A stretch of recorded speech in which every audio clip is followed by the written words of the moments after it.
बैठना है उसको, हटना बंद तो नहीं होगा। 2 मिनट दे दो।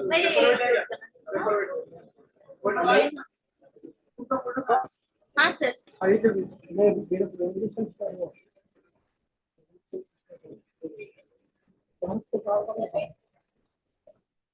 अरे इसका लगाया है क्या? लगाया नहीं? हाँ लगाया ना।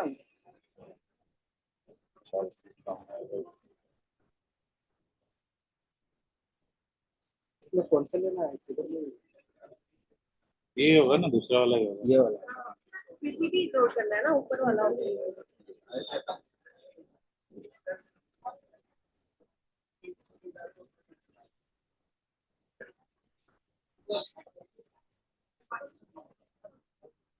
पोस्टर प्रेजेंटेशन है क्या? पोस्टर प्रेजेंटेशन हो रहा है।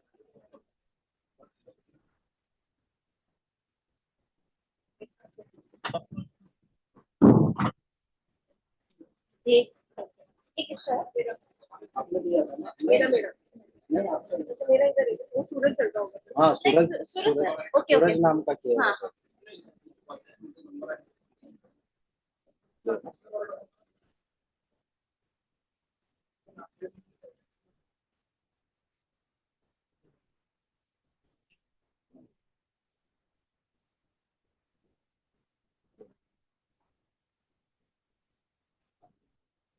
लोग इधर रख के प्रसन्न करेंगे ना।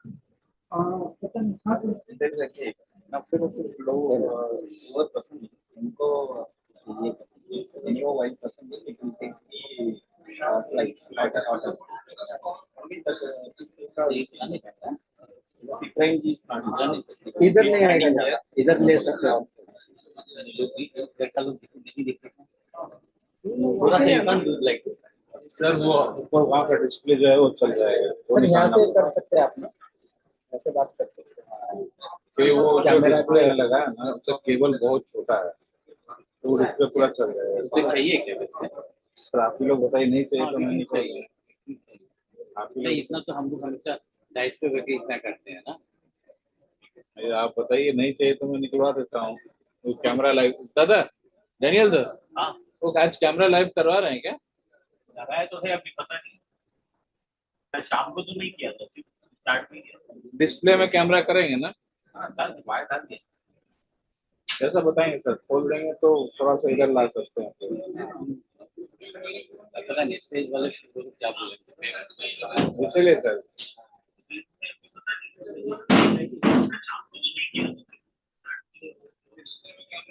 ये ऐसा क्यों दिख रहा है?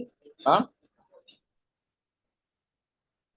लाइट इधर का बंद है ना, लाइट जला, लाइट जला। इधर नहीं करता लगता है।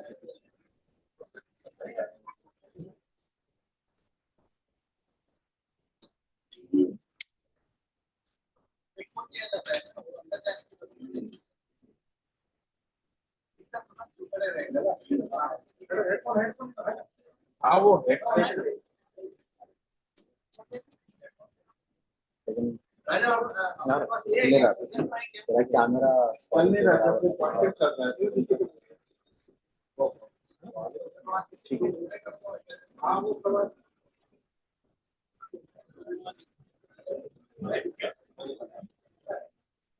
इसमें है। आया स्पीकर आया। अच्छा, बाद में।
And then Dr. Chayka, Dr. Pita sir, Anakadas Mohapatra, Sagita sir, and Dr. Gayatri Patil, and Dr. Ramkumar, Dr.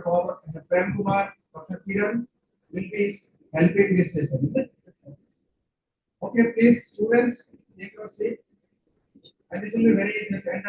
And Dr. Jitendra Sundara sir, and CZ, in honor FGB alumni. Okay, sir, please.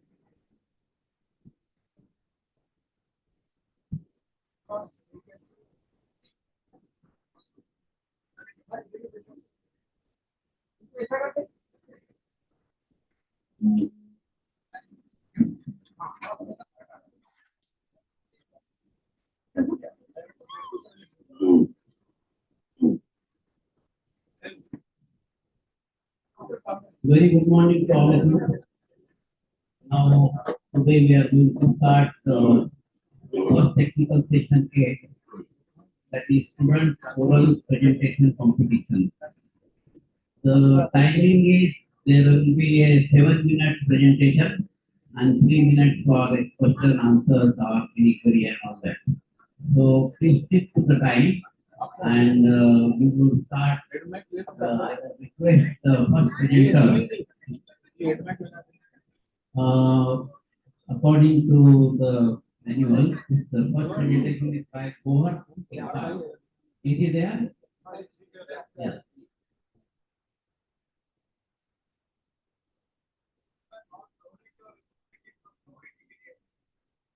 Yeah, you please do that. If somebody has not given the PPT, please upload it so that we can save time.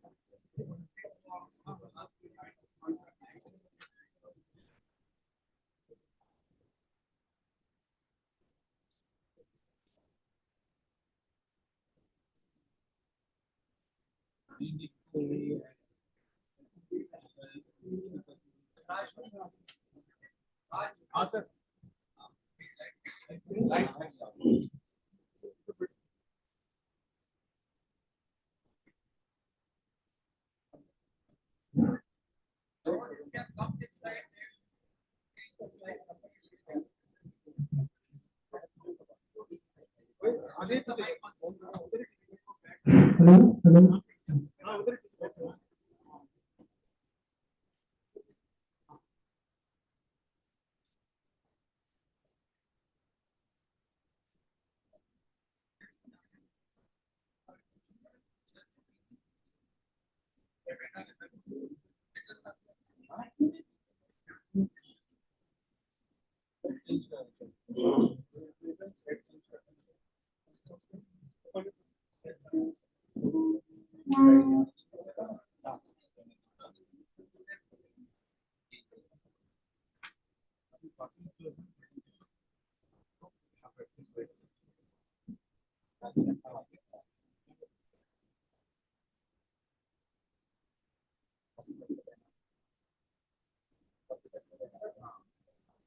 So please go ahead.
Respected Chair, Co-Chair, representatives, and the audience, very good morning to all of you.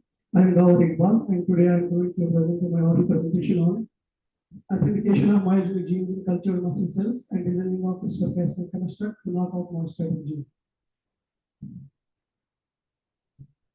As you all know, the cell culture is a process in which cells are grown under a controlled environment outside the natural environment.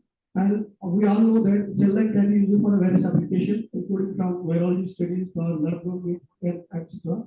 And although we know that fish is an excellent model because in case of fish, growth or growth, hypertrophic growth will be there, increase cell number will be there, and increase size will be there. That's why fish where is an excellent model for growth stage. And we all know that there are factors are there. There is MRF, there is myogenic reproductive factors, including PAX7, myodine, MRF4. These are very important for the proliferation and the differentiation of muscle skeletal muscles. Muscle, like in case of these are the cells, so activation will be there, proliferation will be there, and natural migration, then microtubules will be there, and myofibril will be there. But there are the various markers which have been expressed during the stage of the development, like PAX7 will be mainly presented during initial stage of the cell, and then my MYF5, then myodine, myogene, and MRF5. And also we know that myostatin is a negative growth regulator. It limits the muscle growth. And although, so if we will target or there will be natural mutation in the myostatin gene, so muscle mass will increase. See, in case of fisheries, as you know that in case of different in case of fish, two types of myostatin are present: myostatin 1 and myostatin B. Myostatin 2, myostatin 1 also called myostatin B. It has an important role in muscle development, while as myostatin second myostatin A has important role in immunity related. In Labiovrita, as my topic is related to Labiovrita, the genomic organization of myostatin comprises of 3.57 base pair, with including 3 exons and 2 introns.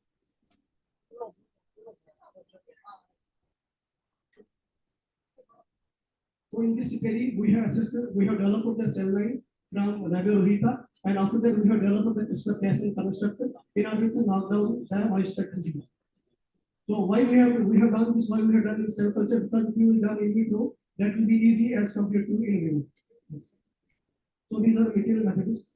So first what we did, we have collected the live samples of Labiovrita, and we have done the explant method we have prepared in order to target the muscle tissue. And after that, we have established a primary culture from muscle tissue, and we have developed the cell line. After that, we did authentication of the cell line to see the origin of the species, and after that, we have done the cryopreservation.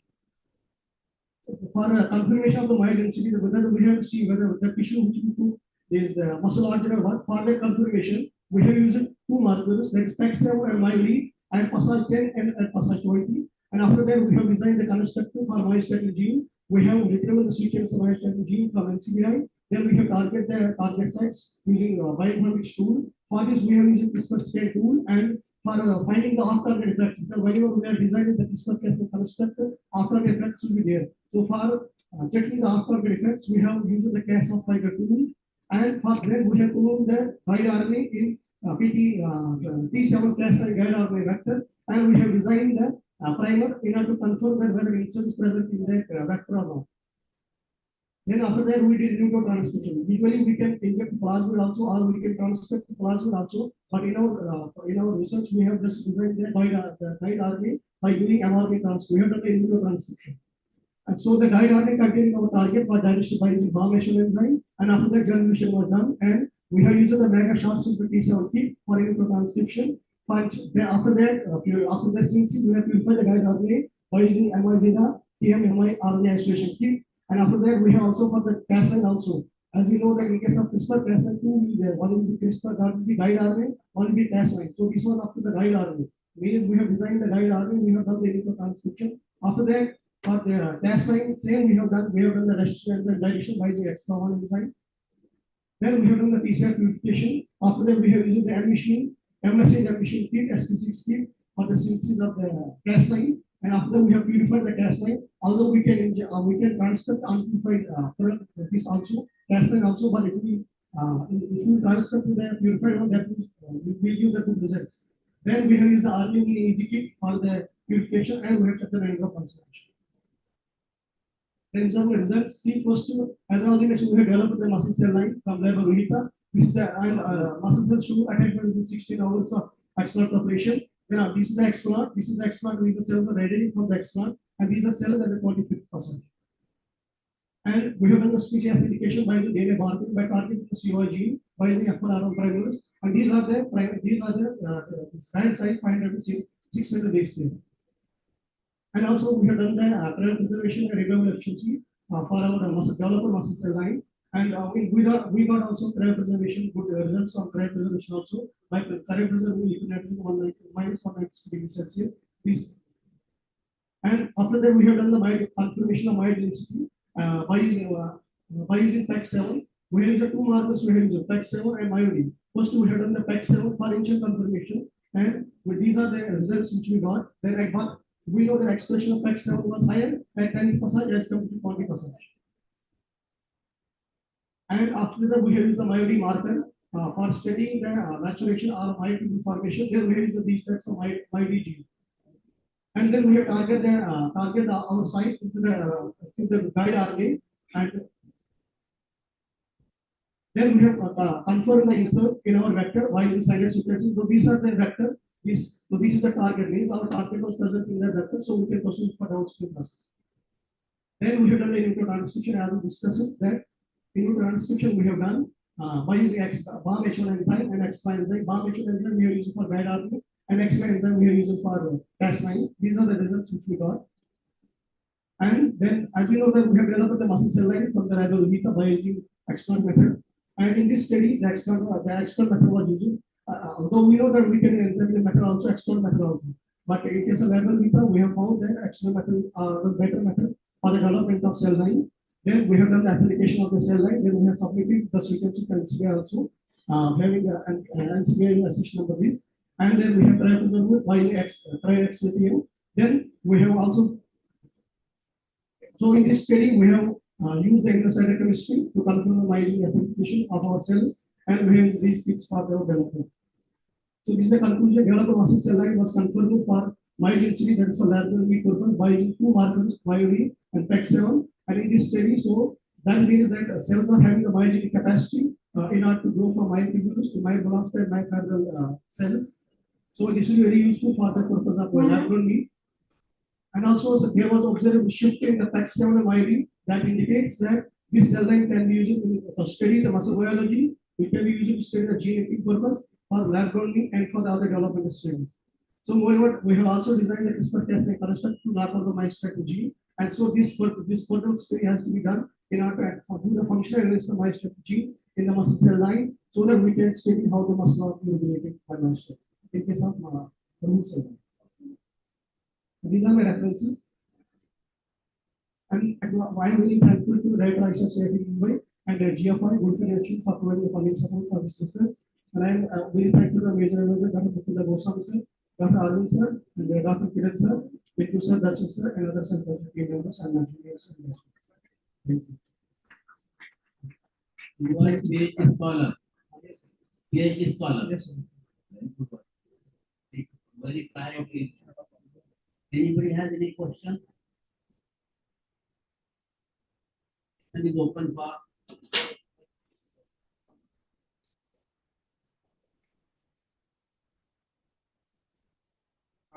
After War, very good presentation. Okay, very nice. I just very like upfront of lockdown the manufacturing. There are no need of labor. Do you find any growth increments or? We have yes. We are seeing some modifications of there, sir. But all that mainly for the validation. We are doing the validation. What significant difference you got in the muscle cell before lockdown or after lockdown? After lockdown, cell growth was low, coming time was low, as compared to normal cell lines. And you have studied. But I have included in the some. Thank you. Thank you all. ठीक है ना हाँ तो दूसरा वाला भी चालू करो आए आए आए No more question? Okay, second presentation. Dr. Shankar. इनको Sangeeta Shankar.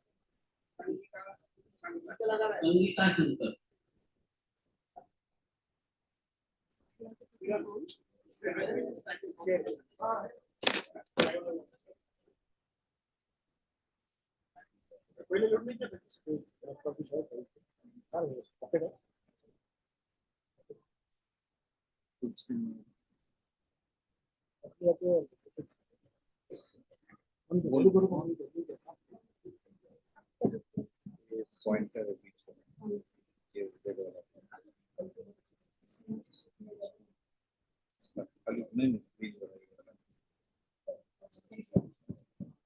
next we will do next straight into the next we will have the next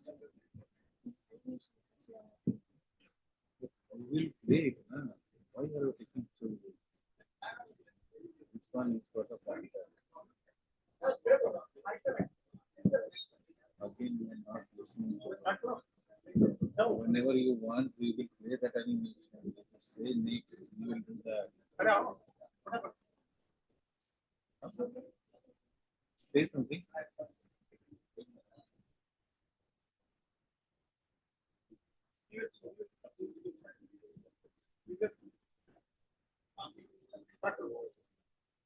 नहीं आता है क्या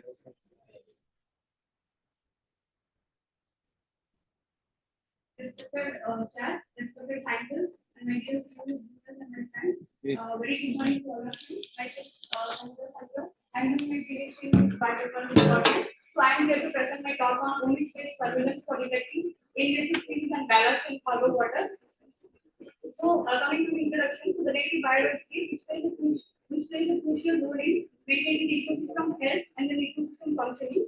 So this native biodiversity is getting affected in this anthropocene era due to various human activities. One of the important activities is the introduction of invasive species into the native system. So when is the non-native species introduced into the new ecosystem and when it is established into the particular ecosystem, if that particular species causes threat to the native species, then it is considered as invasive species. So this invasive species it causes threat to the native species which is present in our ecosystem. So due to this, India has lost around 127.3 billion rupees during the past 6 decades. So by considering this emerging global issue, the Sustainable Development Goals was created under the target 14.2 and then 15.8 in order to protect and restore the ecosystem and to prevent invasive alien species from land and water ecosystem. So by considering this goal, so under the Montreal global biodiversity framework, the goal was proposed in order to reduce the population by 50% at the end of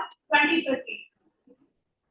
So how the ballast water is entering into the ecosystem? So the major source for the entry of non-native species is through ballast water. So this ballast water which is carried by the ships in order for its stability during the transport. So the water is filled from the source port and then the ballast water is transported towards the end of the destination. So at the end the ballast water is released into the destination port.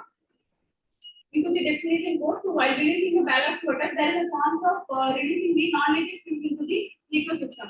So due to the cargo shipping global market is increase. So day by day the ballast water released into the ecosystem also increasing. So because of this, there are reports say around 3,000 to 4,500 species carried out throughout the world. So this non-native species, it may establish into the new population, so it can survive and it can become as an invasive species. So, by considering this issue, we propose subjective in order to characterize the metazoan diversity from the ballast water to see the non-native species diversity and to compare the species diversity of ballast and cargo waters by means of comparing all native diversity with the non-native species. Then we have selected the sampling set P4 which is located in Q3 and then which covers the Gulf of Mannar region, and then it is the second largest port in Tamil Nadu and fourth largest container terminal in India, and it provides services to various countries. And why we selected this area means it's a very highly sensitive area, and then which targets the many aquatic organisms. So we wanted to see whether the non-native species are introducing in this region or not. Then from this port, we collected the ballast water and then cargo water samples. Ballast water samples we collected from two different small fields from South Africa, and cargo water samples we collected from VOC port. And then, methodology. So we collected the water samples in triplicates and we the water sample here with the DNA and we amplified the 18 RNA region, and then we prepared the library and then we sequenced it using Genome platform, and then the pre-processing and analysis was carried out using various software.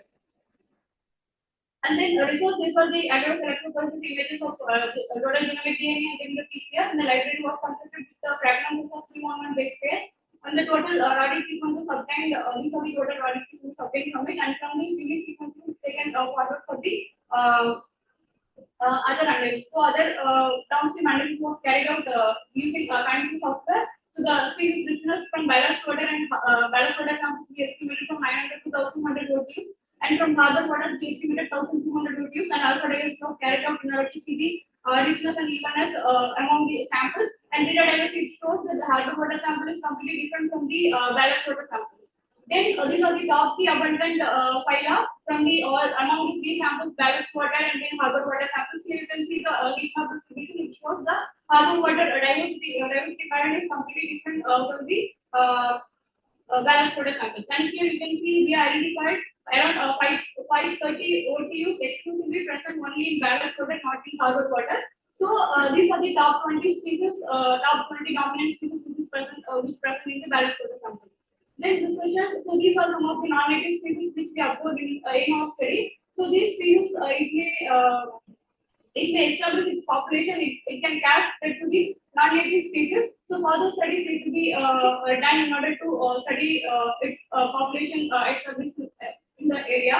And then summary. So we this is the first study where we utilize DNA approach in order to target the non-native species, and we identified the non-native species as well as metazoan diversity using this environmental DNA approach, and we generated the baseline data of native biodiversity by means of collecting the harbor water samples, and future aspects can be done in order to validate the abundance using qPCR, and this tool it can be utilized across other codes in order to detect the species in a yearly level, and then development of more curated databases need to be generated. These are my reference, and I would like to thank my guide, Dr. Anna Mohan Kumar, and director sir, and Mr. Thank you.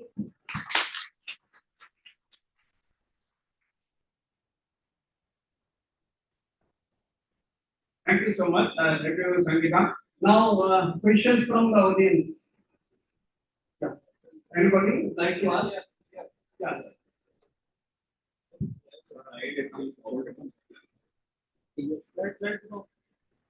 And non-native species what you have shown, have you got to those things or it's like This is the modified no, so this is the picture.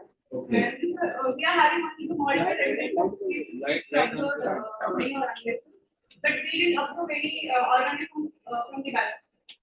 So this is what you have done purely on the species and ATS metagenomic analysis. So how to correlate your metagenomic data with the non-native species? You were given a hypothesis that these are the non-native organisms. You have any question answer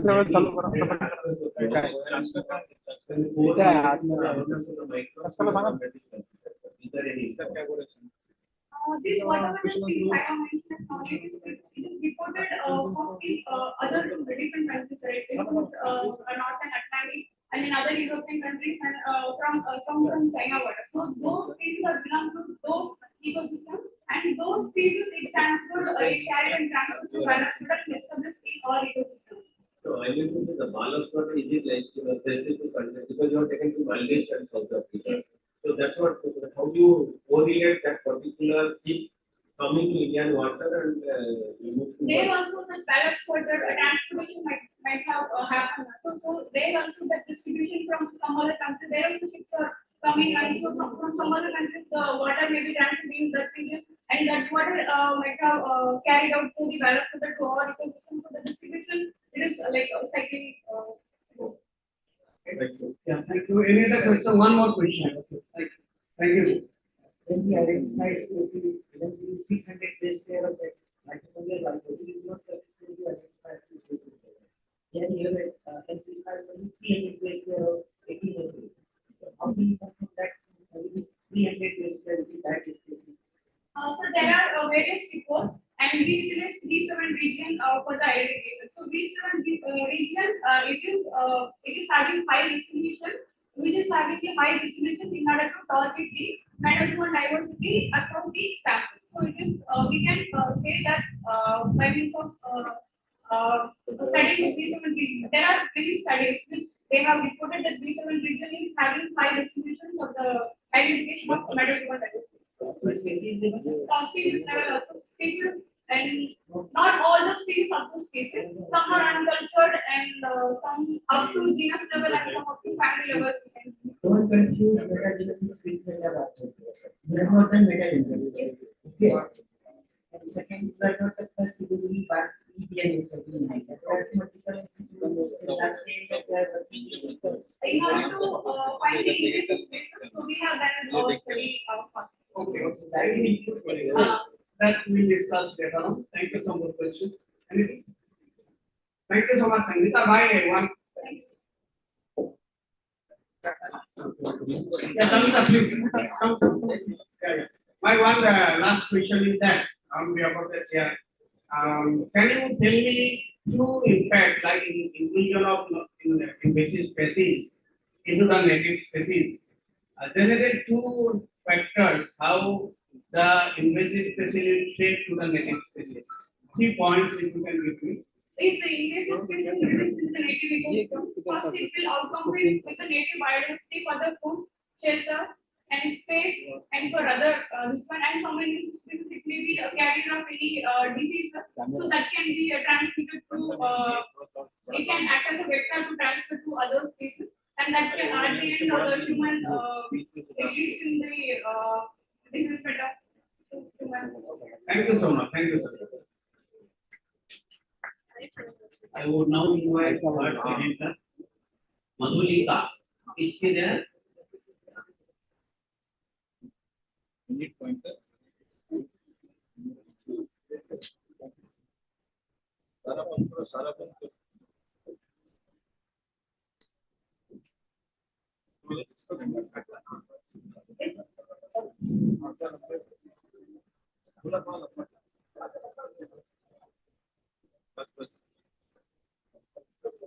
A very warm good morning to everyone present here. My name is Madhulika, and I'm here to present my topic, that is metagenomic insights into effect of prebiotic on gut growth performance in gut devices in India Rohita. Next.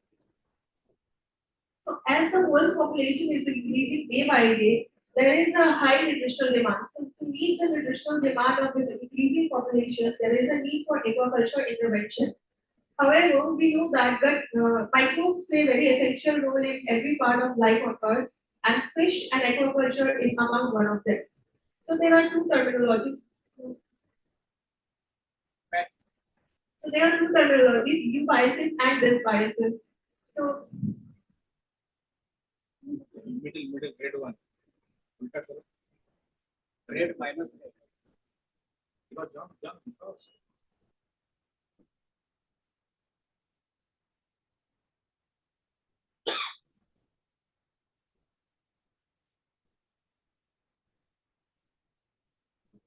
Dysbiosis refers to unbalanced intestinal microbial ecosystem where there is a less production of beneficial metabolites, less diversity, and on the other hand, eubiosis means balanced intestinal microbial ecosystem, increased production of beneficial metabolites, and highly diverse microbial ecosystem, which ultimately leads to better performance, increased growth rate, and enhanced immunity. We know enough, however, to confirm that microbes are the essential players in maintaining the environmental and physiological stability.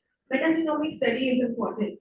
So metagenomics is the study of microbes in their natural living environment. Next. So gut microbes play very essential role in many functions. These are metabolic functions, growth, nutrition, physiology, and immunity. Metagenomic study provides insights on in-depth knowledge of gut microbiota, influence of environment, influence of diet, and aquaculture management. But we also know that dominant gut microbes are non-culturable, and the dietary probiotic has lesser impact on modulating gut microbiota. So here comes the prebiotic. Prebiotic acts as a food source for the beneficial gut microbes to grow. Prebiotics has been defined as a substrate which is selectively utilized by host microorganisms, conferring health benefits. Next. These are the common prebiotics and their sources. Next. So the experiment was done to evaluate growth performance, immune response, and eubiosis in Labiorodita. We selected three prebiotics that are nano-oligosaccharide, fructo-oligosaccharide, and xylo-oligosaccharide. 1% of each prebiotic along with control were given. So experiment fishes, that means experiment fish is Labiorodita, and experimental duration is 60 days. Next. So result indicated that there is a significant difference between all three treatments, with xylo-oligosaccharide having the higher HDR and less HDR values, followed by nano-oligosaccharide and fructo-oligosaccharide. Next. Following the 60 days of feeding trial, the metagenomic study was conducted. We did using 60 days metagenomics using iontonic engine platform. The midget to midget portion was selected as sample, followed by DNA extraction, library preparation, sequencing, data generation, analysis, and interpretation. Next, please.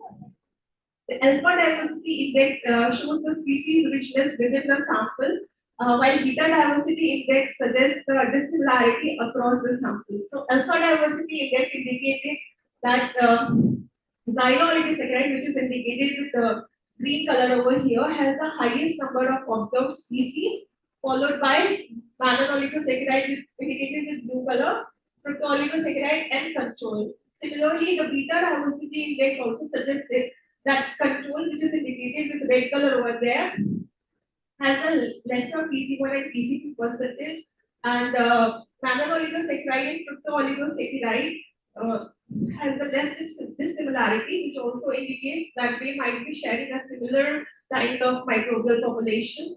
While further up there is xylo-oligosaccharide in green color, which has higher PC1 and PC2 percentage, and it also shows that it shares a less similarities with all the other treatments, so it has more number of unique population.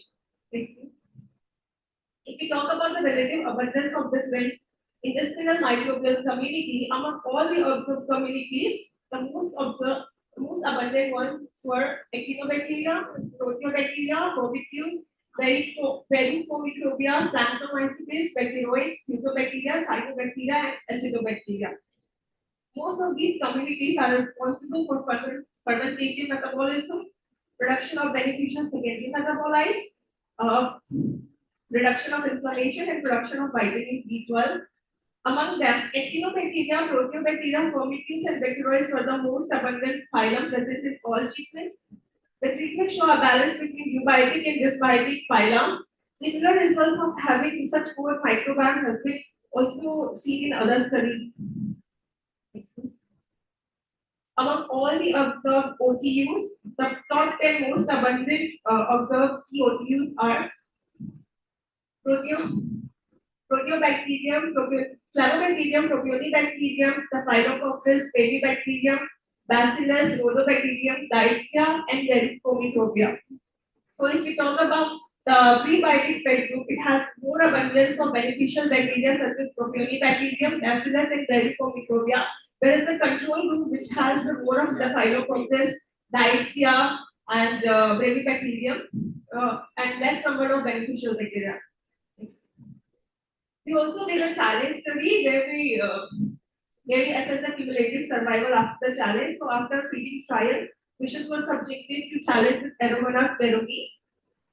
Each fish was injected with 100 microliter of 10 to the power 3 cl3 per ml bacteria. The challenge duration was 14 days.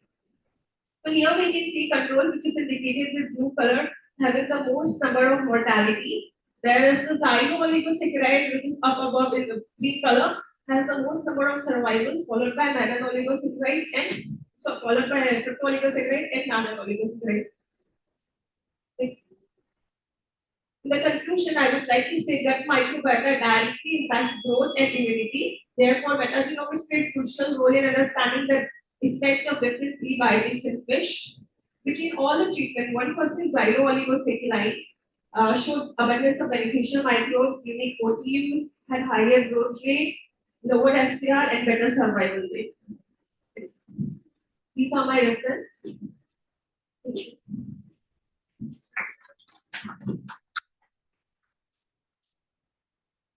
Question, please. If there are any questions? Which reference database you use for? Yes. Which reference database you use for regarding the So we did analysis using iron tolerance software. iron tolerance is not a software. Pipeline is a software. Sorry. So I'm getting confused now. You have done it metagenomic analysis by yourself or outsourced? So here only I can tell you that I did analysis by myself with help. Then you must use the database to identify this.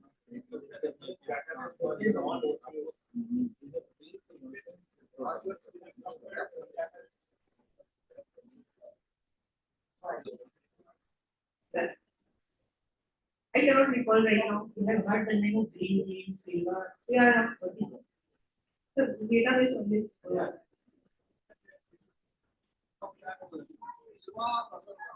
Silva. Sorry, I got confused. What is the percentage of OT you convert to genus level? Yes. What is the percentage of total OT that you have generated after sequencing? You have converted to genus level. Then I cannot tell you. Okay, next question. Next.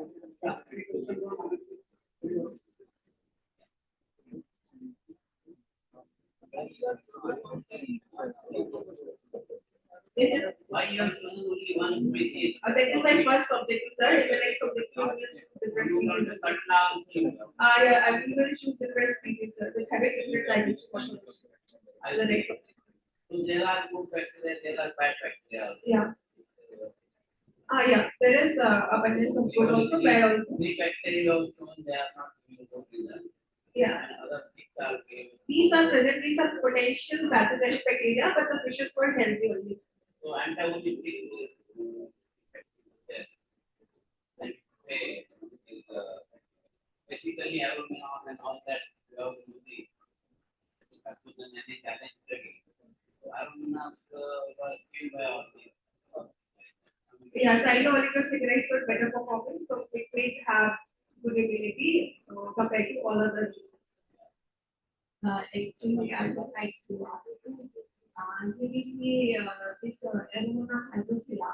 From where you procured and whether it was virulent or not, and have you done those studies to see the virulence? Yeah. We did Aeromonas veroni here itself only, and we did virulence. We tested the virulence.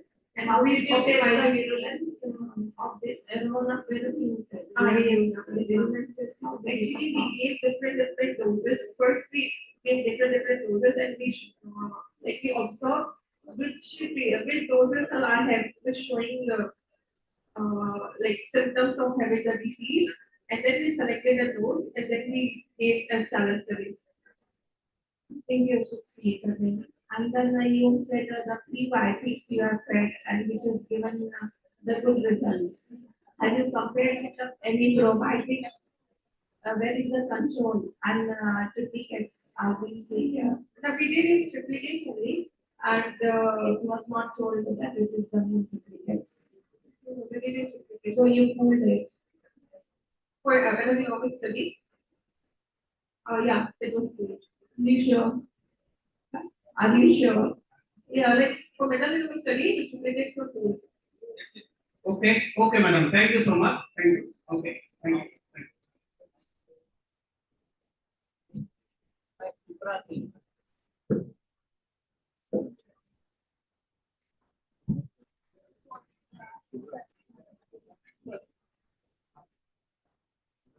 Presentation on करो ना अरे presentation on कर रहा हूं उधर online participant So all the presenters can download your presentation. Right. बाद में आएगा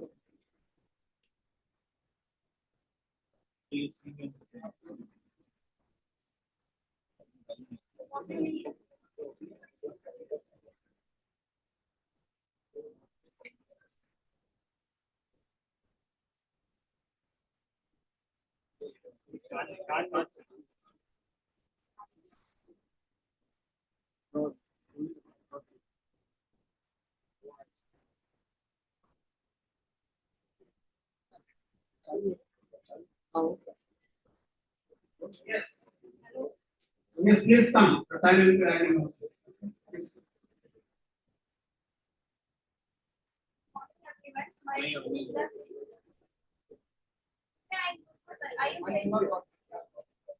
I won't be able to. I mean, they're all prepared. Hello. Good morning, everyone. My name is Subrajit. I am PhD scholar in ICICIT. Today, I am going to give a talk on the spiral pattern of heavy metal accumulation and in a specific capital derivative along with master course. So, we all know that heavy metal is a great concern because it is a long-term presence in wide distribution and potential toxicity at a low concentration. Heavy metal is a non-great property type. It can accumulate in the given tissues and leading to they accumulate in the tissues and it can be biometrified by the food chain and ultimately affecting human health. So by the overview of the potential of hepatic toxicity, how it is caused of toxicity, we can see that in the first type, when hepatitis comes in the cell, it firstly is accumulated in the tissue also, and after it is come to the cell, and it is in the endoplasmic reticulum, it releases calcium and it causes cellular toxicity. And it is also connected caused affected by reduce the ROS and cause oxidative distress and which is activating oxidation system. And this oxidative stress also affect the DNA, which causes the toxicity, respiration modification, heat short antioxidant protein and protein generation, and heat short protein antioxidant protein is inactivated NADH pathway and which causes cell damage. And this protein degradation lose the cellular function and which is also causes cell damage ultimately. So these are overview of the pathway. Why biomass is like a photoorganism? Because the biomass are better with the ability to accumulate the pollutants in their tissues and by definition high tolerance of the contamination, low metabolism rate and cycle nature. In this species, we use the definite derivative like the water species because and it is a widely distributed in India and it is a high delicacy in the Southeast Asia and including the Maharashtra parts of India. Next. And in the biomarkers, we use the molecular biomarker. Basically, in a specific study, we use for the see the toxicity level, by see the toxicity of this heavy metals. In this, my objective is the first objective is investigate the spiral dynamics of the heavy metal concentration in the different dystrophic gland. And second is the study of the specific different dystrophic forms in the stem derivative. Then methodology, we have collected a sample from the Maharashtra from the field site. Site 1 is Ratnagiri, which is the less contaminated site, and the site 2 is site 3 is the Ballast, site 3 is Aksa, which are the contaminated site. And after the collection of the sample, we had one more hydrogen analysis, iron in chromium, cadmium and arsenic. Here, iron is formed in the essential heavy metal, and cadmium and arsenic is the non-essential heavy metal. And these heavy metal analyzed by destroyed the gill, arsenic and metal and gill.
There is 70 of the bands are flat. That's why it is so lower as compared to Oxa.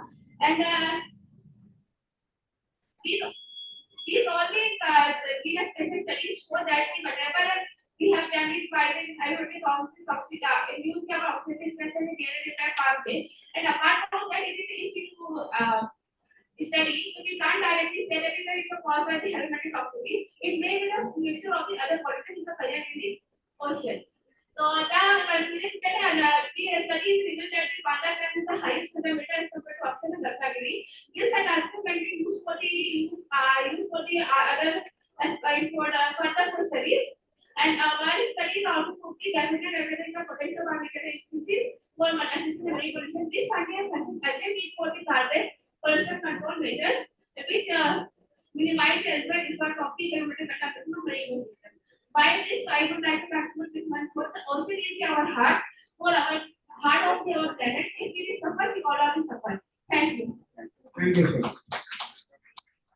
Very good presentation. Just wanted to know who it is there. Yes, sir. Aquaculture. Yes, sir. Lot of very dark water, methane and all that. There will be unknown number of measures. Yes, sir.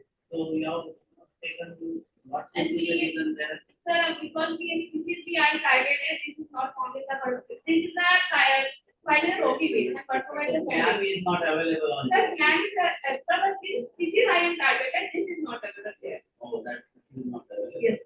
So what? Such a heavy, dark color water. Sir, because there is a Latin sentence here also, which form as that that water is coming from that also. And some is all the waters is on the ocean interconnected. So this water by the water start and also they are coming from the industrial area because But Mumbai the is government, they don't have any plan to clean and all that. government You is cannot even stand in that water. yes, sir. Anyway, from the audience side. Yes, sir. Yeah, I appreciate the presentation. Just one clarification.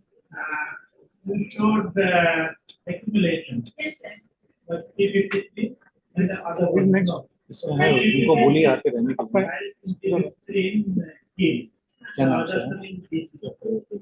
How would you explain this? आपको mobile कौन?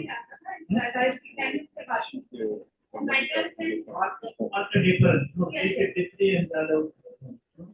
How So you want to change? Tell me next, or you just say next. On the second slide, there are, can you just put the second slide? And the slide show me. Activating a different pathway also. That is the many and For that you have to take more time because it will map your Fine, one way. fine. So I need it all together. So you can use this one by one. Because this is the primary filter of It's okay. organs. That's why it's the main. Okay, one more question I can take. One more, anybody? One? Okay. Yeah, one can see, yes. Lot of answers, not very heavy metal toxicity, but the most common for heavy metal toxicity you should do metal or lining. Yes, can actually take the wing and what is the rival and actually that these species have the more data in bio is there. I have generated in the earlier species by partial characterization and I go for the genetic. But I have seen many bios have and for genetic we can't go to the same no same and lot of things but we have to for when we are over the real time and whatever place we have to do specific primer sequence. And okay, we also have done character. That's but the what when I am selecting the thing that I had in what for the application of my life or my problem. And actually it is a do no yes we use support process. Yes, Okay, Nancy, thank you. Okay, thank you.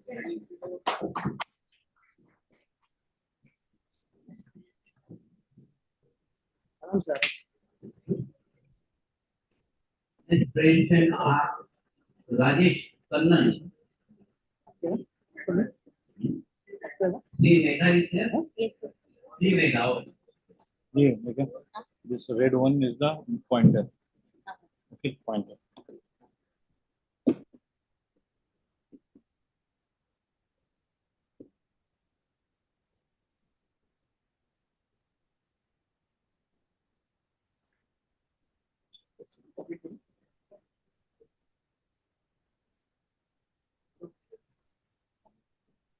Ah. Okay, okay, okay. Little louder. Ah.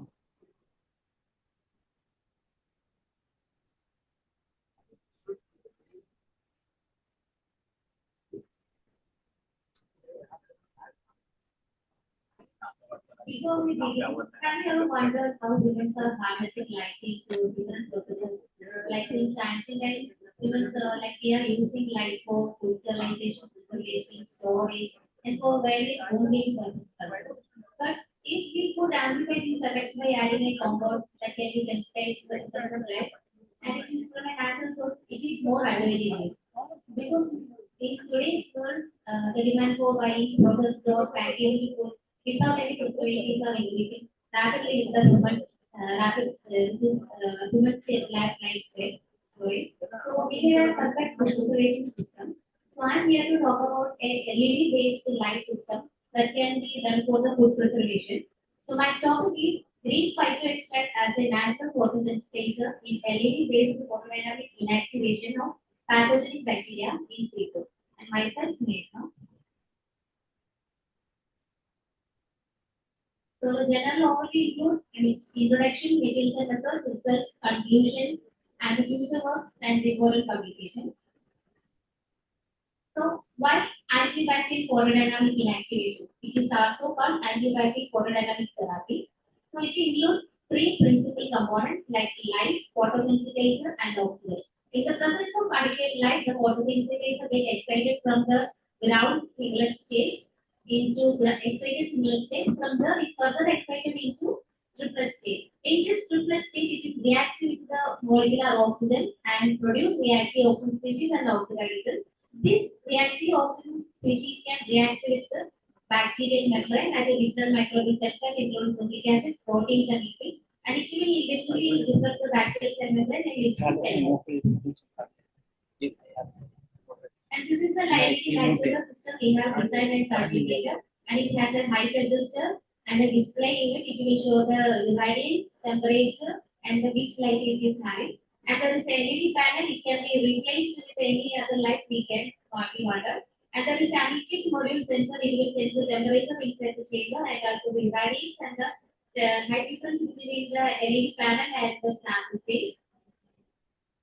We have applied this for a device patent and it got published in the public domain. And we are eagerly waiting to be granted. And moving to the materials and methods, like I earlier said, it is from a natural source, which is like Moringa olivera leaf. I plain dried and powdered into high powder and then under different solvent and then done the surface extraction. After water evaporation, the white extract has been made. Now I want to check if the phytoextract is having any photosensitization and antibiotic activity.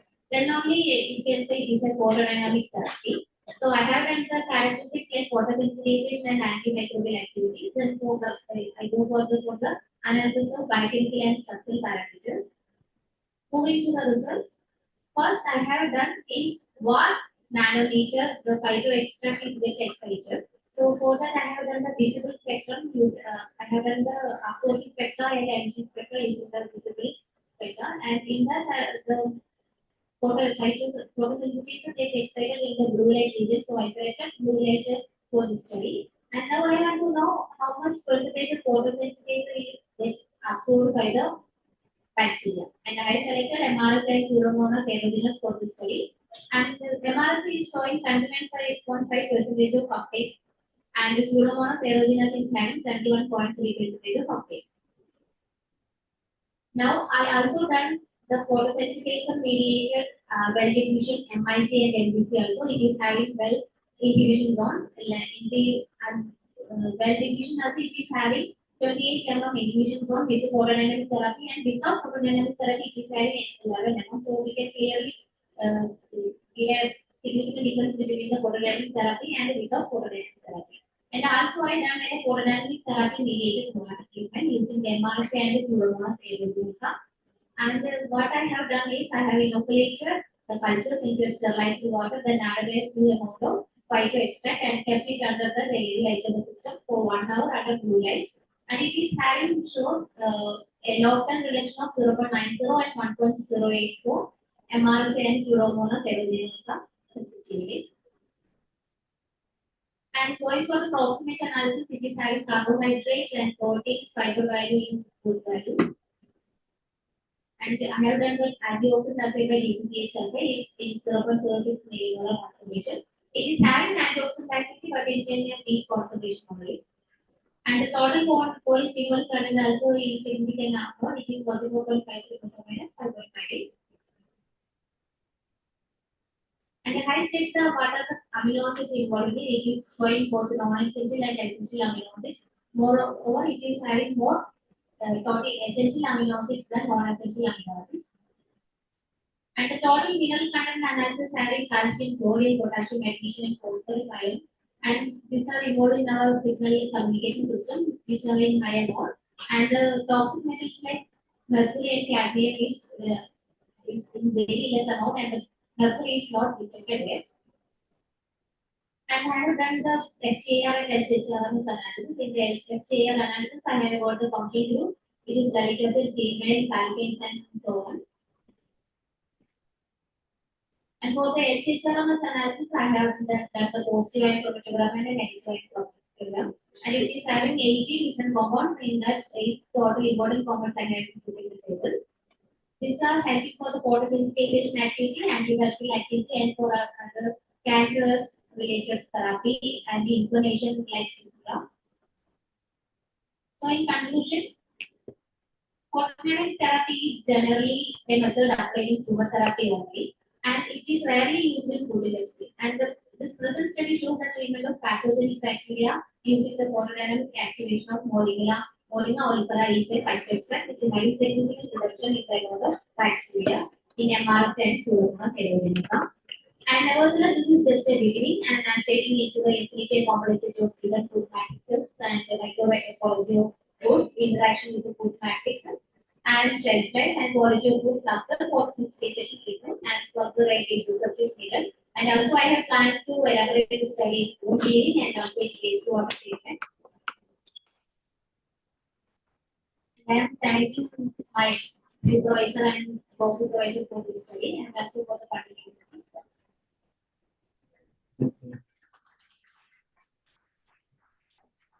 Wanted to know the device you have developed. Is it not the device already available in the market? No, sir, not in the food industry. It is available. What is the advantage of this device? What is that? What else more is there? It is a LED based system. So it is only cost, less cost, and it is cheap available. So anyone can build this device. So I have different explorers, farmers, or commercial purpose only. So it is less cost, and anyone can build this. Okay, and already find the Rajesh patent. Khan. It's published in the public domain, and further analysis is to be done. It's a device thing. Device. How many food sample you have studied so far? You rightly said that it has to be tested in different food metrics, different microorganisms.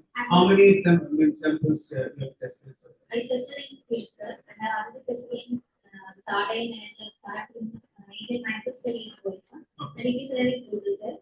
And for the sardine section, check it more than the fridge storage, and it is having less decay and less oxidation also.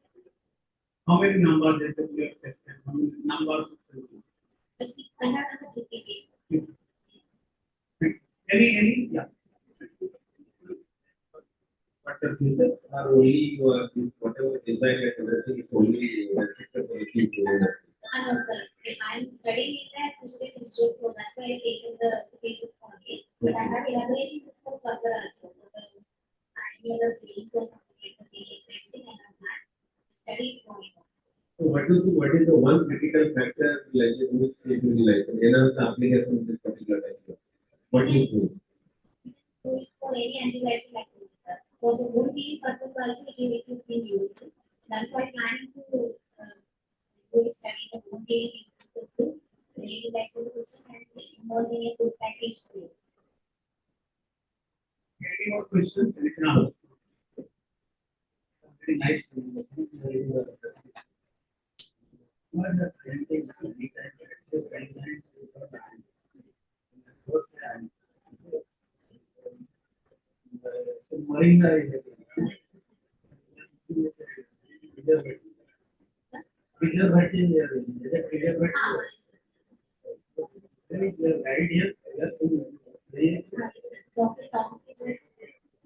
AP, that is Reproductive Technology.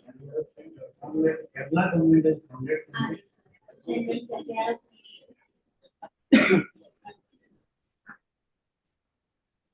Okay, thank you. Very nice evening work. Thank you.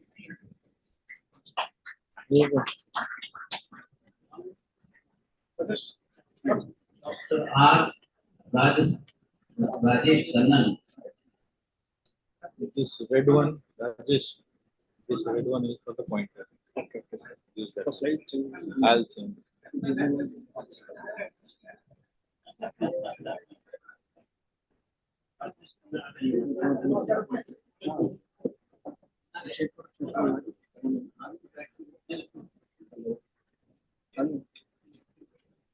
Hello.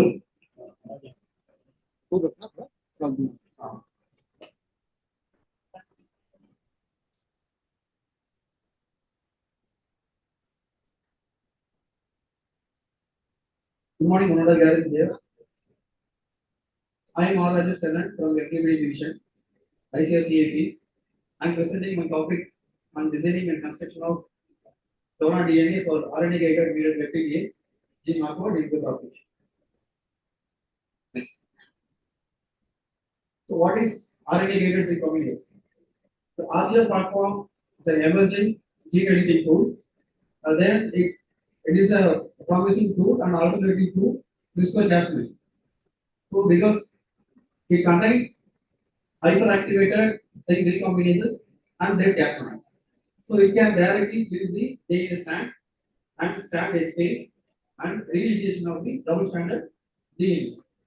Yes. So why leptin A? So as we all know about that leptin, so leptin is a hormone that can be controlling the appetite. So by anaerogenic growth. So for example, using call or QAMCCs. Okay. So if you are editing that gene, so that expression of leptin gene will be stopped.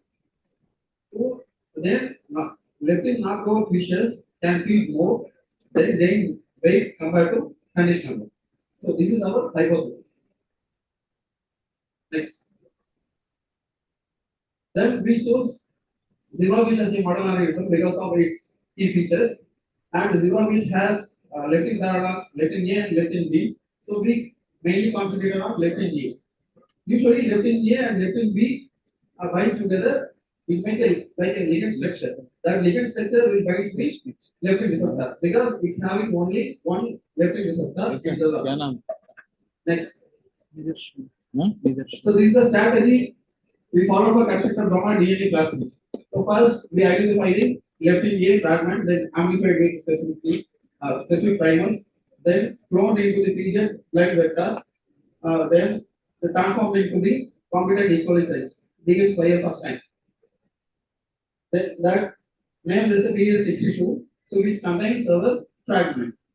Then that fragment 19 is used as an insert into the side-directed metagenesis. So where we can create a stop codon, pre-mixed stop codon from the site of original stop codon. So automatically, if we are creating pre-mixed stop codon before the original stop codon, so that protein structure or amino acid production will be stopped. So then the leptin signal will not be produced. Next. So here our main aim is creating donor DNA. So this we obtain the gene sequences of chromosome 18 from NCBS databases. Then from that we narrow down the leptin A sequence at 4,210 bases. So from that the nucleated to be mutated, we design the nucleated to be mutated at the position of 3,882 base pair. So here the T base pair will be changing into A. So usually we know that stop codons are UGA, UAG, then UAU. So here we will make TA, T2, TAA. So it means stop codon. Next. Then we will go for mechanism methods. Here we are targeting RGR target site in leptin gene with DNA pattern finder. Next. we design the specific primers for amplification of a particular leptin A fragment. That is 496 base pair. These are the reaction picture and conditions is standardized. Then the fragment will be transformed into the first cloned into the PG 1.2 clone blend vector, then transformed into the E. coli. Then the presence of our fragment 19 is leptin A fragment is confirmed by colony PCR and sequencing analysis. Next. Then now PAS 62, our original fragment we develop. Then after that we go for site directed metagenesis. For that we use specific primers. Then we follow the Q5 site directed metagenesis scheme. Next. It comprises exponential amplification of that fragment, which means that mutated fragment. Then KL reaction. KL means kinase ligase and Diplococcus pneumoniae restriction enzyme reactions. So where that phosphodimmerization and strand exchange, then intra strand circularization, those things are happening in this scheme. Next. Then we will go for transformation. Next. The results are discussed. So out of we identify total 10 target sites in leptin A gene. Next. From that, 2 were selected for mutation site. Next. So before that, for genome editing, this is the crucial step for designing and construction of particular donor DNA or guide RNA. So here, first we have to predict whether the mutation site will affect on the expression of the leptin gene. So here we analyzed the interpro results. Interpro results, this results depicts that the functional domain, presence of functional domain in the leptin A gene. So here helix and cytokine 4-like structure it is there. I already told that leptin A and B bind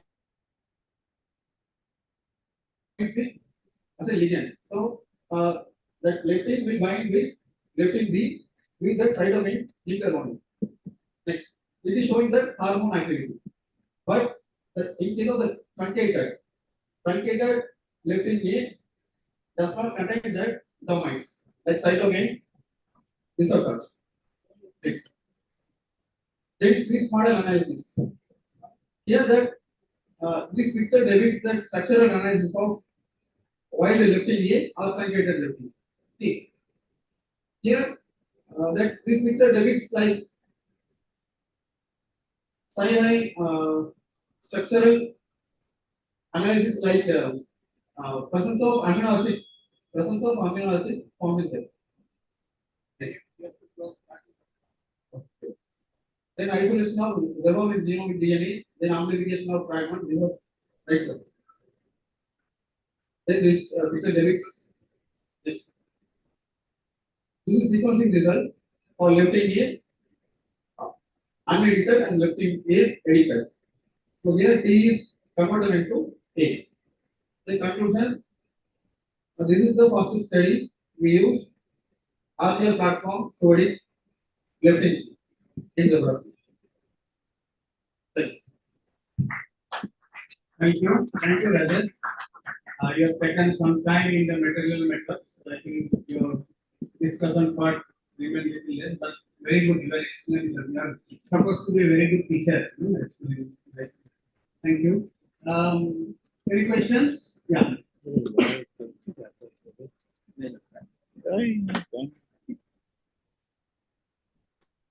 So,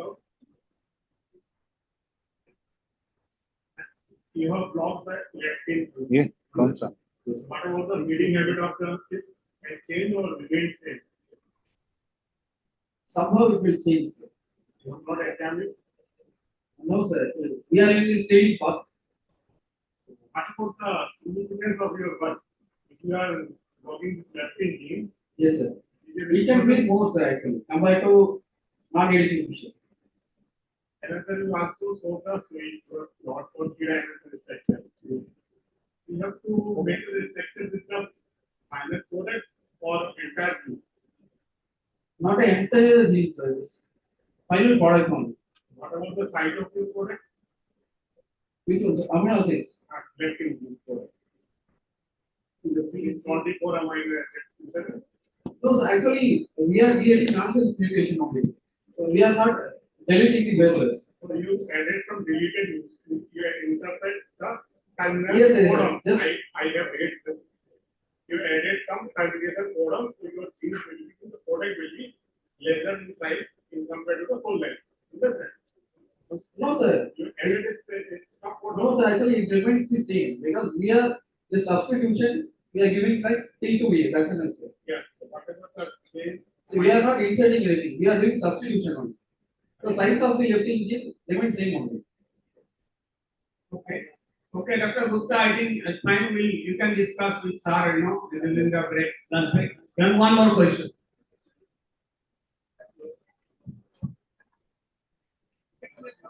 Yes, sir. Particularly, this is feeding the Yes, sir. immunity, okay, all of this reproduction, glucose health.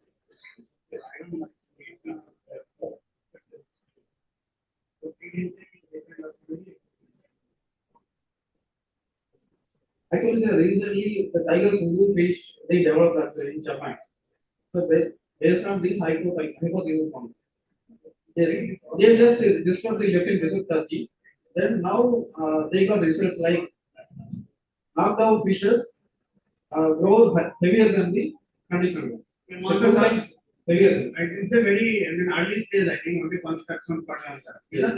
So you have long way you have to go in. Yeah, one last question. Anything? Yeah. Okay, if not done, thank you so much. Huh? Thank you.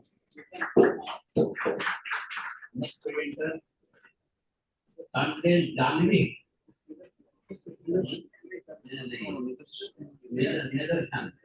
Niederkan and C.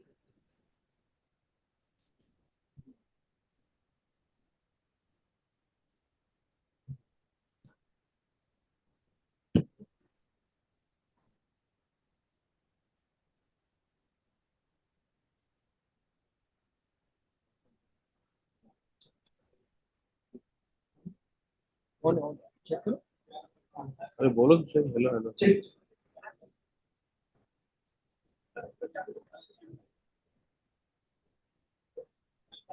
Good morning, sir. Myself, I am here to talk on the construction of recombinant plasmid vector for the RNA-gated recombinase mediated targeted integration of the EGFP reporter sequence in the zebrafish Daniel video. Next. So, as we all know, genome manipulation techniques, which is, involves various approaches of the genetic, reverse genetic approaches like genome editing, genetic engineering, by modifying an organism's DNA by inserting, deleting, or altering the specific sequences. So, when it comes to the matter of specificity, targeted transcription is very important instead of random transcription, because in case of random transcription, we don't have the control over the location and the frequency of the integration of the transgene. Hence, random transcription is advantage over the random targeted transcription. Then, in our case, here we use this approach, targeted transcriptions, to generate the reporter animals from the zebrafish model organism by inserting EGFP reporter gene. This is our hypothesis. Then, next, this is we are using one novel platform RNA-gated recombinases, which performs on the based on the recombinase activity instead of nuclease activity, where the DNA repair mechanisms involves NHE, that is non-homologous enzyme and homologous dependent repair. So, in case of RGM-related, so it involves two main components, that is hyperactivity in recombinase and dedication for the targeted specificity. So, this is like typical structure of the target site for the RGF platform, that is started with the cytosine dinucleotide followed by 70 nucleotide and guanine dinucleotide. So, in our study, we have designed the donor DNA, which contains the EGFP reporter gene to integrate into the particular verse in the zebrafish genome. That loci we refer as ENA intergenic region. Here we choose this region because in the previous study we have report this same locus they have identified the mice genome and they have targeted for the targeted transgenic purpose and they have get success in developing the reporter animal which they are now using for the multiplex genome editing and study of the multiple biological pathways. Next. And these are the material methods. As this is a core component of the recombinant DNA technology aspect, we are using two different particular vectors, that is PZ 1.2 chronic brand vector and another one PCG EGFP expression vector. As it is a expression vector, it is having all the important components for the expression to drive the expression of enhanced green fluorescent protein, that is CMV promoter and enhancer, and the coding sequence for the EGFP sequence. And for genetic engineering purpose, we have used the two different restriction enzymes, MLU1 and NRU1. We can see the sequence difference between the MLU1 and NRU1 this restriction enzyme. Both enzymes are following the cleavage, right? Produces different ends of the ends, that is one blunt end and another overhang. This is to drive the directional coding of the or earlier target site in the donor DNA vector, that is PCG expression vector. This is the structural this is the structure of RDR platform, which is a dimer in nature containing the two syn hyperactivated recombinase domains and followed this one dead Cas9 for the targeted find the target in the genome. And we have used the DHP alpha strain for the transformation purpose. Now, this is the overall plan for the work. That is initially PCR amplification of the targeted region from the in the zero fish genome, that is CNA, HSRP, and intergenic region. Then migration into the initially PJ vector. Then followed preparation of the both insert and vector. Then next, this is the overall strategy to construct the donor DNA vector. As I mentioned in the previous slide, so initially we inserted into the ligated into the PJ 1.2 blend vector to create the feasible ends of in the target this one our insert, that is sequence from the genome fish genomic DNA, then followed by second ligation into the our donor DNA vector, that is PCG vector. Next. With the bioinformatics analysis of the zerofish genome, we have identified totally 5 targets from the zerofish genome with respect to as per the structural requirements of the platform. In this one, now we are going to talk about this one, the second target, this one, donor DNA construction part. These are the primers what we have designed to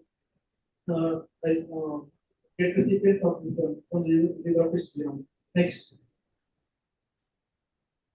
This isolation of genomic DNA followed by PCR amplification with previously shown primers. In the primer site, we have included both restriction site for the MLU1 and NRU1 at 5' ends of the primers. Then gel eluted fragment which is ready for the ligation into the vector. Next. This is the protocol for this ligation of that is gel-eluted 186 base fragment into the PZ vector for in the transformation in the heat shock method. Then confirmation of the recombinant colonies. So in case of negative control, we didn't get any colonies. Then positive colonies, recombinant colonies were screened with the colony PCR. Next. Then this is the construction of donor DNA plasmid. Initially, PCG vector will be empty without any transgene or insert in the vector. That vector we need to prepare for the ready for the ligation into the insert. So for that serial ligation of the PCG the donor DNA vector initially with the MLU1, then incubation conditions as per the manufacturer protocols, then elution of the fragment of the plasmid, then followed by NRU1 dilation, that is NRU1 restriction enzyme dilation. Then we can see the difference. The overall total length of this vector, size of the initial vector is 2.6 kb, but after the two times cleavage, it will be reduced by 200 base pair, that is 3.4 kb vector. Now here the space is for the insertion of our target in this one transgene. Next. Similarly, we have to prepare the this one insert also. Next. This is the ligation of final ligation of the insert into the donor DNA vector and followed by transformation, then screening of the colonies. Next. Screening of the colonies with the colony teaser and then evolution. Next. Final. This is the confirmation of the recombinant plasmid whereby our insert got integrated in the PCG vector by Sanger sequencing. Here we can see the initial what I have shown the second target region that successfully integrated in the donor DNA vector. Next. With this study, we have constructed the donor DNA vector to build the EGF expression in the zebrafish genome, which will be further carried out to the microalgae of the zebrafish embryos in the coming study.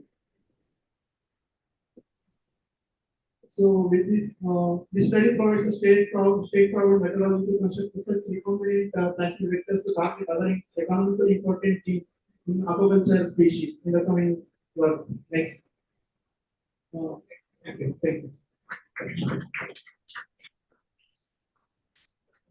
Then from the audience. Left side, right side.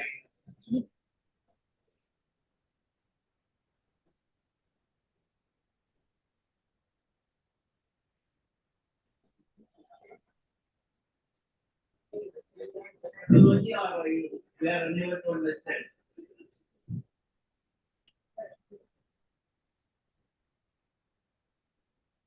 No questions received for you. Thank you very much. Thank you.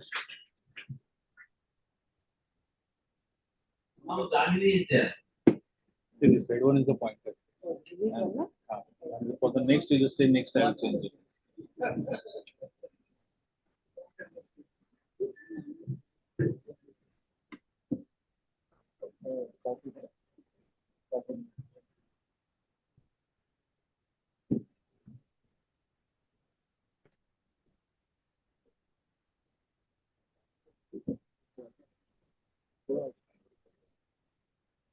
That's one.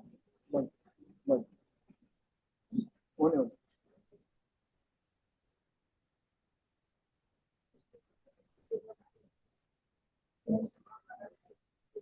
Good morning to all chat coaches and women all present over here.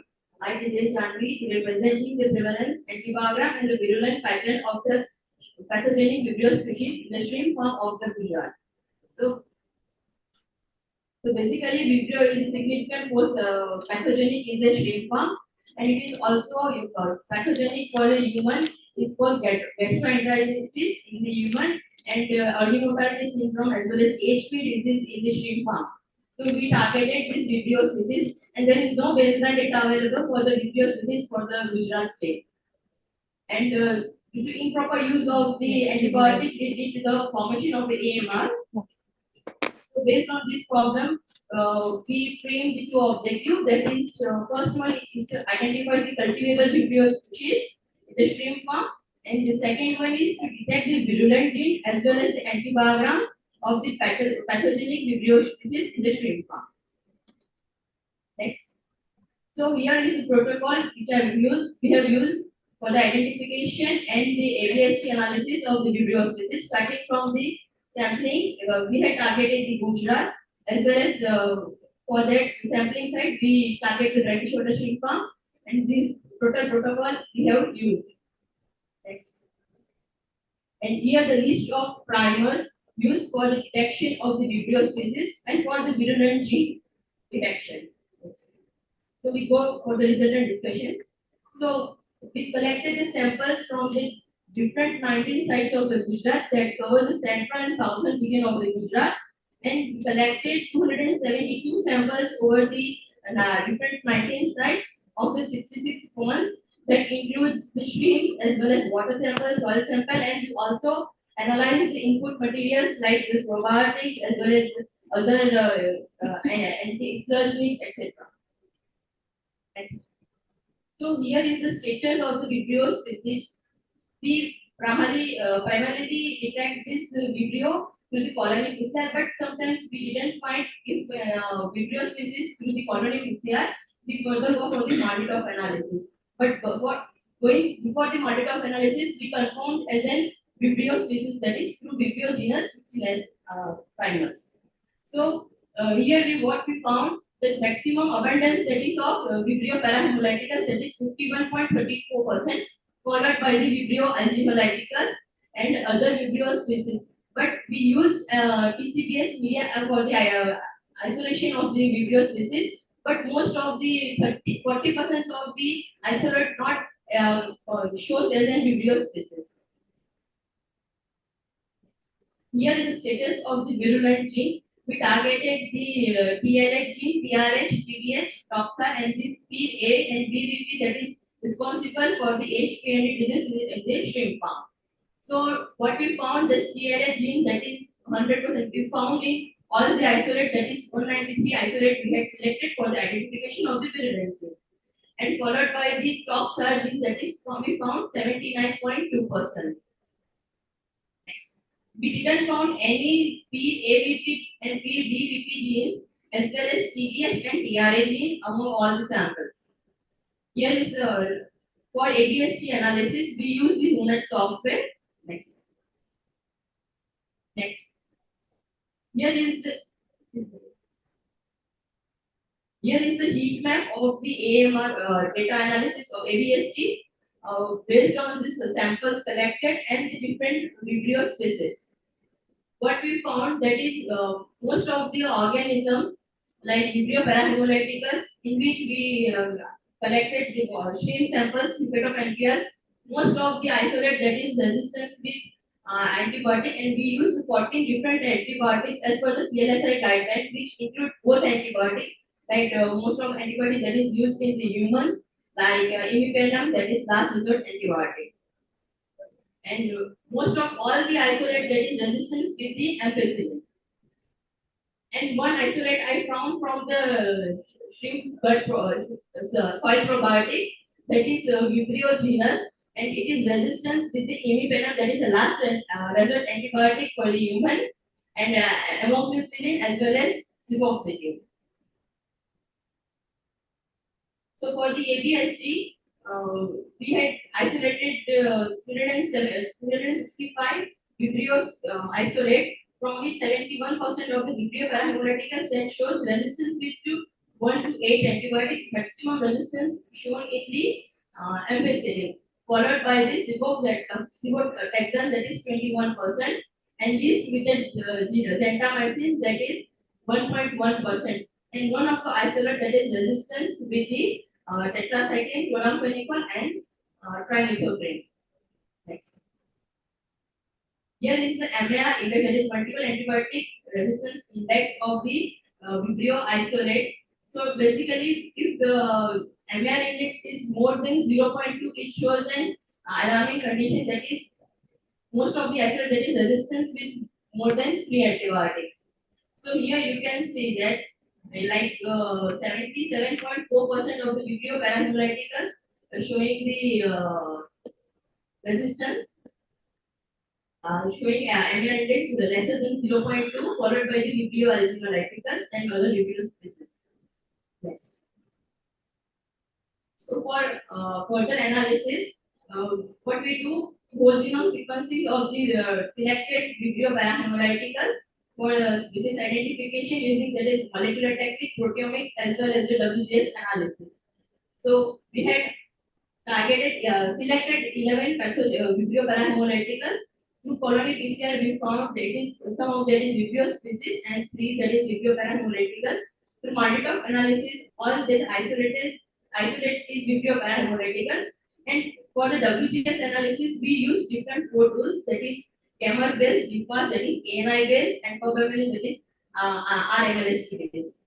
We found all the isolate is Vibrio parahemolyticus. Then we further go for the next. Then we further go for the mining of the antibiotic resistance gene present in the Vibrio parahemolyticus. So by using the Patrick database, we found that 32 ARG genes found among the all 11 isolates of the Vibrio parahemolyticus. Here that is efflux from conferring antibiotic resistance, that is that gene resistance with most of the antibiotics. So that is tall C protein, tall C gene that is present in all the sequence. Next. Second last. Then mining of the virulent gene, we had selected 11 WGS, from which we found that is DNA gene, that is virulent gene present in all the sequence, as well as the cells, that is stress protein found in all the sequence. Next. There is the correlation of the phenotypic, genotypic concordance and discordance. What we found by using the plant database, total 54.54% we found the concordance, the remaining that is the discordance what we found. Summary that we have reported the Vibrio paramolecules in the stream form, that is a zoonotic potential, and the ABS results showed the prevalence of the embryo Vibrio species was ranged between the 2 to 0.5 and 32 ARG and several virulent genes what we found, and the resistance was exhibited many antibiotic with no history of use in the aquaculture. Next.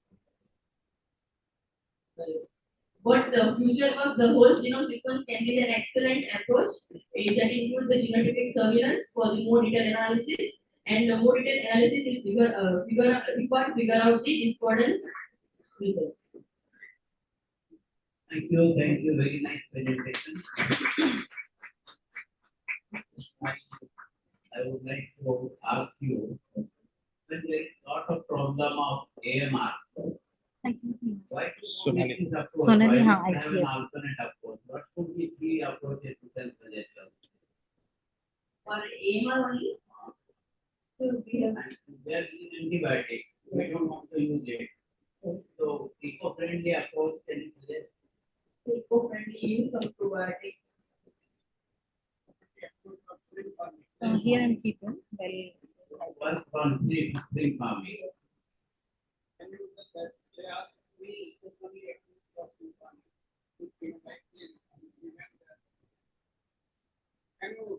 tell us the approach for eco-friendly strategies for fish farming, which we can prevent AMR?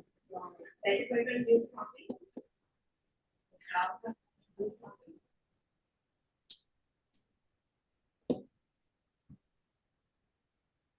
Beneficial use Spring farming, spring.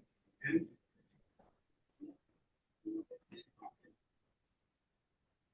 okay, thank you so much. Thank you, and then we will have. Cassandra. Thank you for the presentation. Nice presentation. Actually, I want to ask you sampling form. Will you sample from the disease form and normal control form or control form? So that is farming only. Farming Is there any disease occurred when you are doing sampling? Yes. Because why I'm asking, because if you parameters, there is a SNP strain, and because of phenotypic switching, when there is stress condition in a stress, then this virulent gene PLB, the expression changes. So it become non-virulent virulent. So sometimes you should also incorporate in disease form and the control form to check whether the virulent gene is changing the expression. Yes, ma'am, but we are focused on the prevalence of the Vibrio species, and we are not targeting for the AHP antibiotic. There is no baseline data available, so we have what I found. We found that is prevalence of the Vibrio species. Yeah. And from here. Yeah, thank you for the good presentation. This is all about vanillin farming, right? No, sir, it becomes Melanie and Florida. We were there. Yes. So, yeah, okay. The point is now, she was a lot of study, particularly suspects in the southern coast, mostly Delhi and did you find any difference between this west coast farming and southern? So based on prevalence or based on antibiotic? Yeah, both. So based on that prevalence data, what we found, they also found this Vibrio paramolecules, genolyticals, but they found only because that we didn't found.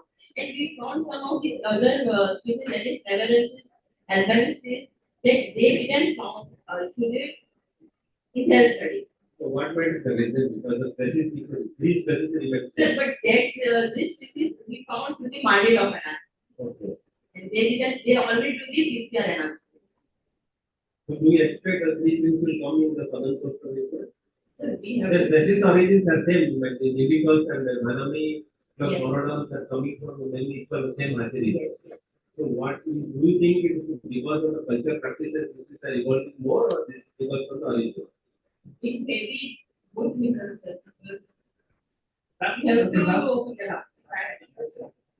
So, based on case study, whether what is the probable reason of human development in aquaculture? Can you blame aquaculture? No, sir, there is several mobile genetic enablements that transform from the like there are farmers who are working on the farm. They are using some like Have you surveyed in the farming of the development? no, sir, there is no history of this in the agriculture. Already there. And I come on the last question. Next session presentation. Next session.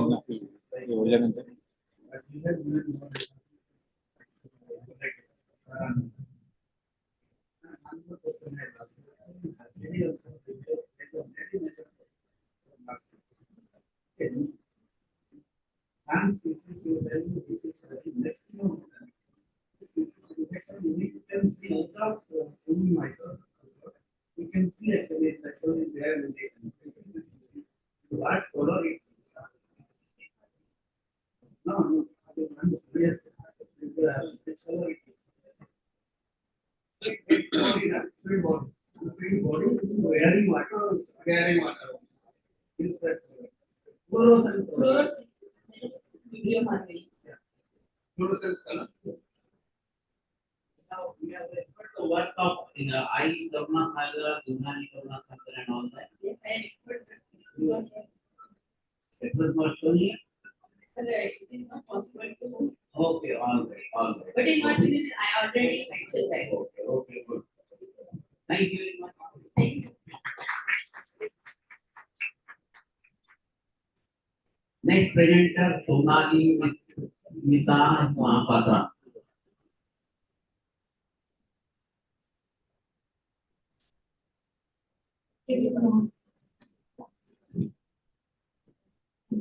Only pointer is working. Pointer is only working. This middle red pointer. Right. In.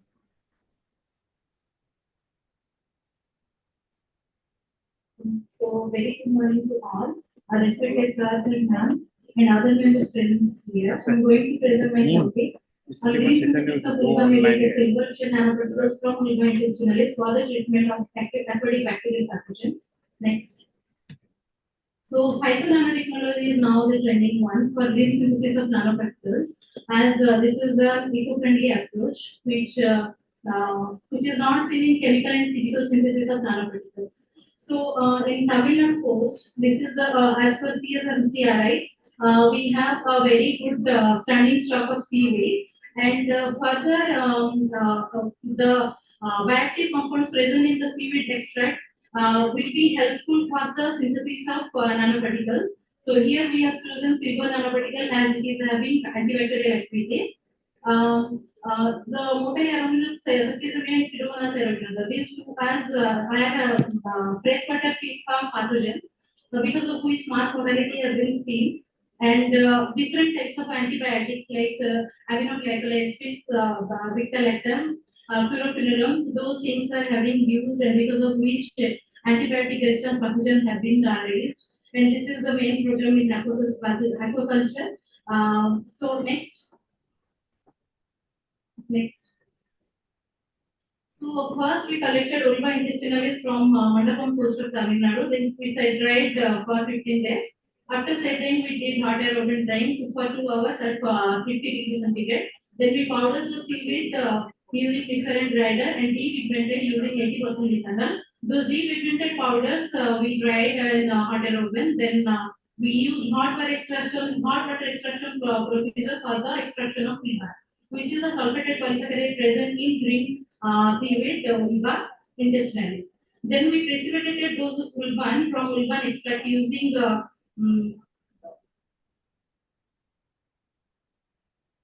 using 99% absolute ethanol. Then we collected those ulvan using centrifugation. By centrifuging, we collected the ulvan. Then dried using hot air oven at 60 degrees centigrade. Further, we partially purified that ulvan powder using 3 molar SCM. Next. Then, after collecting the partially purified ulvan, further we did proximate analysis and characterization of ulvan. So we got ulvan 19% of dry seaweed powder, which is a very good yield as compared to the other literatures also. Then biochemical composition we get sulfate content 20%, which is also a very good nobility in our extracted sulfate polysaccharide. Then further we did UVBs, APR and NMR TLC to know the physicochemical and biological activities of the extracted organism. Next. So this is the UVBs of our extracted polysaccharide ulvan, which is on 240 nanometer, which is a characteristic of polysaccharide. Next. Then here we got several functional groups, which will be helpful for the synthesis of nanoparticles by reducing and stabilizing those nanoparticles. Next. Then using NMR, we got those functional groups like anomalic protons, the supercarbon, hydroxyl, methane, and methanol, those other sulfate esters and granulons, which will be helpful for the synthesis of nanoparticle. Next. From 13C NMR also we got trimose, glycerolic acid, hyaluronic acid, and carbonic carbon, all this, which will be helpful for the synthesis of nanoparticles. Next. So by doing TLC, linear chromatography, we got with very good monosaccharide combination to fructose, arabinose, glucose, rhamnose, mannose, galactose, and glucose was present in our ulvan sample. Next.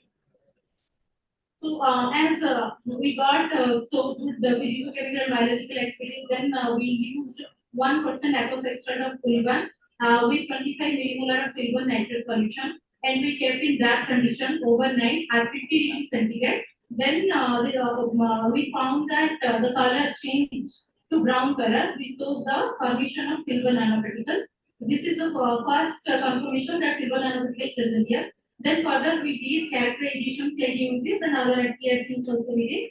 Then antimicrobial activities using microalgae technique, where the first and last row, this contains the positive control and negative control. Positive control is without nanoparticle and negative control is without pathogens. Then other 6 wells we used different concentration of nanoparticle, like 250 to 1500 mg per ml. Next. So this is the FPR of ulvan mediated silver nanoparticles, where we got hydroxide, carbonyl, ester, and silver oxide, those functional groups. We saw the presence of hydrogen oxygen atoms in our ulvan sample. Synthesize that particular silver nanoparticle and stabilize, like silver oxide nanoparticle. It shows the stabilization and helps in not aggregating that particular nanoparticle. Next. So it's the peak SAR peak shows that the synthesized silver nanoparticle is of very crystalline structure, very good crystalline structure. We saw the characteristic feature of concentrated tube structure of silver, and using that high speed, we calculated the size, particle size, which is 27.8 nanometer. Next. So further efficient with EDS analysis, which is for elemental analysis, the percentage of silver and oxygen present in our silver nanoparticle, which we got 63% of silver presence and oxygen 36%.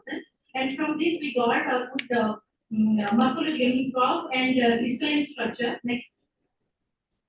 Then we did SRTM with set pattern, which shows that the synthesized nanoparticle are of polycrystalline in nature, and that granular texture uneven cubic morphology, and the size distribution in between 27 to 52 nanometer. Next. So next we check the antimicrobial activities for using the microalgae technique. So for which the MICA value we got 50 mg per ml and MBC value is 75 mg per ml. Next.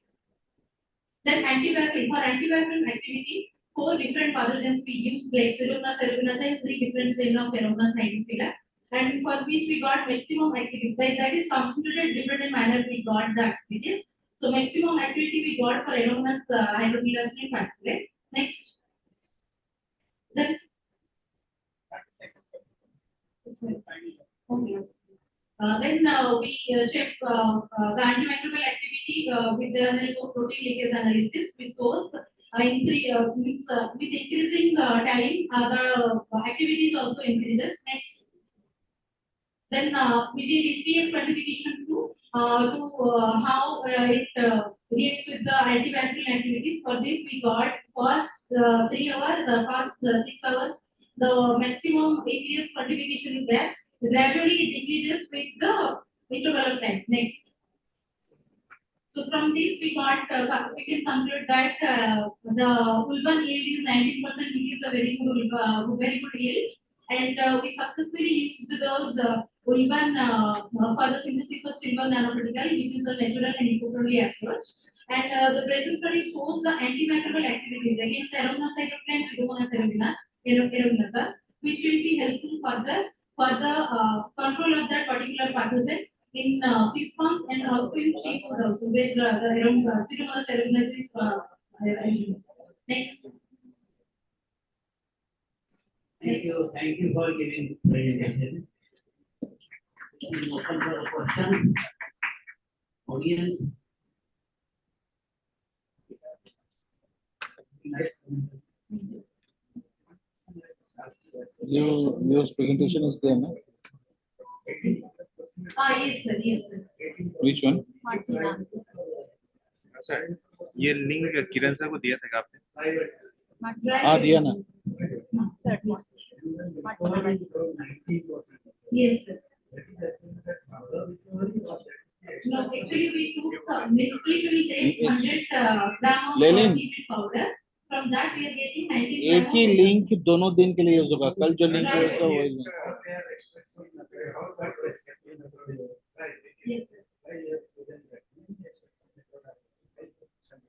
Because there is hot distill matter that is that solvent is normally available in our labs and all, so that is very good. That only and as per literature also water extraction method, they are getting good yield as compared to other extraction method. That is very.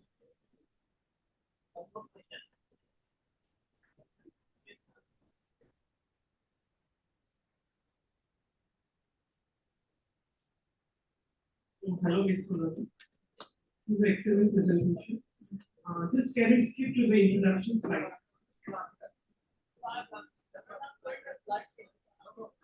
Okay. So you have shown this reports on this infection on fishes, revealing anomalies and pseudomonas cells, right? So you showed this fish species. Can you please identify the species? That is Chanasphere. Actually, further we are using that nanoparticle, incorporating with feed and targeting Chanasphere. Okay. So the Chana part, it is actually not Chana strand, it is Chana pancada. So this has been reported, I think, from, did you get this study by you? No, that is I took from the literature. Now further I will do that. Yeah. This is Chana pancada and showing this septicemic hemorrhage that has been reported from Assam. And this is one of my paper. So kindly from the next time when you are using it, like that is now in the reference section. Okay. So this is Chana pancada. Okay. Thank you so much. Thank you. Thank you for good presentation. Next presenter is Martina. Martina is there? Yes, sir.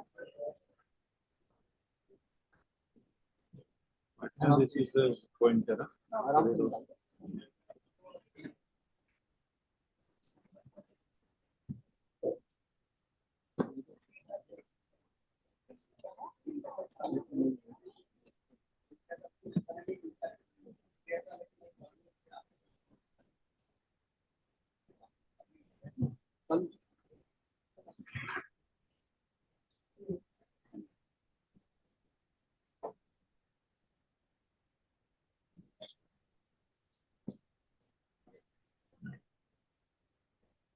A very good morning to all ladies and gentlemen with Kerala here. I'm Martina. Today I'm going to present about PCR-based detections of E. coli in Gujarat shrimp farming sector and analysis of its antimicrobial resistance profile.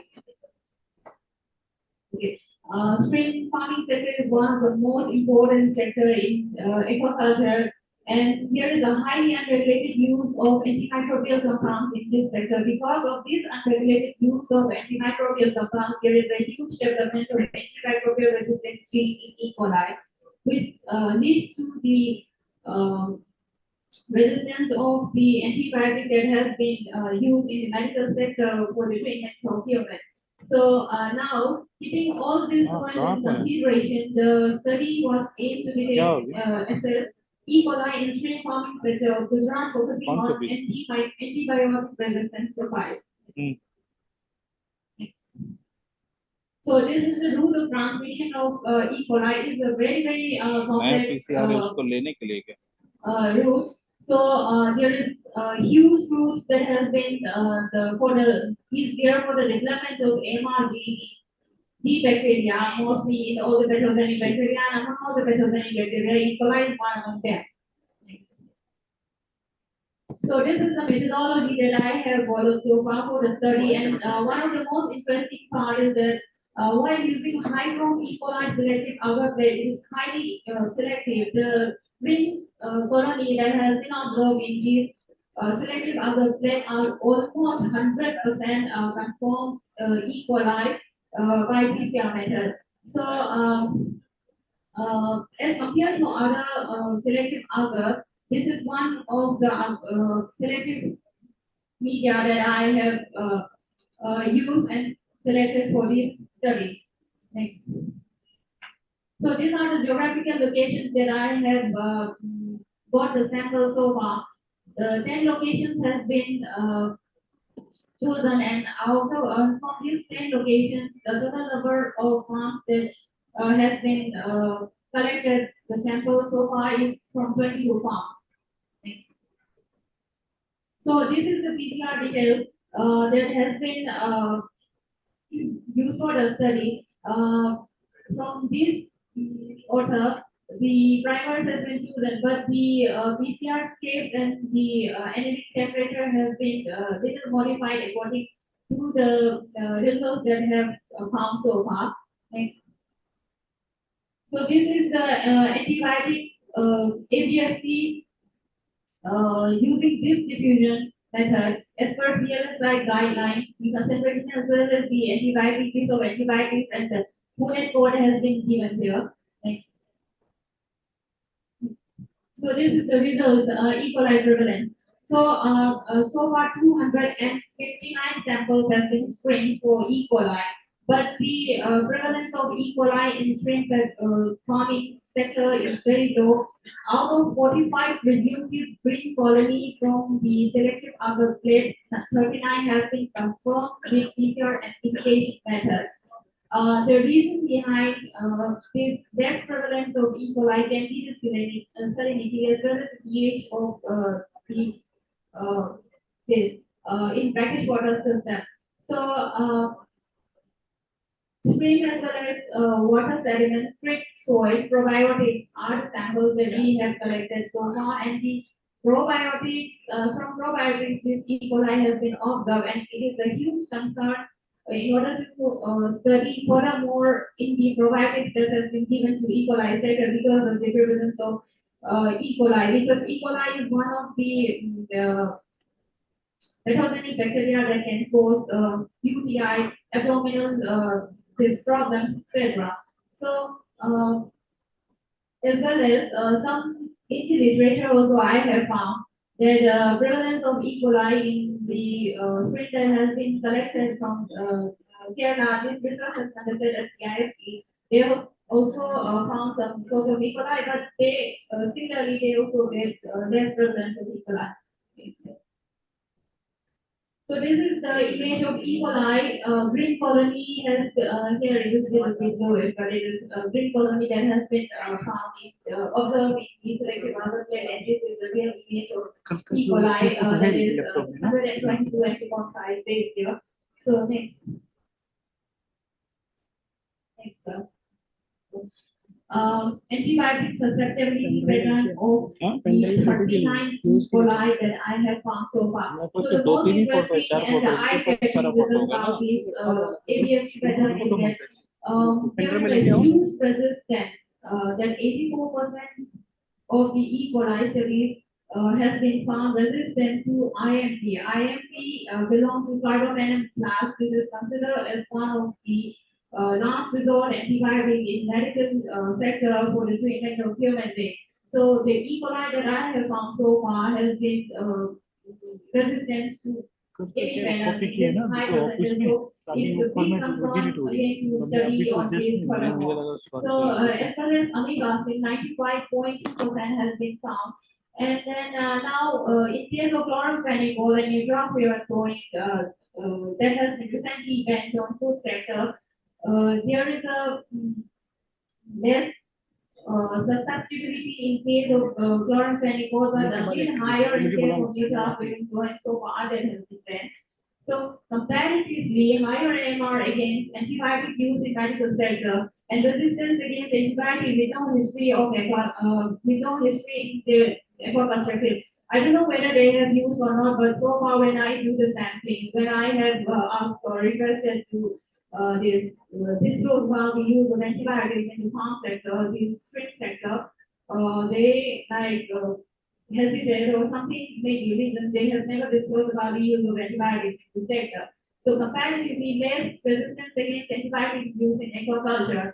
And the one of the author that has been mentioned that tetracycline is less this resistance against the shrimp sector from the same. So this similarly I got this result and this so far it is contradictory to my result. Next.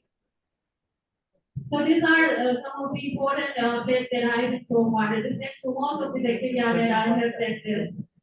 Next. Okay. So these are the antibiotic agency details. So XTR out of the 39 colonies, XTR there is 60 colonies that is one of the most important results because XTR is then is resistance to almost all the bacteria that is tested. So it is one of the most important results. Next.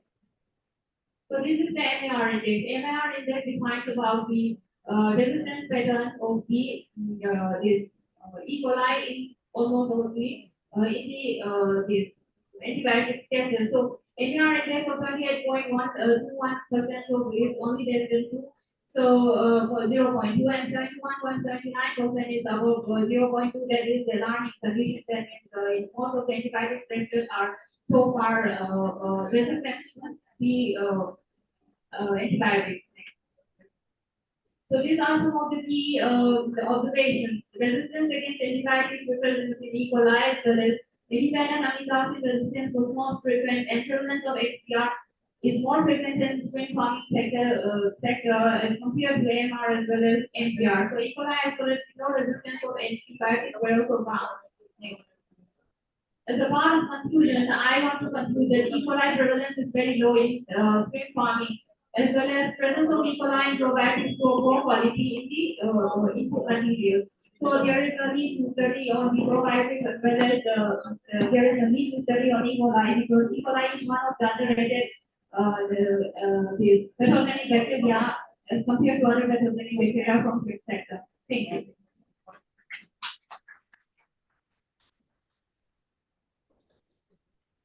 You have not cited any reference. Next slide, please. हाँ एक second एक second You said you have history about antibiotics, whether farmers they use antibiotics or not. Yes. But earlier presenter one he said there is antimicrobial resistance. Here he got the data. So you could have find out from the farmers properly whether they use it and how they adopt the farming practice. Sir, here's the data of using antibiotics in the farming sector, but when I do sampling personally, They have never, I don't know, they are hesitant to disclose about the use of antibiotics in certain farms. In all the farms, all the farms. So they can go to the audience. I have a question. Just there is a question. You are working on shrimp. Yes. What is the present production of shrimp per hectare in Gujarat?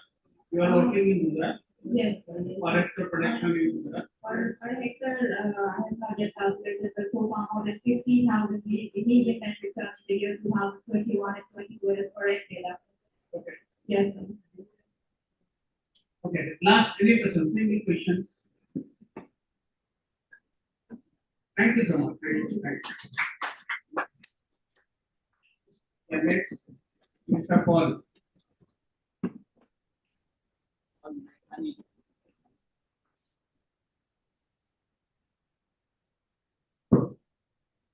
रुक जा सकता हूँ 2 minute नहीं हो रहा है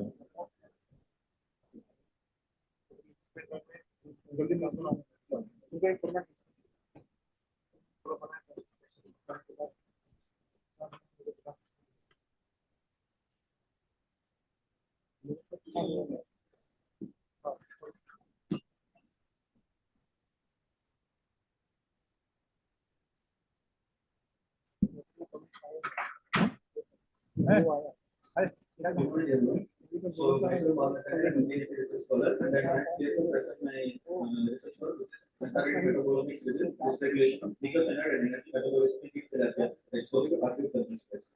So we all know. Next slide. We all know global warming is a major threat we are facing right now, and with each passing year we are facing record-breaking temperature, and 2020 was the warmest year on record in India. So in India, between March and June, we face episodes of extreme heat waves where the air temperature reaches up to 40 degrees Celsius and water temperature reaches up to 36 degrees Celsius during peak summer. So what is the implications for aquatic animals like aquaculture, like fish? So they cannot regulate the body temperature, so they are highly prone to thermal stress. So we know India has a tropical country, fishes sleeping there, they are already in the performance optimum. When the temperature further increase, their performance will decline. Performance in terms of reproduction, growth, disease resistance, etc. So ultimately, with increase in temperature, so what we are predicting is fishes are more susceptible to diseases and ultimately they will die. Mortality is there, some of the issues. Next slide. So the main objective of the study is to understand the metabolic changes that can happen during acute thermal stress using untargeted metabolomics approach. So we can find what are the major metabolic pathways that are altered during this acute thermal stress to come up with some knowledge and mitigating strategies via dietary intervention. Next slide. So why we choose metabolomics compared to other omics technology like genomics and transcriptomics, which will tell you what can happen in the cell, and proteomics will tell you what is making it happen. Metabolomics can give a real-time representation of the output of all these elements taken together. So we choose metabolomics for our study. Next slide. So in metabolomics, we can do approach targeted and untargeted approach. In targeted approach, you go for quantification of the known metabolic biomarkers which have already ascertained. In untargeted metabolomic approach, we go for the exploratory kind of analysis. So we will see what are all the changes that are happening as a whole, and it is highly useful for exploratory research and hypothesis generation. Next slide. So this is the experimental design. So I used the gift tilapia, which is a highly commercially important species in India, and we expose the fishes to acute thermal stress for a period of 2 hours at 34 degrees Celsius and 36 degrees Celsius using thermostat controlled aquarium which we designed in our lab, and 28 degrees Celsius served as a control. And after the acute thermal exposure, the liver tissue was excised and washed with PBS less than 10 seconds and snap frozen liquid nitrogen. So this is the big workflow of untargeted metabolomics. So after sample collection, the metabolites are extracted and their data was accused in high resolution mass spectrometry and peak detection and compound identification of that using proteogenesis. And after that, we went for chemometric analysis where we do multivariate statistical analysis to make sense of our data and finally go for biological interpretation of the results. So this is the results. So after peak picking and the compound identification, we could find totally there were 3,992 and 3,748 features from the HRMS data in positive negative ionization mode. And after annotation, we could make a data matrix of 1,030 and 915 compounds in positive negative mode. And this data matrix was used for further analysis. So in this PCS4 plot, we can see, which is unsupervised method, we can see formation of distinct clusters of our metabolome. So you will see, and the green represent the quality control samples. So that is coming, and the center represents the quality of the data we acquired. And we went for supervised models where we assigned a class for the each treatment groups. And here you can see formation of distinct clusters of each acute exposed liver metabolome. And you can see in both cases, the control group was towards the far right compared to the thermostat exposed groups. Next slide.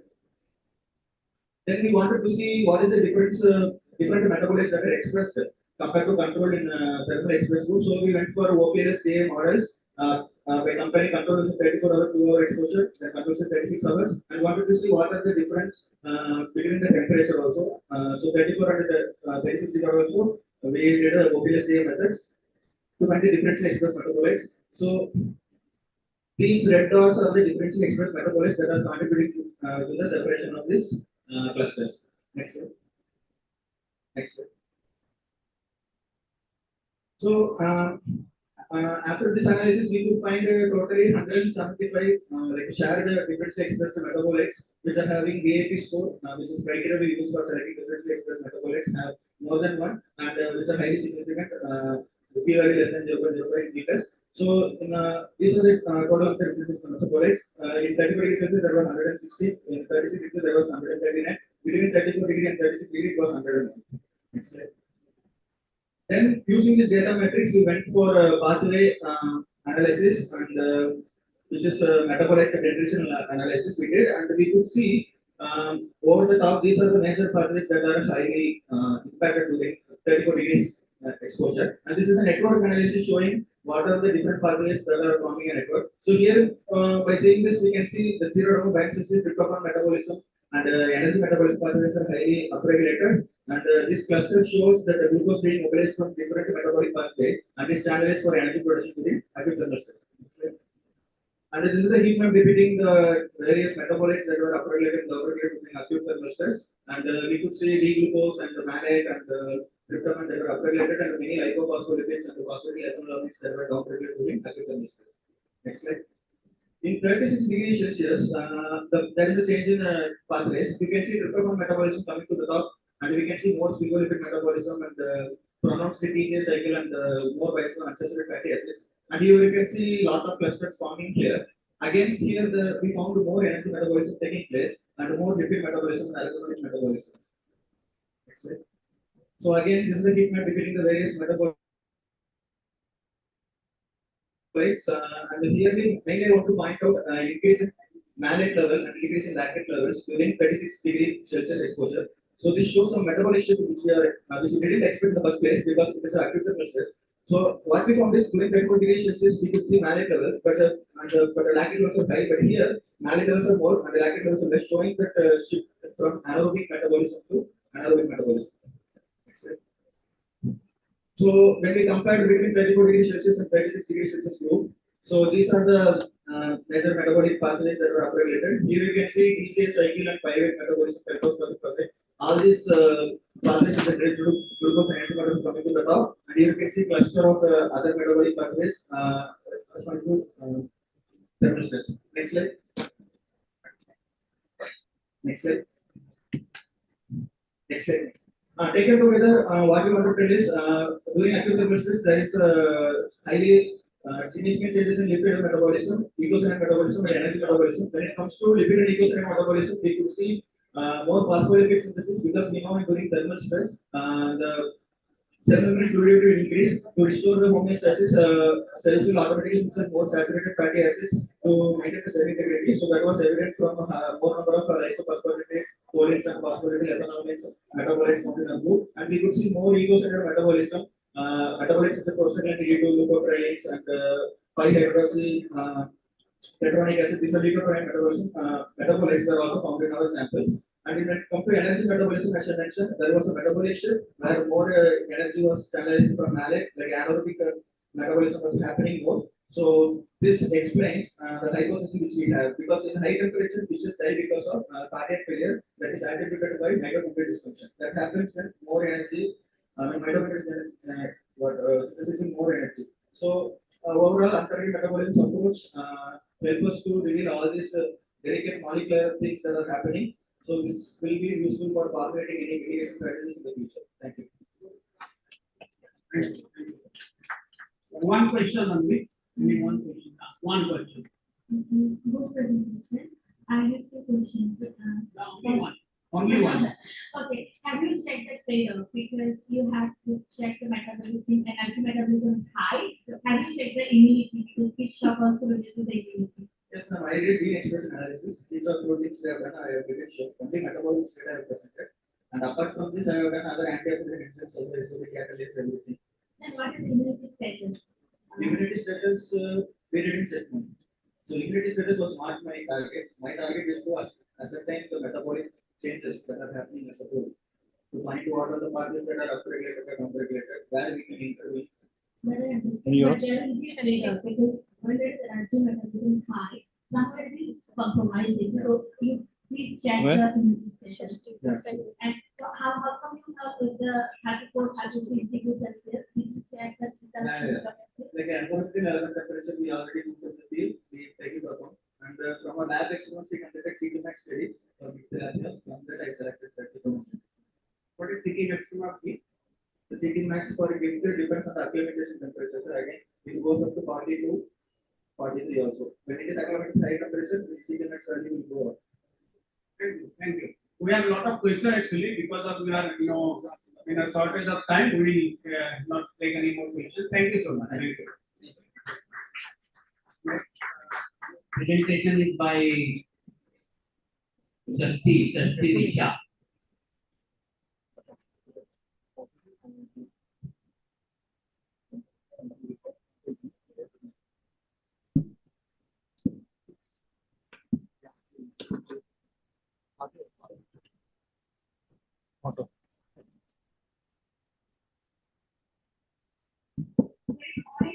I'm Shashtirisha, PhD scholar, presenting on epigenetic insights into growth regulation in genetically selected targets. Coming to the introduction, epigenetic refers to the heritable changes in the gene expression, which is mainly without altering the sequence of the primary DNA. And one such epigenetic factor is DNA methylation, which refers to addition of methyl group to the cytosine and converting them into the methyl cytosine. These methylated cytosine results in preparation of the gene expression because of blocking the major glue of DNA where the transcription factors bind. Whereas unmethylated cytosine tend to activate the gene expression. Coming to the clarice marker, it is significant indigenous to fish owing to its nutritional profile, therapeutic value, as well as market demand. However, its widespread culture is hindered by heterogeneous growth, low fertility, poor larval survival, as well as the need to sacrifice male for milk collection. A selective breeding program for clarice marker growth rate improvement is ongoing. However, the epigenetic factors are unexplored. Therefore, the present study was carried out by utilizing the reduced representation bisulfite sequencing to understand the DNA methylation patterns in those growth selected bugs. Coming to sampling, the samples are collected from Ballast, Andhra Pradesh. The field tissue samples from the Epigeneration stocks are collected from the low as well as the high body weight fish. Coming to the methodology, DNA is isolated from the collected sample and bisulfite conversion is followed. This results in the methylated cytosine remains the same, whereas unmethylated cytosines are converted into granule. Further, the reduced representation bisulfite sequencing is carried out, and the reads that are obtained are quality assessed and followed by mapping it with the clarice marker genome and calling the methylated cytosines from the whole genome. And comparing the methylated cytosines between the high as well as the low growth marker and identifying the differentially methylated genes, that is the hyper as well as the hypomethylated gene, and followed by their functional enrichment analysis and those genes which have significant importance in both the development are selected for qPCR analysis in order to compare their methylation pattern as well as the gene expression pattern. Coming to the result, the RRPS has generated 2 AEP DNP traits and it has provided a mapping efficiency of 78%. And considering the methylation level, it has shown as expected high methylation was observed in the species context, and around 4,90,000 methylation sites were found among all the high as well as low growth fungi. Here we can see that the methylation, CPG methylation has clustered the high as well as the low growth fungi into two distinct groups, and this purple plot shows the hyper as well as the hypomethylated groups among the high as well as the low growth fungi. This is an annotation of the differentially methylated genes, and it can be seen that the most of the methylation occurs in the intergenic region. This means that methylation has targeted the regulatory region, which may have significant effect in the expression of genes.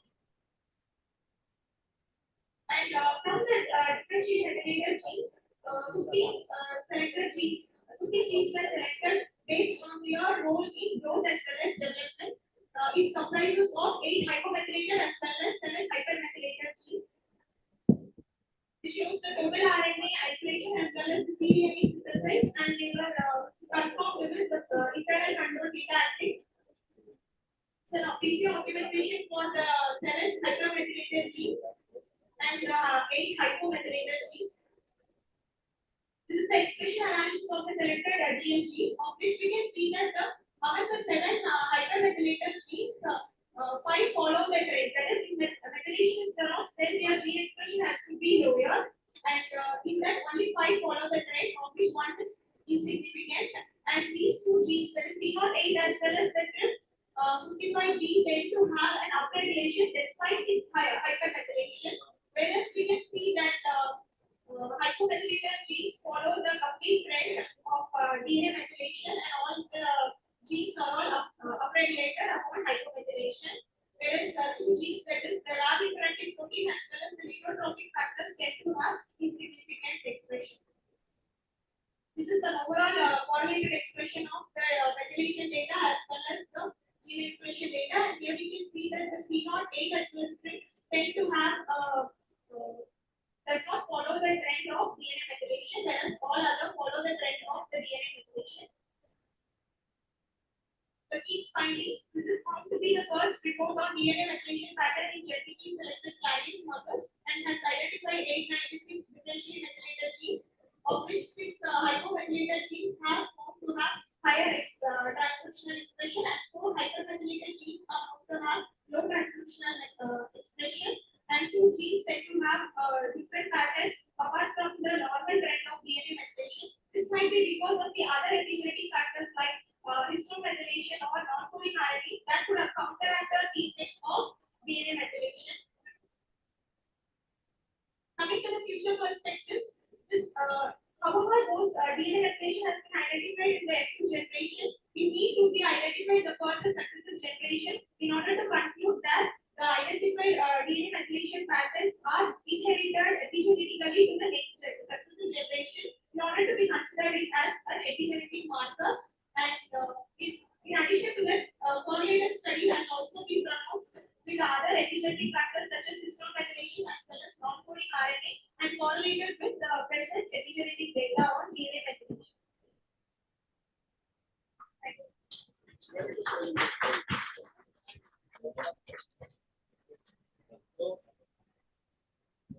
Session is open for questions. Yeah. You have identified some markers, that's what I was telling. 13 सूरज करके ये अलग है क्या? Identifying the markers. ये हटा देना क्या?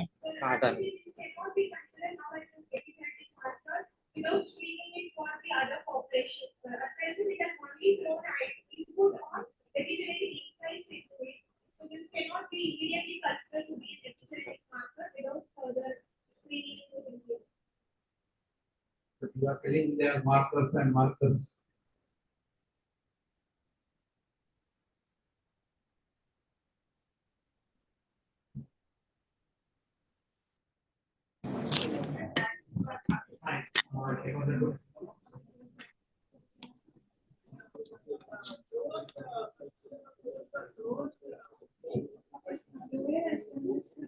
ये रख दो.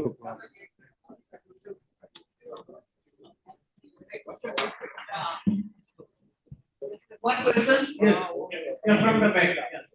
I was just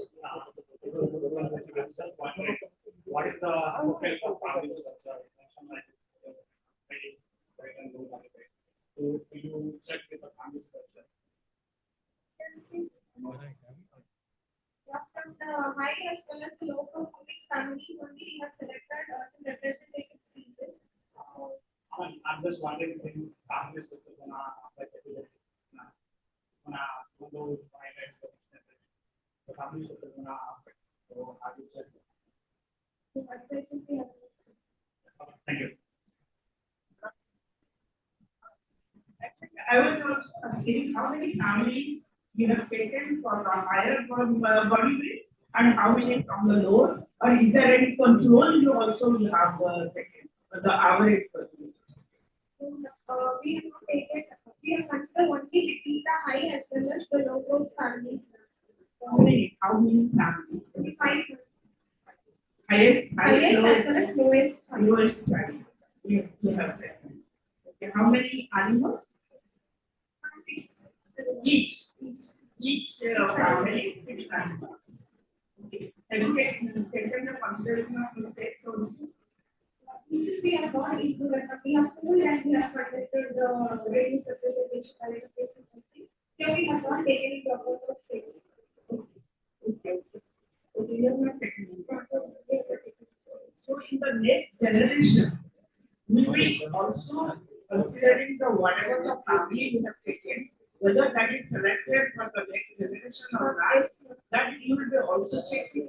So that you can also correlate with the suppose F2 generation. Okay.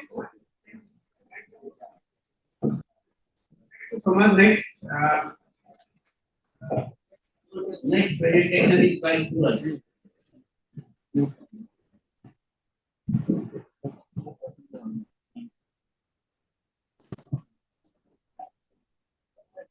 ये रेड वाला पॉइंटर निकल गया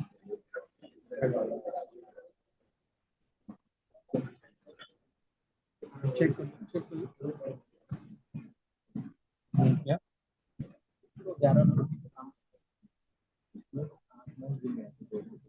Good afternoon, everyone. I am Suraj NS, PhD scholar, ICRCIP, Fisheries Biotechnology. Today I will be presenting my topic, detection of Prebiotics, free microalgae derived from tilapia. So I have to justify three three items for this topic. So one is what did I say my fish? Second is why we are doing Prebiotics studies, and then why are we focusing on microalgae? So why did I take tilapia as my fish? So obviously we all love to eat tilapia. In fact, the whole world loves to eat tilapia, and the tilapia growth has been going up and up ever since the introduction.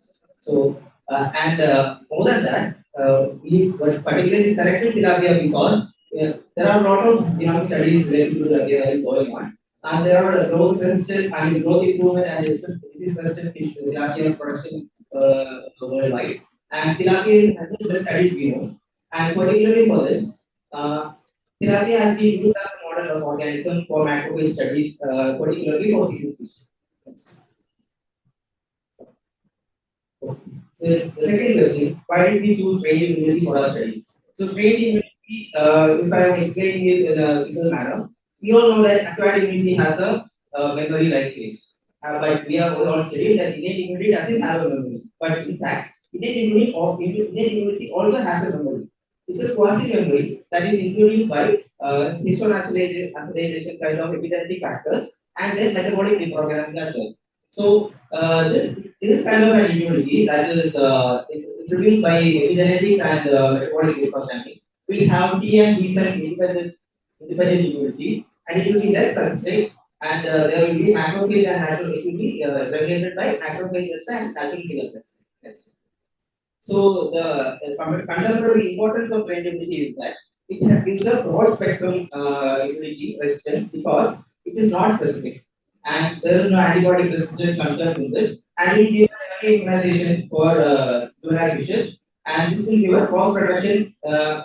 Like it's not acquired immunity and it is not specific, so it will give a cross protection against different pathogens, and it can be used and it has been used as vaccine at juvenile level. So it's a program for vaccination. It can be included in a program vaccination.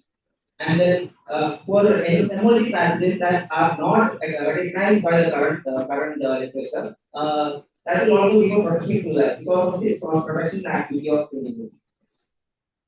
And why did we choose macrophages? So macrophages are very important in trade immunity. So this, in the most important natural killer cells and macrophages that are regulating trade immunity, macrophages are the highest contributors. So macrophages have innate immune characteristics, and there will be elevated cytokine production, and epigenetic reprogramming will happen in these macrophages. Then monocyte, metabolic rewiring will be happening. And in this particular case, because we are deriving from the kidney, there will be the kidney derived macrophages, which has a communication with the beta B cells that will later on develop acquired immunity.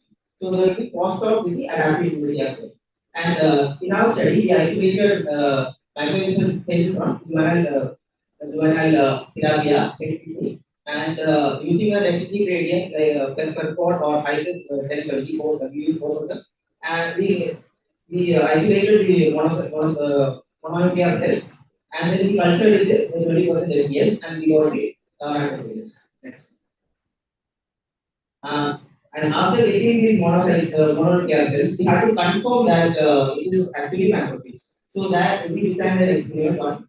In that, we stimulated the mononuclear cells with two different simulations of FPS, and we characterized it using three characters. So one will be innate markers of ROS and Netotoxic. Then phagocytic assay using character aggregates, and then macrophage specific markers IBA1 using immunofluorescence. This is the result that we got, and we have confirmed that this cell, the mononuclear cell that we got is macrophage.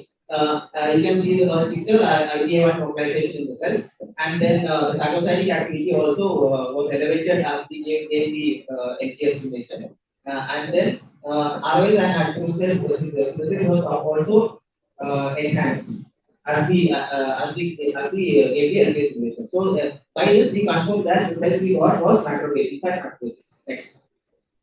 So after this, we had to stimulate the macrophages that we got to see if there is any immunity stimulation within the macrophage. So for that, we gave stimulation from beta glucan, and in a different group, we gave a restimulation within the LPS. Then for blocking the activity of immunity, we use a drug called metformin. So metformin is a diabetic drug. It will block the activity of immunity in macrophages. And it blocks by targeting mTOR pathway and blocking the changes downstream processes in the immunity and reducing the metabolic reprogramming that is happening in the cells. Next. From that experiment, we can get three things: the metabolic reprogramming and cytokine production of the macrophages, then epigenetic factor changes, and as well as brain immunity markers. So in the first stage, when we check the immunity markers, there was high elevation in the restimulated stages in TNF alpha, interferon, and interleukin beta. And the metabolic activity was calculated using, analyzed using LDH activity, and that was also seen to be elevated. So we could conclude that there was increase in cytokine production within the cells. Next.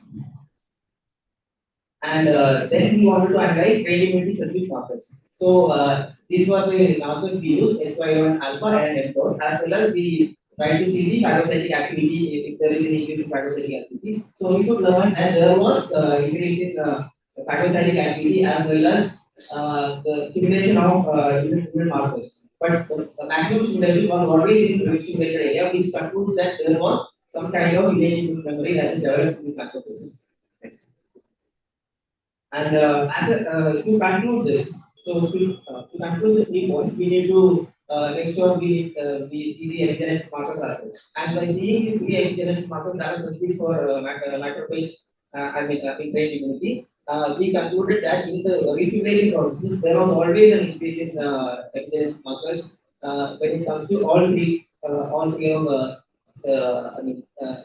of the markers. So all three together will confirm that it is due to brain immunity and not due to any other. And And we also found that when we are using metformin, the epigenetic change is suppressed. Okay, next.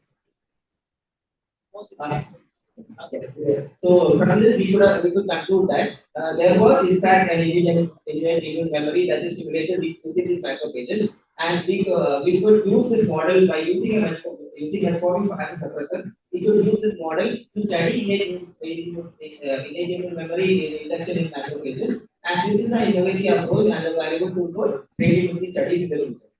Thank you. And this is my references, and I thank ICRCIP and the course for providing me the facilities and everything for the completion of this. Thank you for the presentation. Any question from the audience? And as a conclusion, I get two observations on some Your presentation is there. You are next. You are next. Your presentation is there. For the crustaceans, where we will not have enough This one. Number two, as you said, I find इसके बाद आप क्या? because this immunity drives to the epigenetic regulation. It is heritable, but it is reversible. So we cannot, at this stage of time, cannot conclude that we can produce a vaccine. We can use as a broodstock management, maybe because it can transfer to alpha and food, that it is useful in aquaculture. Okay. And adding to that, actually we are trying to develop like after the stage of experiments, we are actually planning to do this concentrational immunity memory programs. So that is our next step.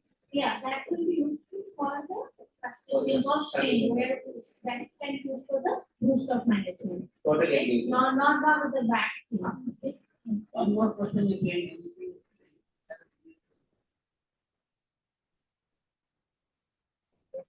So,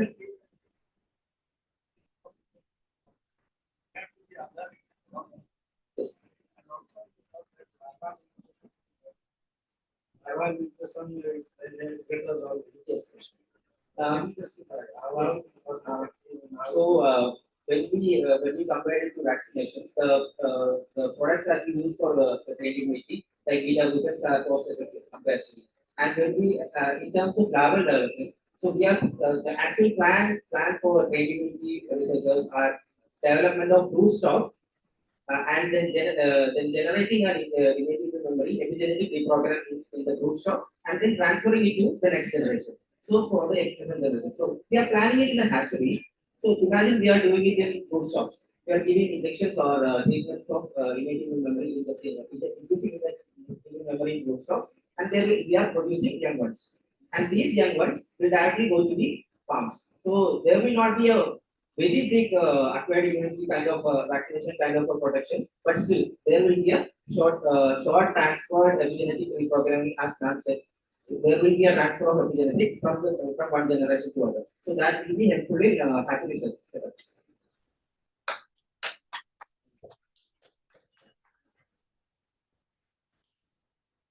We have come to the last presentation, that is by Rosemal Shaggy.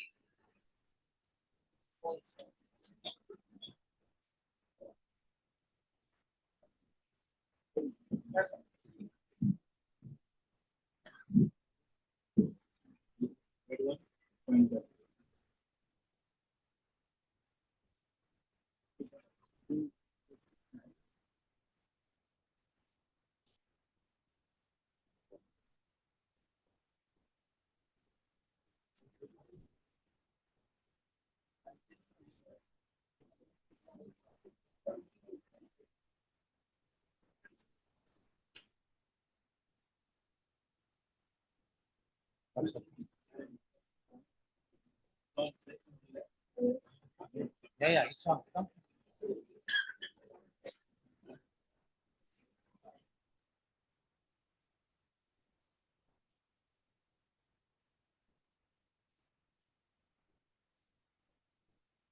good morning, all respected chair and my friends. I'm here to present on the topic effective dissemination of genetically improved Chinese mother in static simulation study.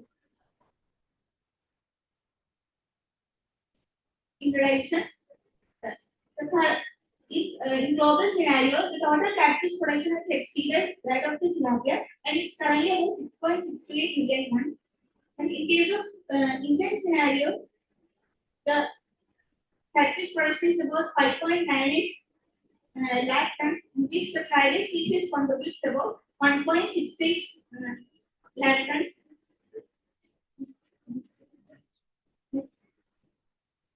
Next slide, next slide. And the aquaculture of this smuggler is mainly constrained by low survival and low reproductive rate. And ICA's CAP is implementing genetic improvement program on fatty smuggler for improving the body weight at harvest.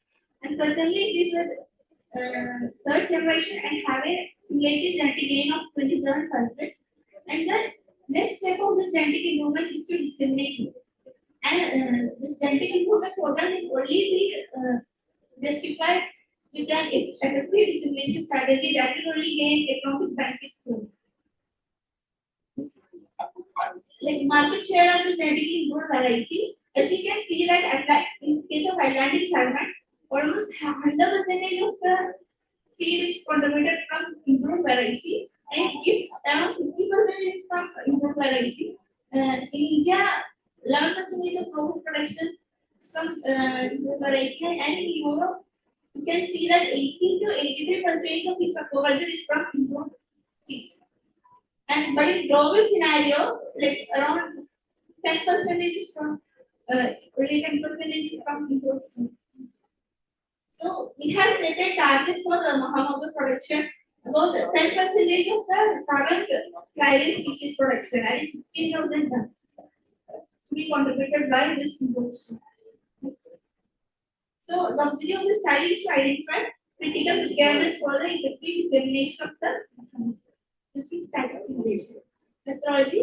We have followed a static simulation study and calculated rootstock requirement and pond area requirement for it to achieve the 16,000 tons, and then analysis of the results.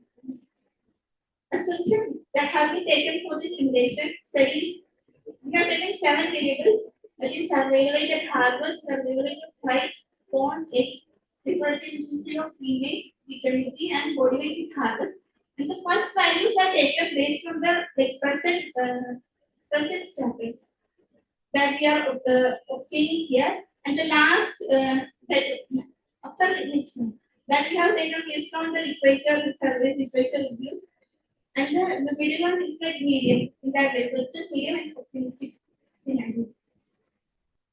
Coming to results and discussion, in the case of the fecundity have the most significant impact on the requirement of the brooders. Like when we increase the fecundity from 1500 to 66,000, there is a decrease of broodstock requirement by 75%. And also when we increase the weight, here we have taken 200. So the broodstock requirement is decreasing by 20 to 25%. And survival rate of from stocking to harvest. In that case, when we increase the survival rate from 70 to 90%, the broodstock requirement is decreased by 22%, and also increase the body weight at harvesting. In this case also, it has been broodstock requirement has been decreased by 22%. And like in a requirement of area, in that case, survival rate and body weight are the main determinants for the area for culture. Area for culture. So if we improve both the survival rate and harvest and body weight, so we can reduce the area for culture. And the fecundity, increasing in fecundity is reducing the brooders area requirement by 6.5 tons. It is decreasing the area for brooders, like not for culture. So that may help us for reducing the genetic lag. Like if we improve these traits, it will help us to increase the production efficiency, and also genetic selection has taken for improving the survival rate. And in cow, like dairy cow, they have noticed that over 25 years there is 4% increasing, 4% of increase in the survival rate, and also there is a positive correlation between growth and survival rate. So, like, it is, if we improve the growth, it's directly improving the survival rate. But the problem with this is that both the survival rates and reproductive rates, example, pigmentic, such as pigmentic, which have low to moderate level of fertility. So, not environmental effect on these rates are more. So, alongside the selective breeding, we want to standardize the management practices that will only help us to increase the productivity. And also, if they are help in increasing the distribution. Like, this is the graph showing the Canada brooders in different scenarios. Like in present condition, we need 4.5 lakh tons. In achievable condition, in that condition, we have improved survival rate of at harvest, then body weight, and then efficiency. We can reduce the food stock requirement by 0.66 lakh tons. In the ideal condition, it's too much optimistic. There we only need 0.14, and in the area requirement also, we need this much of area. It's 188 hectares of area is required for culture for India. Like in this present context, for attaining 16,000 tons, we need 1,046 acres of breeding nucleus. That means area for breeding nucleus.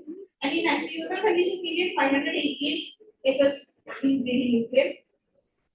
So it is not possible to directly transfer from breeding nucleus to the next step. That the production is not possible. So we need either multiplier unit or standard breeding nucleus or multiplier like that too. But when we increases these sires, the one problem is that it increases the genetic land. So that also should be optimized when we are like planning for it. That also need to be checked by the ethics. Going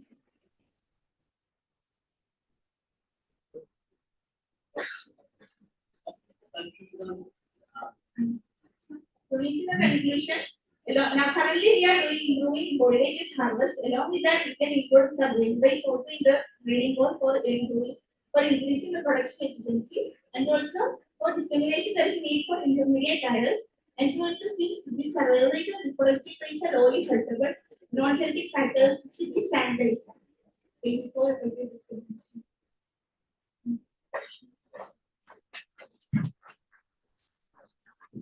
very good, very good. So, actually, thank you very much. Any question? That statistic and the data assumption you are giving, that is your secondary data or primary data you have collected, like from precandidate 1500 to 6000 that you are achieving? That 1500 is like in present situation we are getting 1500. So you do 4 to 6000. Yeah, 6000 because some literature I have seen they are reported 6000. What is the thing like 1500 to 6000? It is like 3 times, 4 times. Yeah. Is it possible? Like increase the frequency so that is. Yeah, it will take too much years, like more than 50 years. Thank you so much. Suggestion. If you are dealing with large, I have seen in your class large of animals you have mentioned. What is your standard area? What is the statistics you have used? Because you are using the tool for study. Static simulation. We haven't done any statistical analysis. Unless we do the statistical analysis, static simulation is no good. Because you are telling 1500. Whatever you can see, there is a variation in fecundity. There is a variation in fecundity. The animal also there is a range of variations. It is not a single range. Because all has not the same fecundity. That 3 values is like 3 different conditions. 3 different conditions. The fecundity 1500, maybe some is 800, some maybe 2000. So that is a variation will be there. So mean error bar is most before anything you present, what of the condition for that. That should warrant nobody will accept your solution. That's one submission there. Static simulation. It is actually a static simulator. In the static simulator, actually randomness is not there. The standard error is actually involved with the randomness. So static stimulation, there is no randomness. Thank you, sir. Thank you. Thank you.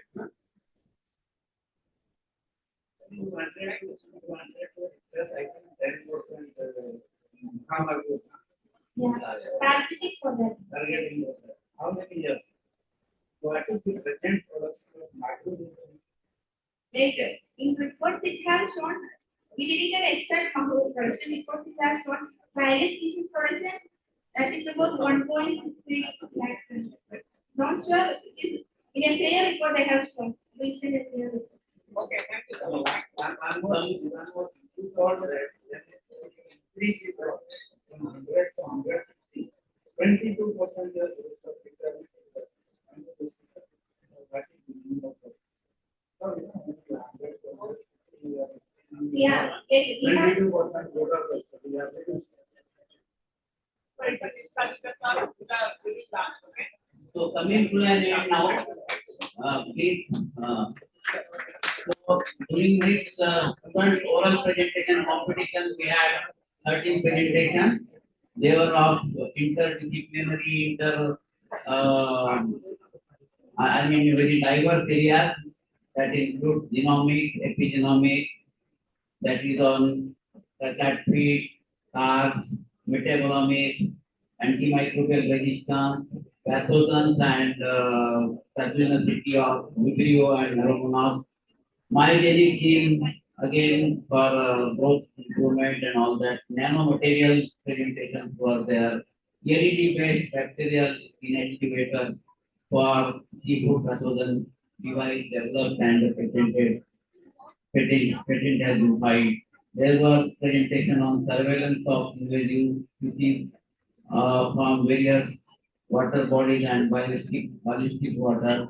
Some presentation was there on macrophages, genetically important last presentation on Clarius Maggiore on genetic improvement of food and many more things. So thanks a lot for giving me this opportunity. Thank you, my dear co-chair and also the lecturers. Thanks a lot. Want to say anything? Thank you, organizer, for giving us the opportunity. It is a very nice session we had, and it should have been continued for long because we had a lot of questions that interested the audience. But sir, we are behind the schedule, so we have to close very quickly. So thank you once again. Thank you. Thank you very much. Respected Nakra sir, Dr. P.K. Das, who has also joined, and we are excited to hear from you in another session. And then respected Ninavar sir, and then my friend Dr. Vijay, and all reputed and students. This is really our students, our strength. So our students are excelling in all these frontier areas. So I am very much happy that they are going to contribute to our biotechnology and research also. So thank you very much. Nice presentation. Sir, I now request Dr. B.K. Das sir to honor our co-chair, Dr. Reproductive Sharma. And then reporters S. Ramkumar and Kiran. Academic, please.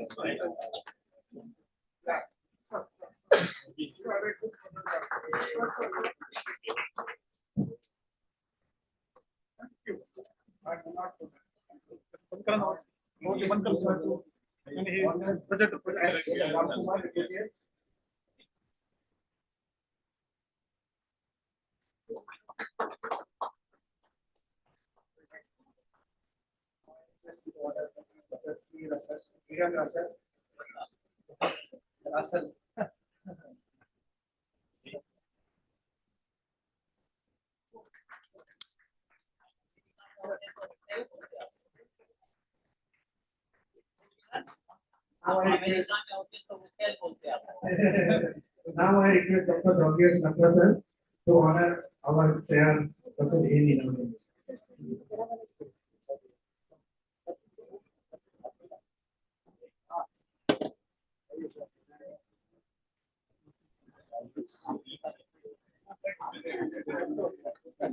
Yes, sir.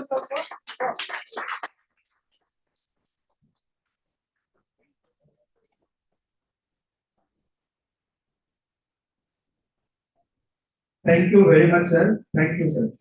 Now we'll have a small free break, maybe 5 minutes, and then again we'll be back to this auditorium, and then we are going to have an important technical session on innovation in the biotechnology era.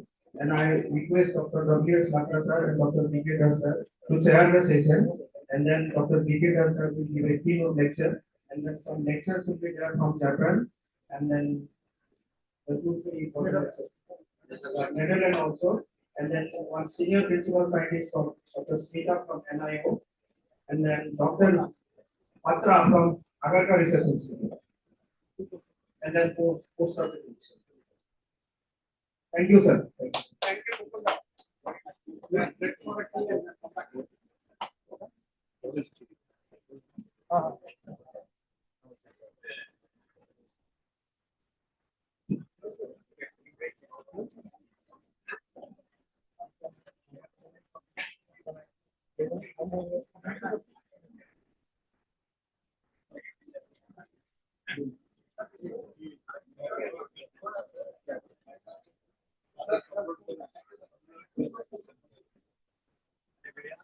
कौन load कर रहा है? हाँ sir.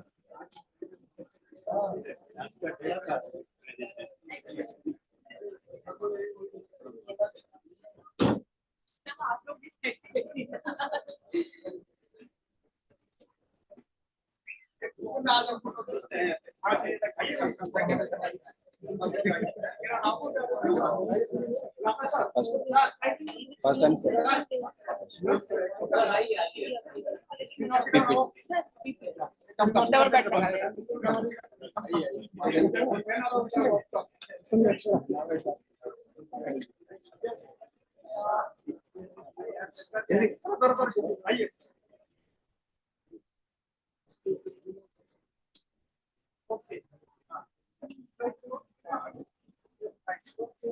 Yes, sir.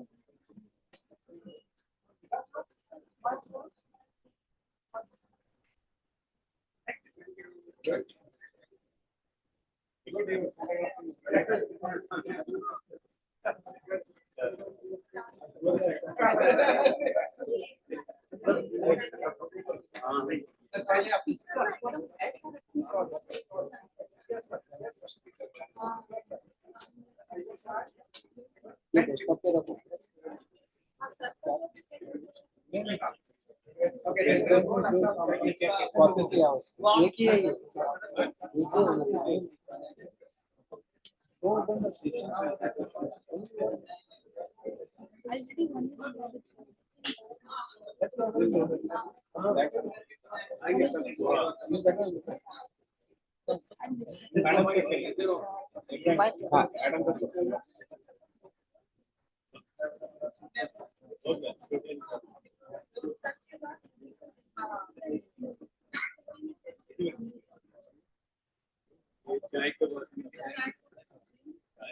Sir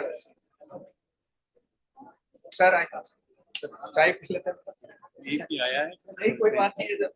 sir ये काफी अलग folder बनाओ तो इसी में डेस्कटॉप पे कौन सा ये रखा है अभी अभी नहीं ओपन मैडम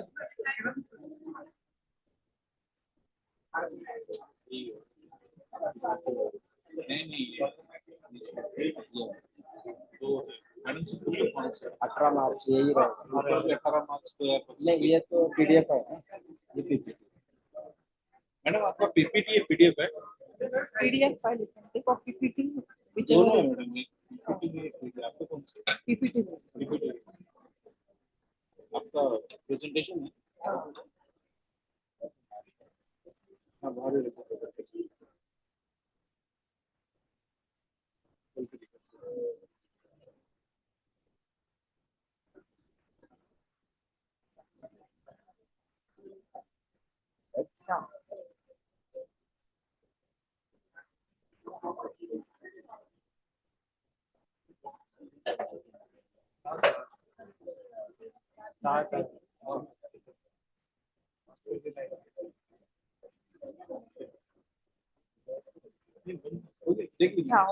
पेन ड्राइव दे देंगे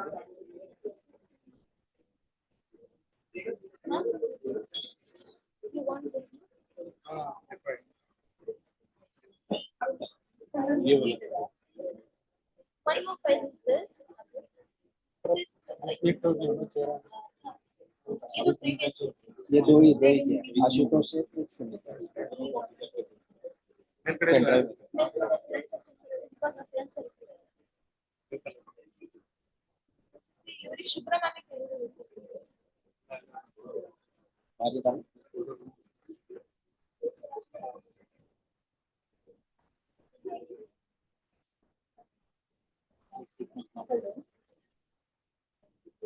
हाँ ma'am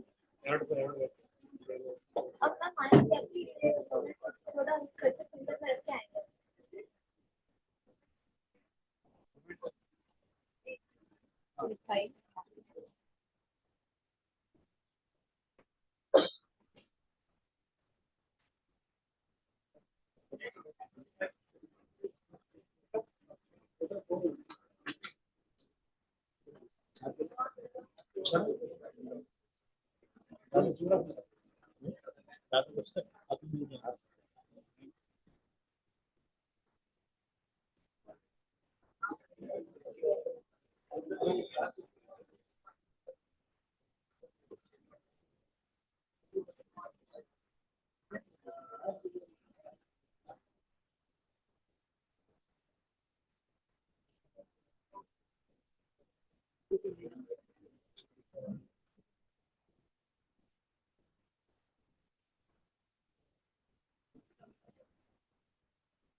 Hello, hello.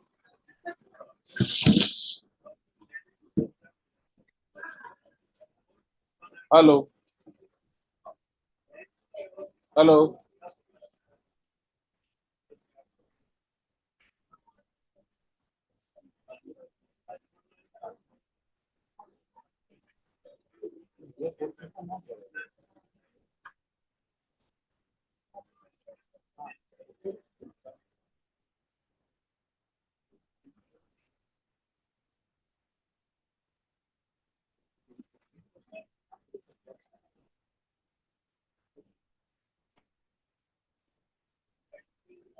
Number 8.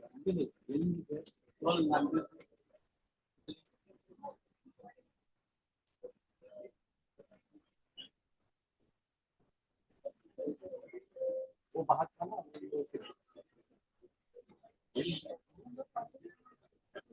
Can start now. Sir किधर है? सर को इधर ही था ना सोफा इधर ही.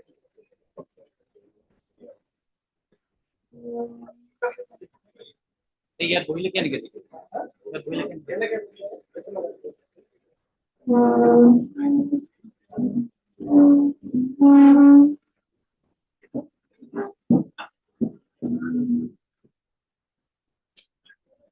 यार ठीक है सर.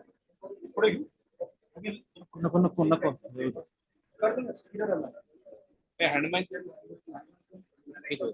तो बस तो और कोई है no problem.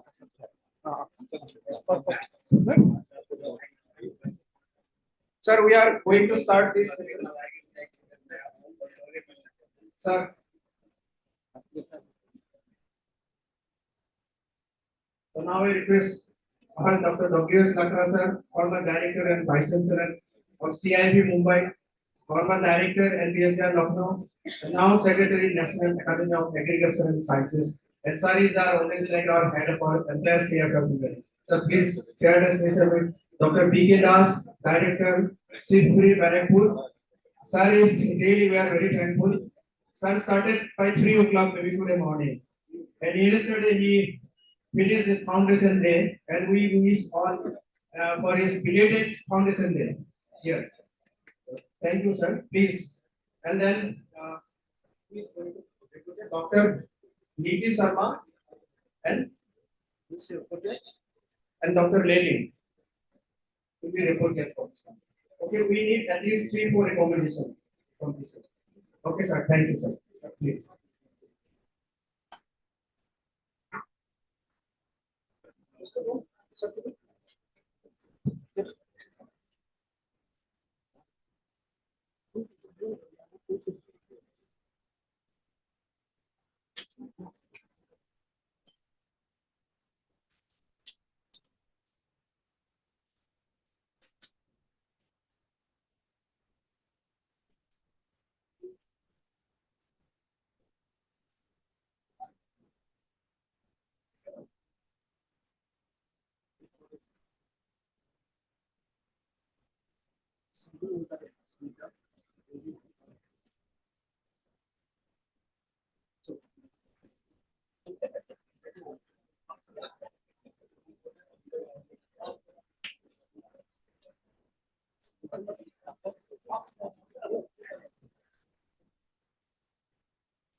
Okay, so once again, warm welcome to this session now starting.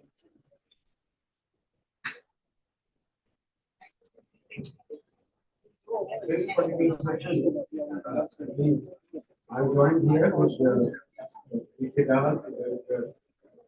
Supreet, and Dr. Nagpure is also listed here. Dr. Nagpure. अरे आप भी आइए Pigments is loaded. Pigments. Loaded. Dr. Nagpure is the former head of the department. Sir को वो लगा We are known now. Sir को वो लगा दो. And then we have here one keynote talk by Dr. Das, and then Ballast, of course, he will not make it. Then we have all listed, invited lecture here. I don't know if all four are present here. Dr. Tapan is online, and Dr. Manu Kumar is also online. They will be online, and then Dr. Smita Vibrio is here. Okay, and then we have Dr. Chinmay Patra. Okay, and of course there are two posts. So I think this is a very important technical session. All the sessions are so important, but then here the word innovation is listed. So the innovative era, in biotechnology, we in every subject, we talk about innovation. We talk about something new, something not a business as usual, but something which is you heard for the first time. I think you all remember Dr. M.S. Swaminathan. When Dr. Swaminathan is my talk, every time he will tell something new. So that is innovation. So if you can tell something new in your talk or in your presentation in the area of biotechnology, I think that will be innovative. So I think without loss of time, we would now have a keynote lecture by Dr. Vasudha Das. I think everyone knows Dr. Vasudha Das. He has been the director of the one of the great institute of this country, the Central Inland Fisheries Institute. All other institutes except this institute have SIFI. So that's the mother institute for inland fisheries. And Dr. Das, as we all know, he's a professional graduate, MSc, PhD from OUT, and then of course also from Scotland and US, California. So he basically a specialist of everything now. Maybe initially he must be talking about aquaculture or molecular immunology, health management, but as the director of an institute, you become expert in almost everything, from science to administration. And then I think he has been the president of the professional fisheries graduate. Friends are here. They may be knowing him so well. And that's another big responsibility of Dr. Das, and he is very decorated scientist who has got, ICR Dollar Nero Award, Lal Babu Shastri Scientist Award, the most provocative of the MFA Award of the ICAR, and Dr. M.S. Swaminathan Award, Sardar Patel Outstanding ICR Institution Award, which he got for the Institution Lifestyle Institute Award, and several other, honors, from various societies in the country.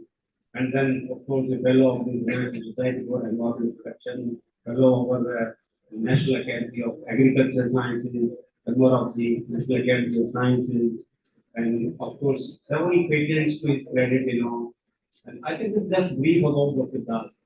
So maybe we will know much more about his,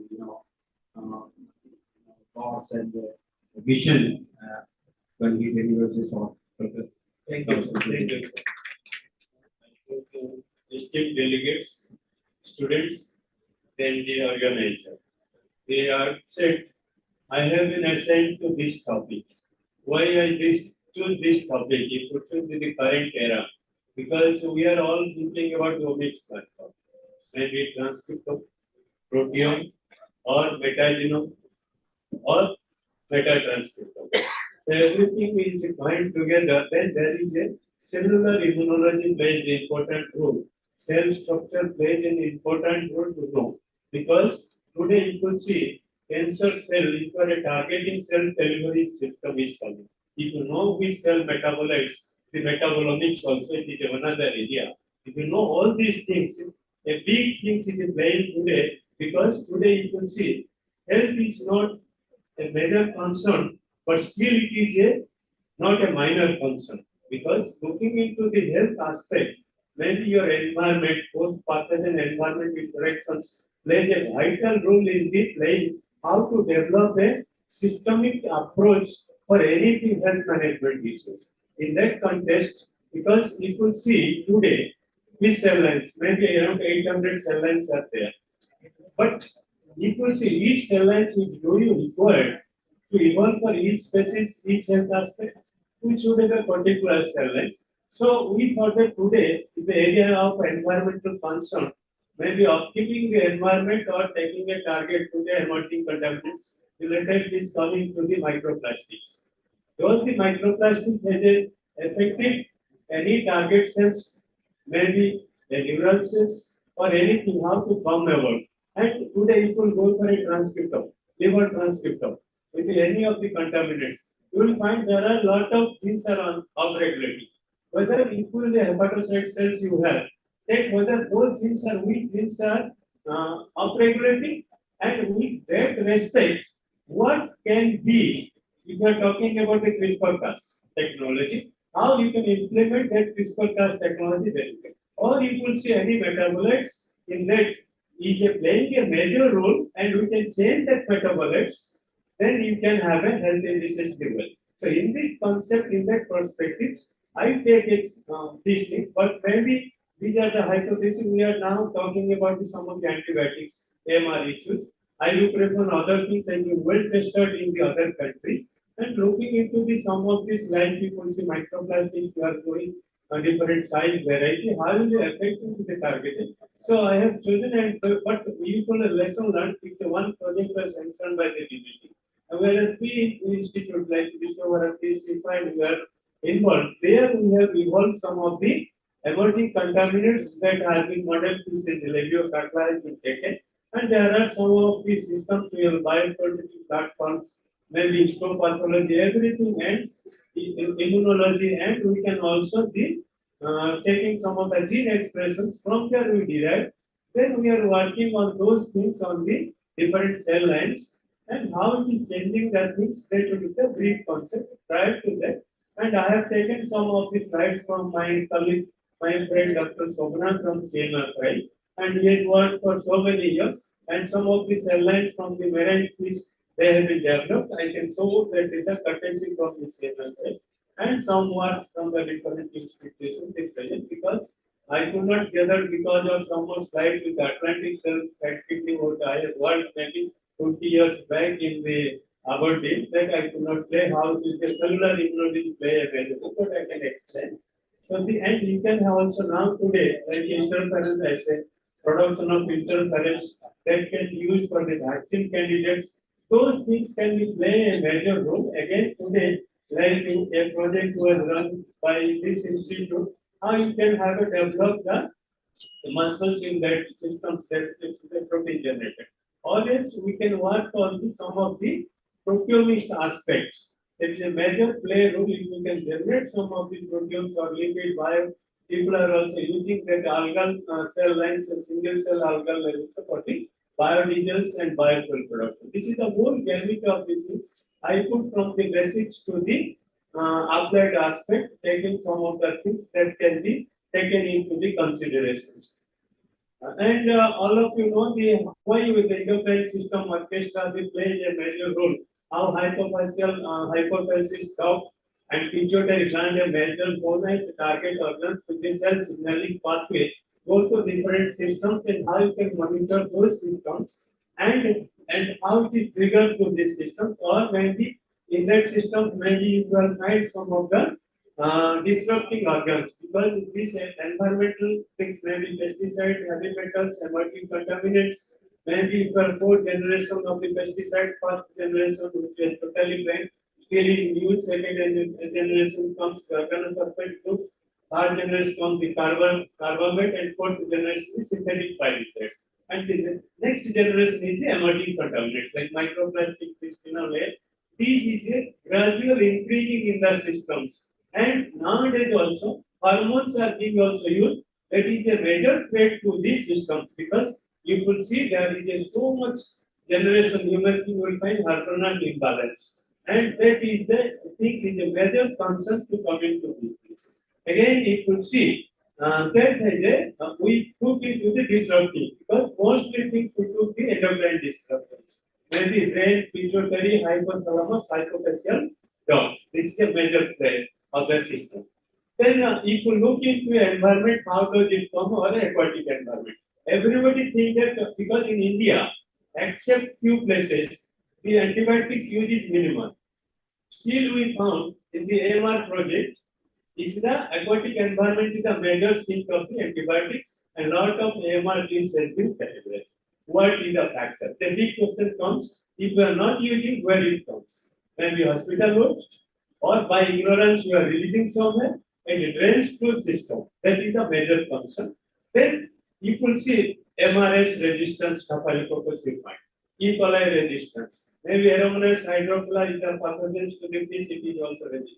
Lot of resistance gene it is coming. When you are work, we have worked for the beta genomics of the river Ganga, Jamuna, and now we have also Niti Sharma has got the PhD from the Brahmaputra. So three rivers we found the Jamuna, lot of AR genes we have found. And we are going to the Sundarban ecosystem, hardly we found few genes. And when you go to the individual, some of the bacteria and the transcriptome approach, only one, two. But today you could see some other bacteria, if you are finding now, we have published 4 genome drugs, genome this recently published, that is lot of antibiotic resistance is coming. And where these are coming to the aquatic system. And all this has a AMR box in the near future. And if you have a AMR box coming to the particular gene or protein, we should be more concerned for the cellular system to develop in that things. So in that concept, you could see these are the systems where you have found in the system, maybe it is mentioned maybe even today, heavy metals, then pesticides, emerging contaminants, pharmaceuticals, oil and other derivatives is a major source of the your contaminants. That in the systems, aquatic systems, in different way you will find that is gradually. And finally, you will see bisphenol analogs also. Bisphenol because it is a precursor of the microplastics, and that is bisphenol. Not only bisphenol, there are 3-4 analogs that is more important to the future working. So, then these are the mechanism of how these chemicals act. It may be your cellular system, nuclear systems, or maybe none of the systems. Because we have seen, like I can give an example like MX, that is interferent irreducible genes, MX. So MH is a signaling system when it will produce both cell, the nucleus, and the cytoplasm.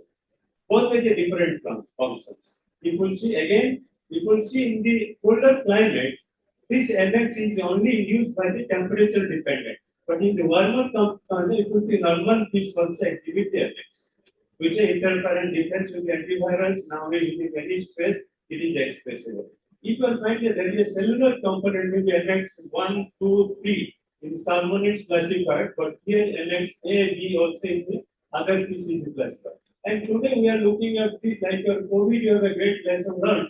That is the maybe that is interference can be protect for the any of the viral infection. Looking into this synergy, if you are finding which cells, maybe we have seen WBC cells, lymphocytes, macrophages, these are produced mostly, but we have seen we have had a concept hypothesis product, immature RBC cells also produce MX. See, this is the thing. Again, ISG 15 also another interferon inducible genes also we have already shown sequence, and we have also different aspects of the things here. But we have seen these are the cells that are mostly responsible for the antiviral mechanism. These cells also now it is on the stress induced mechanism, this also plays a major role. If these whole game of interferon inducible genes that are responsible, how it is playing in a self-structure environment contaminants. So we should see the merit of and there is a simple instead of permanent cell lines is not available. You can isolate macrophages, then within 4 hours, 96 hours, you can demonstrate this type of cell. I am not talking about the stem cells, there are other systems, next step of the things, but the simple things, nobody has these cell lines. We can have a cell culture lab, but this basic knowledge on the cell science. You can microphage culture, if you can purify immediately, head kidney, you take the head kidney, with a lot of macrophages you will find. You can purify it, then you will find subsequent you will find within 48 hours, then these genes or these are the cell signaling path can be accelerated and you can study your the hypothesis can be proved in your study. So that is the things instead of running behind a cell for a longer period, you can see the environment contaminants are the trigger on this. Then I have already told these are the chemicals, maybe atrazine, bisphenol A, then dioxins, perchlorates, then and polychlorofluorine substrates, then pyrethroids, then phthalates, then triclosans. These are the things and microplastics you have to do. These are the most of the environmental contaminants. You do not go for the heavy metals or other things because if you look into on the heavy metals, arsenic, mercury, because mercury is in marine fish, you will find also found in the mercury levels. But arsenic, you could see Ganga, Brahmaputra, Meghna, Delta, arsenic is a groundwater contaminant. It has a path to the different food chain systems, including rice systems, alloy, what other things in this. In the vegetables, it is going to things and it also causes the cataract also in the human being, which has been proved by our institute studying the cataracts of the fish and other fish. And we have a lens which Dr. Vipimon has done it from our institute and see how it is with the protein response. These are the some of the major things that source to zinc and these are the major contaminants. We should study how best we can agglomerate this. There are a lot of things we give in the different strategic way, but proof of concept if a single cell that is induced by these things that can be, you can check how best we can block that pathway, then you can have a preventive. And again, for that, there is another concept, proof of concept, when you go for a bioinformatics platform, or there is another of you go to aptamer technology. Because instead of antibody technology, people have gone to the aptamer technology. But our institute also developed two aptamer technology for detections of like aromatase veron or there is arsenic in this. We have systems and we have aptamers detection systems. About the DNA conjugate with the aptamers because you have to protein and see the synthesis, then primers, then so it's a reliable concept that can be done and that can be proved in that way. So you can have a that platform and this platform. You can validate the two platforms, see which best it is working. So again, epigenetics, you all of you know, when the new emerging things are coming, if you know all these things in a cellular way, then you can manipulate the epigenetics tools, then you can find out what is the best solution of these things. Next. Then I have already told this is how it works, this emerging contaminants in this pathway, and that is a pituitary, and maybe you could see, maybe we can see these sex hormones like FH, challenge, then other hormones you can androgens, estrogens, or how it comes goes to the testes and ovary. It's a major prevention is for any contaminant or exposure. We do not know daily life. We are using some cosmetics. We are using so many things. So there also it comes to the things because from where it comes. Because these are the some of these daily routine life we are using, knowingly unknowingly we are creating blunders in our health charges. So that should be we should have awareness and see how they are changing the different systems. First we have gone through the in these systems we are taking what level of characterization model validated with these hormones, how these hormones are their expressions, then histological going to the up to brain levels and dry laboratory, then we are coming with the cell assays. And these are the some of the things we have done this from like your bisphenol A, triclosan, cypermethrin, diethyl phthalate, some of the things. And we start with the classical study of this toxicity, then sublethal toxicity, see what are the changes and these are the concentrations of the lethal toxicity values. Then the next step is going to the chronic toxicity. We study for 1 month how it is happening next. Then I don't want to go in detail about what is the triclosans. You can see what is the triclosans and how it will be inhibiting the systems next. And these are the findings you could see here. Maybe we have the general with ELISA technology we have studied. 17 beta, how it is behaving.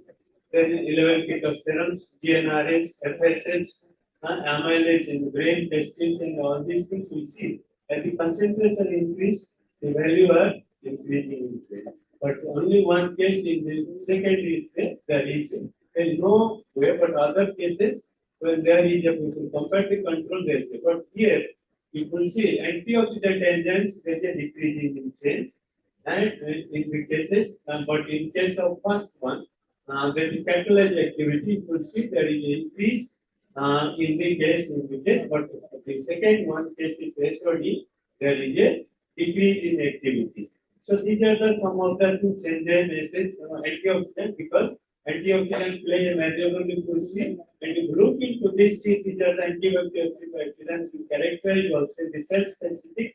You can find out how it is also going to the next. Then again, it will see in the cells, it will go to the histopathology. Again, it will see again gene also. And the Kiss-15 1, Kiss-15 2, GnRH, Vitrogenics, these enzymes, you will see there is a increasing in the activities, but somewhere there is a decreasing in the second one of the activities, which is the very less in response to the control. Then you can see the cellular damage is there. Here you can see liver, kidney, and the brain also. There is a changes, definitely changes, and here the pinpoint action. You can see the particular cells and the hepatocytes other things that play a major role. We should work out on these cells, and we can find out how best the cells are getting signaling pathway and vectors. And you can develop a pathway when you here we are three way you can go for the transcriptome, see the number of genes that are being upregulated and downregulated. Those are upregulating at what level in the fold levels and that give a minimal activities. You can see and accordingly you can break the systems. And here you see telencephalon, the uptake back from the cells. So there will see there is if these cells and the brains are affected, how you can minimize. We can have a brain cell or a particular cell, you can go for the parenchyma or the things. Then these are some of the publications. Next, I don't want to go into detail. Then if you go to the another activity, this is mostly why we take the cypermethrin because you already know massively cypermethrin is now used in the arglos, in the aquaculture. Not only because in the ivermectin, ivermectin, benzoate, all these class of antibiotics used. And initially, there is a proof of concept that it does not cause major harm. because it is a nitrogen phosphate ring is break down within 15 days. Again, you will see that the outflows, everything reoccurrence or the plankton is the major indicator. The plankton, that the population again regain. But if you have a prolonged use comes to the system should be that much level, which is used because Hart et al. 1949, as a SAP application factor was given within SAP application factor if you are going for the using, but it is a prolonged use in the cases because nowadays people use more the dose respirators, then it triggers your mostly sex hormone imbalances. So that is a major concept, the breeding failure. When we catalyze the early bird breeder, you do not find a way. So that's why we should see how you can stimulate if you are pituitary, all these cells, then can stimulation takes place with this particular stimulants we are using like your HGCG, overcream, overtide, over-RHS. Then you can take in this cell line method, if you just stimulations you can break.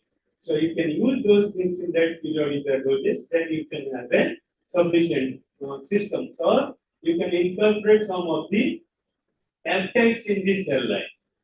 So that we can synthesis takes place in it, and that can be just like we are doing for the genetic engineering, E. coli, for any of that things, insulin, everything, but we can genetically engineer these things that can be used for that things. But we should find out the particular cells to these things. Then we did same way for the other first one what we have done, and we studied and we see there is also similar pattern is observed in case of chronic exposure. Then also in histology we also see again GnRH, FSH. There is a reduction in all the cases. These hormonal imbalances taking place, indicating higher concentrations.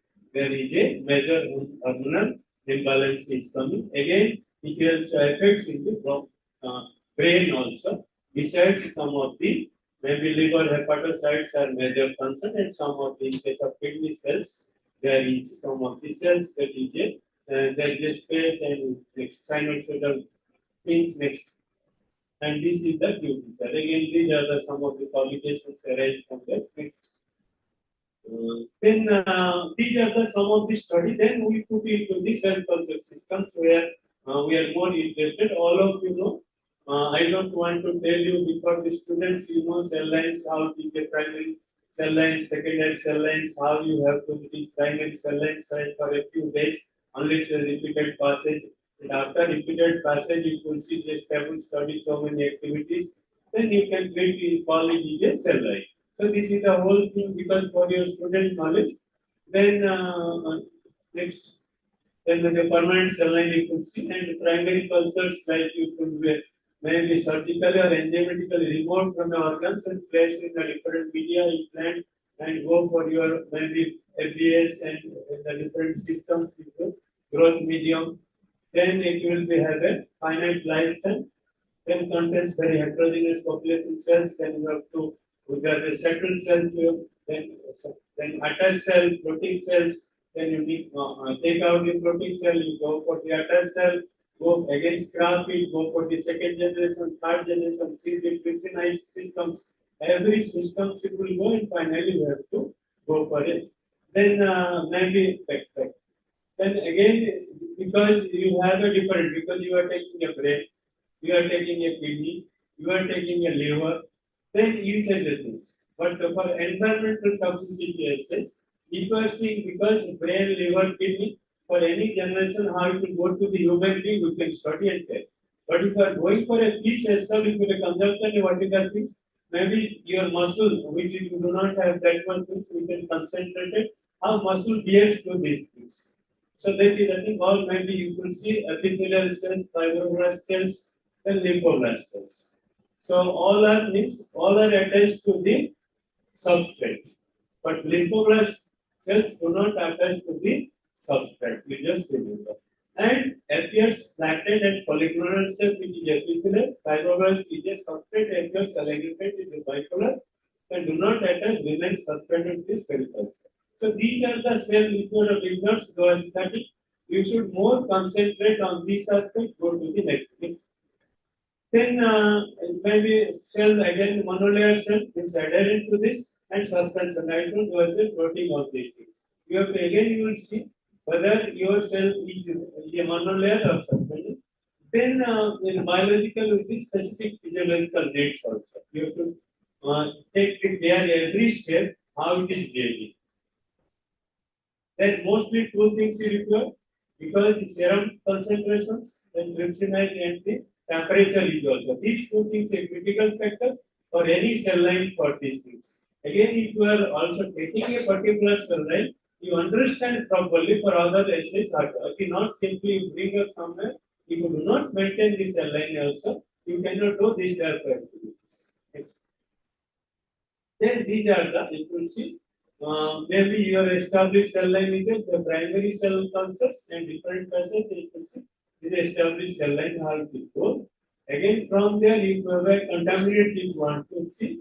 These are the contaminants I have listed in the second slides. We are trying to study few of them like microplastic, bisphenol A, or some of the your maybe agricultural chemicals, maybe fourth generation pesticides and emerging contaminants. These are the study you can see by the screening. Maybe here you can differently you can use the ELISA, you can use the real-time PCR, or you can study also maybe fluorescence study. Fluorescence study because sometimes we go to immunofluorescence study, see whether it is the viability or it is the damage. So this is a later part of things we are working on. Then if you go to this, key cell culture and cell culture systems, namely we have taken from one of the neonatal 2024, you can see these are the keys are to go for. Commercial cell lines you can go, subculture it, then primary, again directly primary culture or your subculture. Then with the different systems, maybe your FPS or FCS, then buffer systems and all these things is more important. Again, antibiotics also and antifungal also, fungistatin, what you are using is more important for developing this. Because that portion is a critical portion where you are developing. Unless whether you have to wait for this thing because it varies from the condition. Then you have maybe nowadays 2D, 3D systems. 2D cell lines, 3D cell lines are coming. Because if you are going for these, like your scaffold based systems, it really will be more like substratum attached, they are more cellular cells. Those are the suspended cells, they will be attached to this scaffold also. So you will find there in the scaffold phase, there is scaffold free also, then spiral seeds you will find somewhere. Then hybrids also, then organotypic rock also. So these are the 2D system, 3D system. If you are doing a 3D system, you will get more cell, build more present numerous cells which are not want to adapt to the 2D system. That is the beauty of you are going for a environmental studies.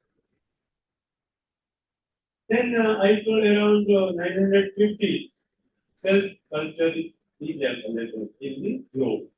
If it is so much cell lines, and if a human being work with one, maybe they take the geographies. Their study is very simple. And over the years, we have so much cell lines in different, but we have not studied what is the implications. What are the implications? Each cell lines with what are the right? Because our research is only one-ended, not manifold, utilizing the cell lines, working something great mess that is happening.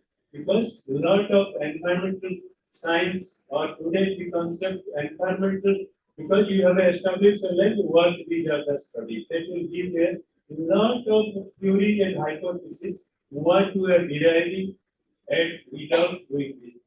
That is the need of the hour because you know the climate change, how these microbes are behaving. We know AMR which is probably cause, how it is behaving. So now it is time to shift from cell line development to the study the applications of those cell lines available in India. That is 60 NGHs are contained, definitely more than 60 cell lines deposited in the NGH. The country like India has 60 cell lines. We do not have anything. We may concentrate a bit 1, 2, 3, 4, but at least we can take because you not because if human beings study comes and develop cell line, why not all fish study can concentrate with this also? Because all animal products also. Because recently we keep some of the study like we take some of these environmental contaminants, then we inject the geographies with these contaminants, the different design, how your transcriptional levels how it is happening, and those genes that are hyperexpressing, we are putting into this cell culture medium. So these are the concept group of concept. Next. Then I told this for the beginner students because you should know this what is a cell culture laboratory, what is the basic requirement. That should be these are the basic requirements. Each step of process of your safety is more important for a cell line laboratory. So these are the things you should know and how best you can arrange. It is not that you can go to the laboratory, you will be expert.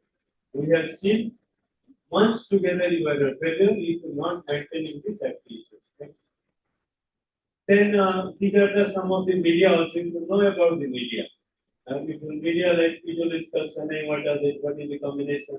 Chemically defined media like amino acids, vitamins, salt, trace elements, because commercial use, lot of the commercial use media is there because if you don't commit any of that, you will find the LB medium, Eagles medium, then towards modified media, the name, then mostly important river, bolic serum is the most 20% HCS is required for initially primary cell culture. Then comes to given the cell culture, you have a 2%, but in between you have to standardize how much to put there. Sometimes FCS also, because calf serum is also used. So all these things and we have used somewhere in the Groho serum we have used. We have the big 1 kilo size, we collect the serum. In Sika also we have used also this serum also. So that is the because instead of replacing. So we have to see and these antibiotics and antimycotics is the most. Because mycoplasm some certain times developed in the cell lines, that is controlling mycoplasm is very difficult in any of the cell lines. So therefore antifungal antibiotics in the combination is come, but individually also get 500 IU you can use. Next. Then these are the maybe I told importance maybe mostly we studied these viruses initially because we developed the vaccine candidate. So this is the initial idea. Then people are now studying the interference activities or some of the things that can be expressed. Or now genetical engineering, one of my students when happy to that Dr. Mr. Bala Reddy was a student from this university. Now he is a is established industry in Hyderabad, supplying the enzymes, other things which is developing with the bioengineering systems. And in the 20 last year, is a startup company, 20 crores profit. So every fisheries made now into this. Another one of our college second year student, he was in a baby foods. And he also in the UK is established. He is working on very protein, simple protein on machine and it. So these are the diversification. So if you learn the technique still, you can diversify how it can be generate a wealth from these simple techniques also. So these are the some of the things. Then most of the things you could see, the cell line initially developed in European countries, mainly Atlantic salmon head fin or RTGS rainbow trout. So these are the cell lines initially the cold temperate it was developed. Now it is expanding to the warmer country. India is not less than the CMFI, all these OBA, many things I will show you, and NBFR also, and here also Dr. Mukund also developed so much cell lines. Next. Then these are I told all this in cold water, then continuous cell cultures are there, and you have a dedicated laboratory. It is not a wastage. One should know how much investment is required and what is the thing. That should be, or else you will stop it. Regaining that is a very difficult industry. Then these are the cell and how the media influence supplements. These are the good media you will see.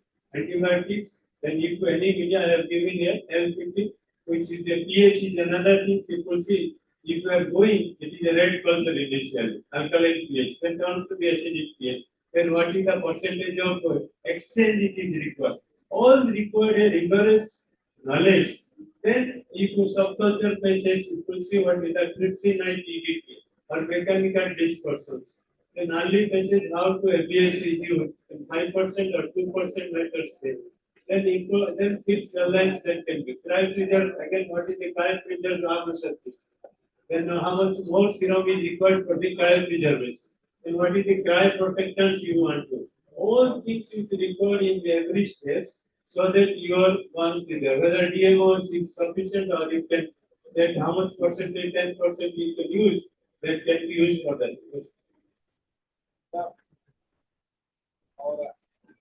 Globally. Next. Then you will see then following other process is there with the process next. Then contaminations. Usually there are a lot of contamination comes, bacterial, microbial, I have already told. Then you have to screening microbial. That is the correct, it's a FIPC detections to go for that. Okay. Then these are the some of the characteristics, morphology, ultrastructures. I have already told 3 types of things you can verify. Then you can go for the cell types, next test. And again, there are something if you go that maybe chromosomal analysis, genetic studies, or microplasm, all these things you could go next. Or you can have a talk one. Then in research we are doing here, seafood research, disease research, toxicology, or genetic engineering, biodiversity conservation. And these are the some of the slides from CMFRI works, and they have the different cell lines. How it is cell lines 24 hours, 48 hours is varying here. Then Malabaricus species they have taken. Okay. Then this is 3 days how it is varying because you are the beginners you are going next. And again 1 week of explanation how it is learning next. Then you could see screen extract how it is there, monolayer cells here. Then you could see that is a gillfish of cell species. Again, you could see the department finally they developed a cell culture of brain, and kidney of 50 passage here. Even you could see number of passages. Then again they have taken phobia also because they are going for the culture. Again they have gone for the troopers also. Next. 20 passage also 20 passage. Next.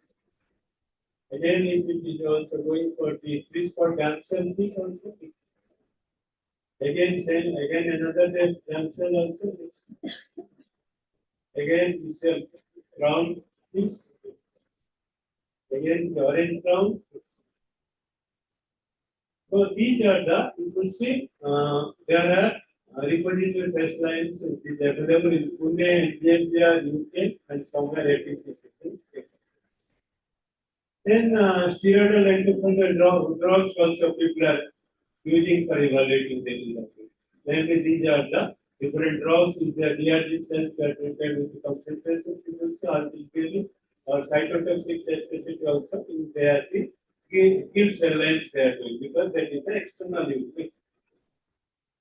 Then these are the some of the things how it is cell proliferation assay in the different systems. Metabolic activities has been done 24 hours of the exposure. Then we go for the MPT assay. And we study from the tilapia parvovirus is emerging here in the cases where we have published a paper here, microbial structure. And these are the studies how it is there in the cell structure and different gene expression various genes in the control and infected with the up to 96 hours. That is how from here.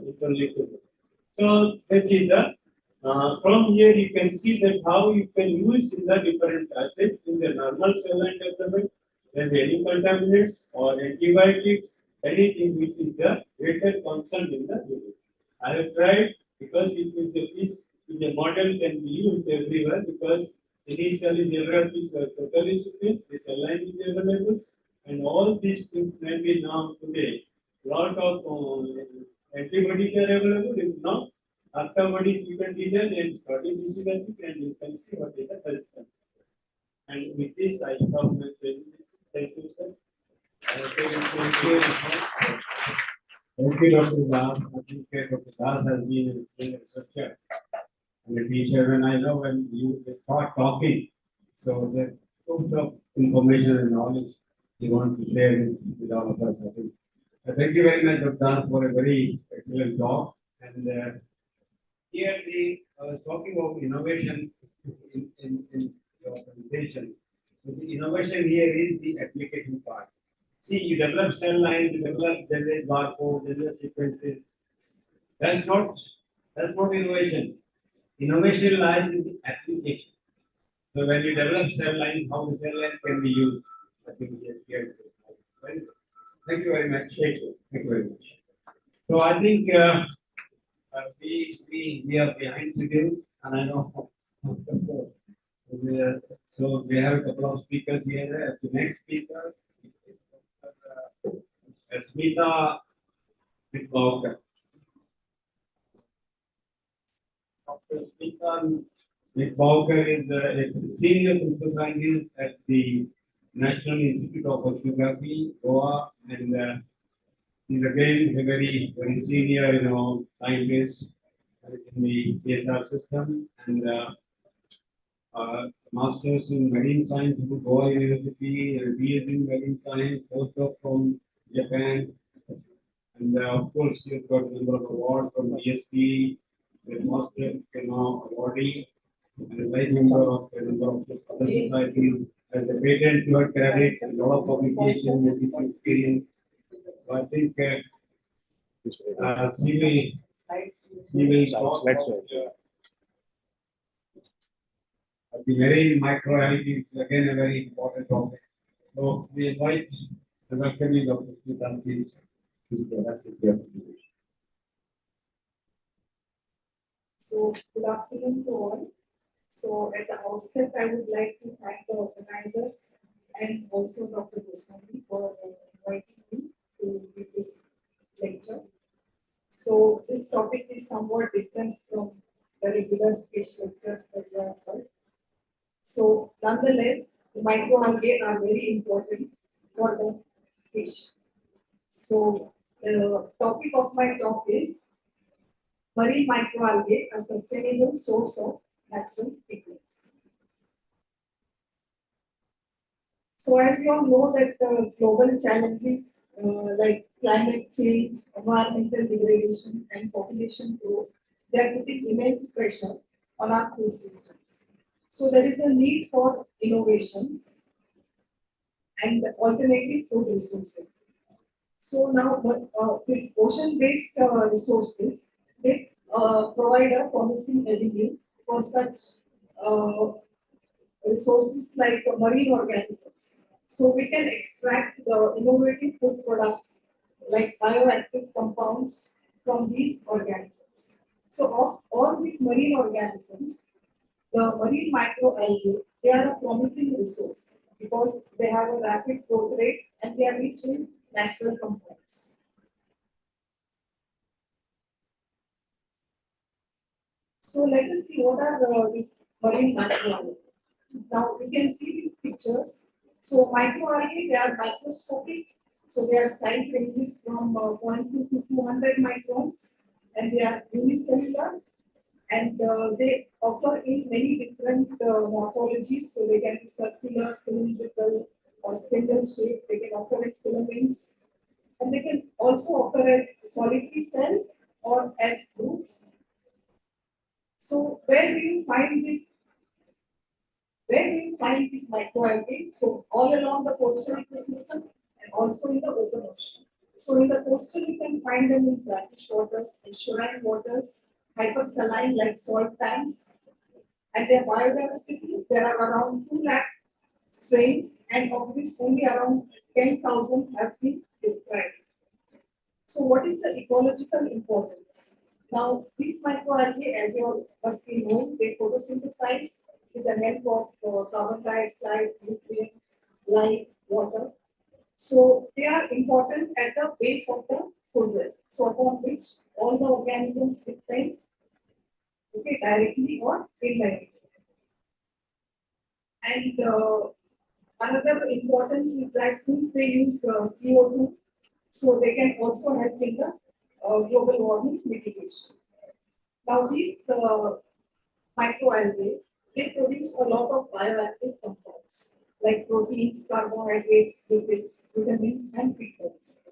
And they have applications in various industries like pharmaceutical, nutraceutical, cosmeceutical, food and beverage, and also aquaculture. Now, although all these are important, my talk will focus only on the pigments.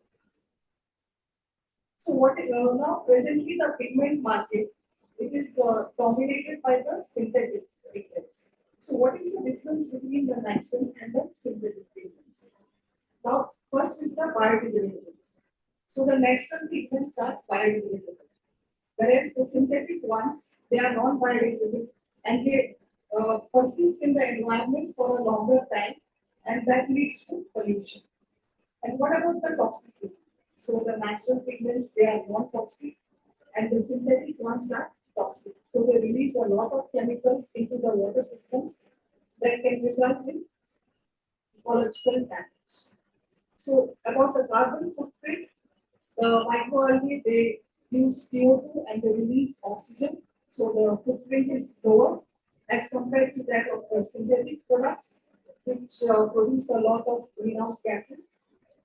And about the resource efficiency, so these microalgal pigments, they need economical these resources like the nutrients, carbon dioxide, and also they can be grown on non-edible land. About the synthetic products, they require extensive chemical processes and raw materials, so it may not be so economical. So from these microalgal pigment advantages, it is seen that it can be a sustainable and eco-friendly choice for the industries which are seeking for greener alternatives. Now, what are the types of microalgal pigments? So there are the carotenoids, and these carotenoids are two types: the carotenes and the xanthophylls. Now, the carotenes are the hydrocarbons, whereas the xanthophylls, they contain oxygen in the molecular structure. Now, there are different types of carotenes, like beta carotene, alpha carotene, lycopene. The xanthophylls are of like lutein, zeaxanthin, vioxanthin, fucoxanthin. Now, carotenes are typically they are orange or red in color, whereas the xanthophylls are yellow or yellow-green in color. And the main important point of carotenoids is that they can convert into vitamin A when consumed, whereas that does not happen in case of the xanthophylls. Now, both of these are fat soluble. So you can see here the conversion of this algal culture where it produces the pigment, that is the carotenes. Then here there are the xanthophylls. So you incubate them for some time under the optimized conditions and you get these pigments. Now here is the microalga which is dominated by chlorophyll, and after a few days under optimal condition it turns orangish, so that shows the production of pigments. And here there is a microalga that is the diatom, so that is known for the production of fucoxanthin. Now the next type of pigment is the phytobilic proteins. So these are water soluble pigments. So what is their color? They are red or pink. So there are three types. One is the phytoerythrin, which is red or pink in color. Then there is phytocyanin, which is blue in color, and there is the allophytocyanin, which is bluish green in color. So which are the organisms that produce these? So there are the cyanobacteria and red algae. Both the phytoerythrin and phytocyanin are produced by these organisms. So you can see these organisms over here. They are less than 3 micron in size. So these are the cyanobacteria which you get in the marine environment. And these are the pigments that are produced by these organisms. Now let us see about the upstream. If you want to produce these pigments, what has to be done? So first and foremost, you have to isolate these microalgae from the natural environment.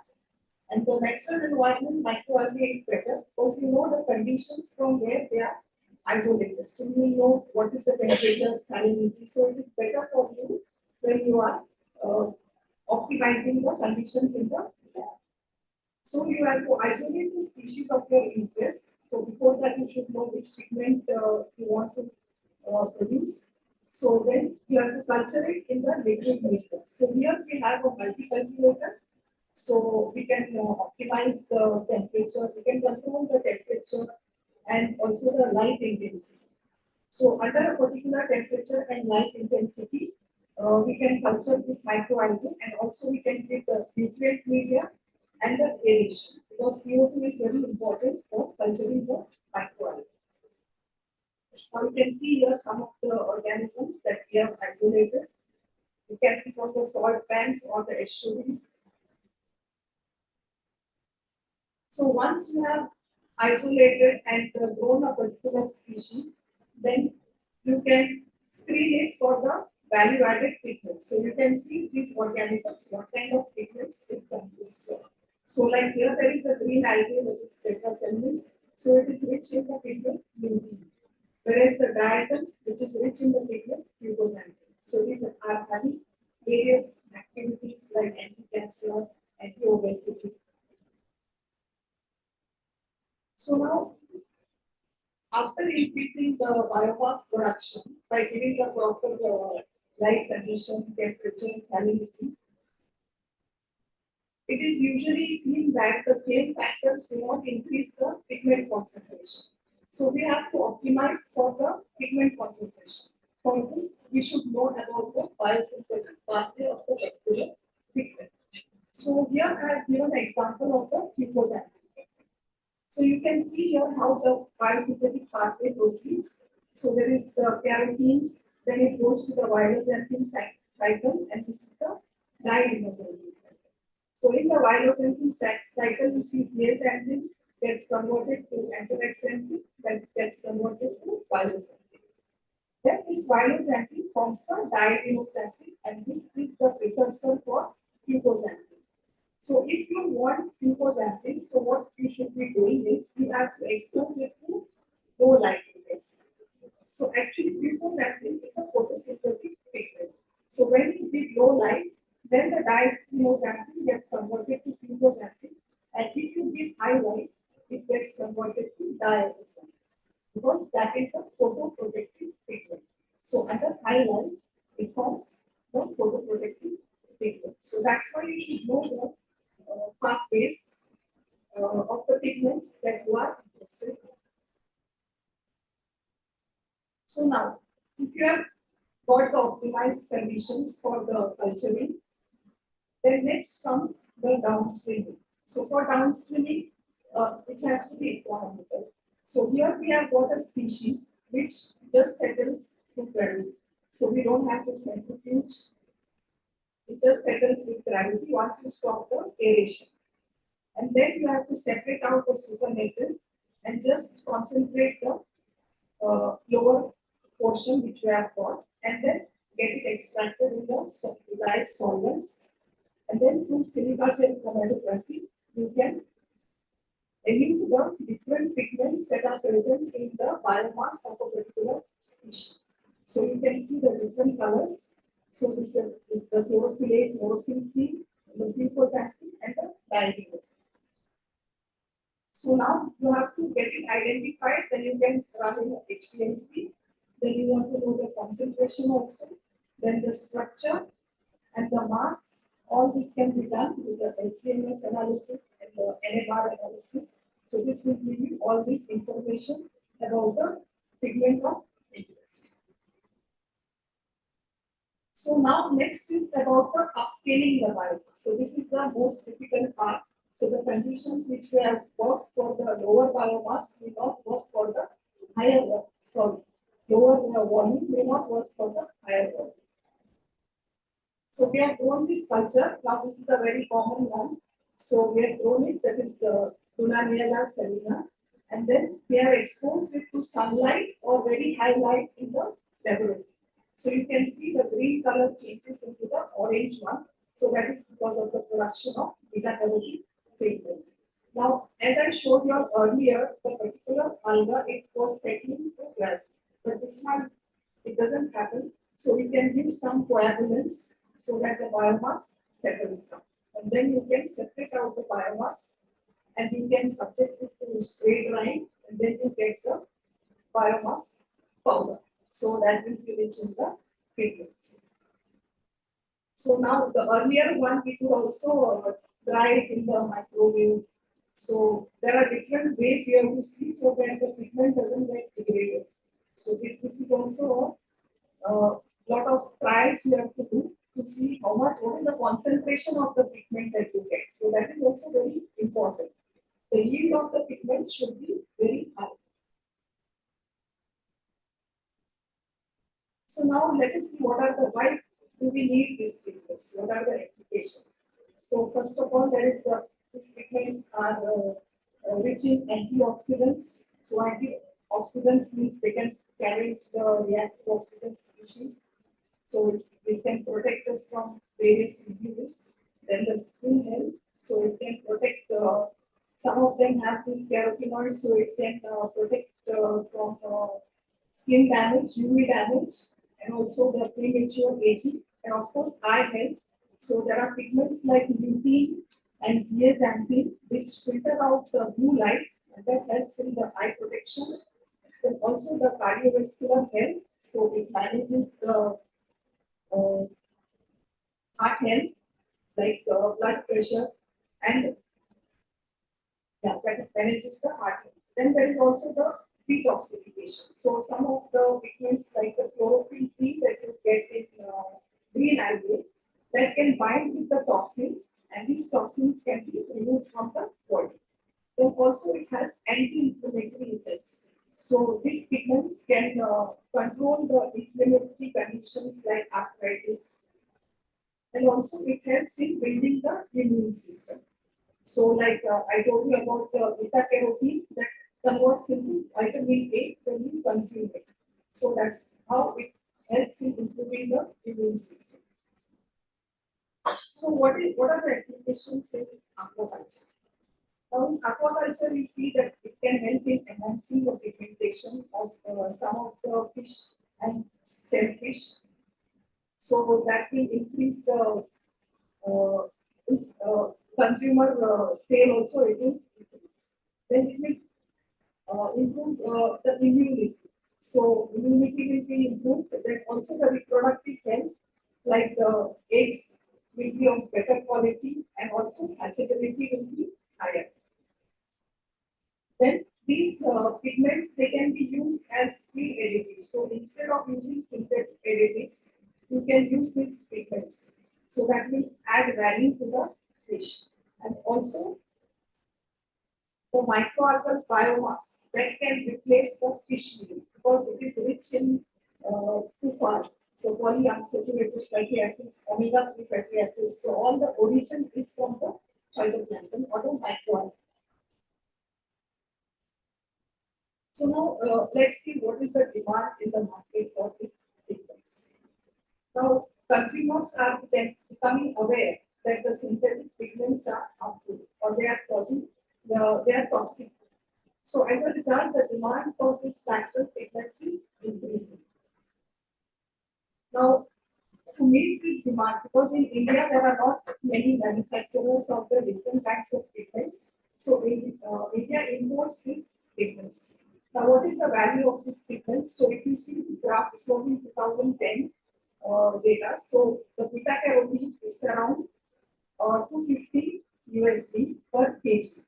So if you see here in the recent years, it has increased to 1,500 per kg, 300 to 1,500. And in this list of pigments, you don't see this pigment that is fucoxanthin. Now the fucoxanthin price is around 40,000 to 80,000 USD per kg. So this pigment can fetch a good market value. So that usually you get it from the directors. So now, at the end, what are the advancements in the cultivation techniques? Because we have to make the process economical. So you have to have the photobioreactors, innovation in the photobioreactors, so as to increase the light utilization and improve the growth conditions and also minimize contamination. Now in this culture, contamination is a major issue. Like it can be grown in PDRs or in the open forms. So here they get contaminated with grazers. So that is the major problem.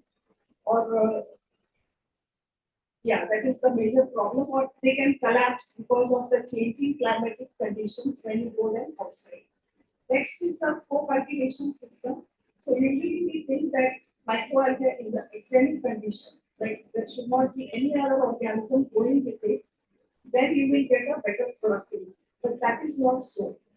So the productivity actually improves in the presence of bacteria because bacteria produces some compounds or nutrients like vitamins that help the algae to grow better and also helps in the better pigment production.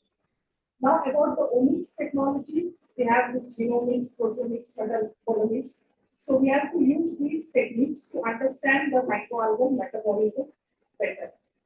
And also we have to have some engineered state strains which are stress tolerant and where we have to increase the pigment yield. Then also we have to see about the advanced extraction techniques. Like we have the pulse electric field technique, ultrasound assisted and enzyme assisted extraction techniques which improve the efficiency and sustainability of the pigment. Now also we can integrate it with the carbon capture in the industry because phytoplankton they take in carbon. So as well, and industries they release CO2. So we can combine these two so as to enhance the growth of the microalgae and also reduce the greenhouse gases which the industries release. So these are the advancements that we have to do so as to make this process economical and to get a better pigment yield and help growth for the society. As well as in the aquaculture also it can. So this work was done under a CSR funded fast track translational project. And I would like to acknowledge the director of CSR and the members of this project. Would you like to take any questions? Thank you, Mitaji, for an excellent talk. And this institute and NIO have had long partnership, right from Dr. Desai and Dr. Trivedi.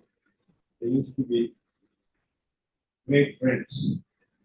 I'm talking about the 60s, 80s, right? And then of course we have the collaboration with a number of times with the NIO. So thank you so much, and then this is something important and innovative field, you know. And again, here the application part, application of the pigments, natural pigments. Okay. And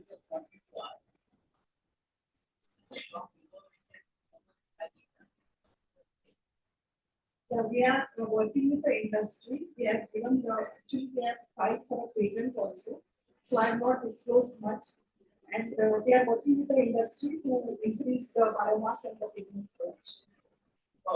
Everywhere it is required, and we are spending lots of dollars in importing the pigment, and as you said, it is all almost still available in the market. There are toxic, but it is a natural one. Yes. So I think when the technology is ready, it has to be pushed, and you should have some buyer, buyers and people so that. I think yeah, that's actually consideration. Working on that. Yeah. Thank you very much. So we have another presentation now, very important presentation from the Agricultural Research Institute, Dr. Chinmay Bhatta. Dr. Chinmay Bhatta is here. So Dr. Chinmay is again the race against time, right? So we know that you have a lot of things to share with us. And we request you to enter and we have brief as possible.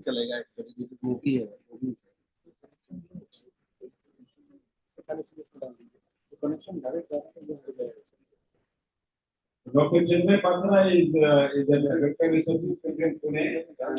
Very important institute, you know, in the last several years. And he is a B Pharma graduate from Jadavpur University and MTech in biotechnology and biochemical engineering from IIT Kharagpur. And of course, a PhD in postdoc from Germany. So he has a developed partnership with the next client, farming group. We got award from there, and then also we can get award, we welcome to us India Language Scholarship. JP, JSPS Scholarship, Japan, our publications. So Dr. Pata, floor is yours, sir. Okay. Thank you, sir. Yeah, Just please. wait 2 minutes. You have to be prepared for the delayed lunch, right? So I think it will take another this half an hour. Right? Huh?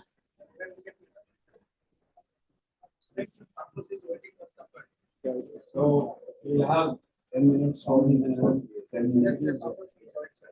आप ये collect कर सकते हो देखने के बाद कुछ नहीं है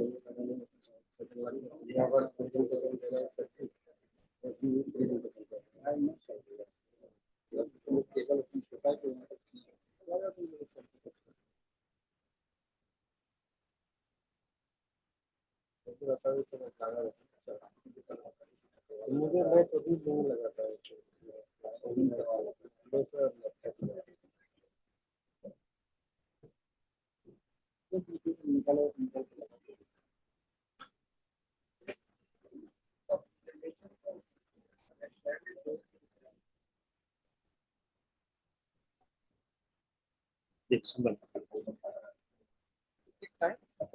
No, I just I could ask Nick here. Okay, okay. Just 1 second, just be just on the therapy. Okay.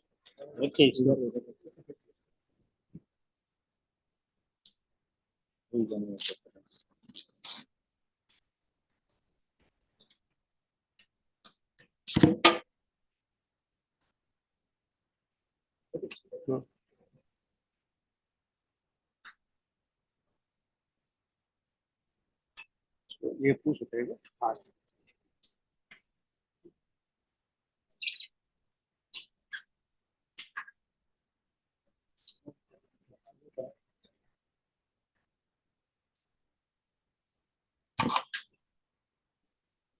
Pointer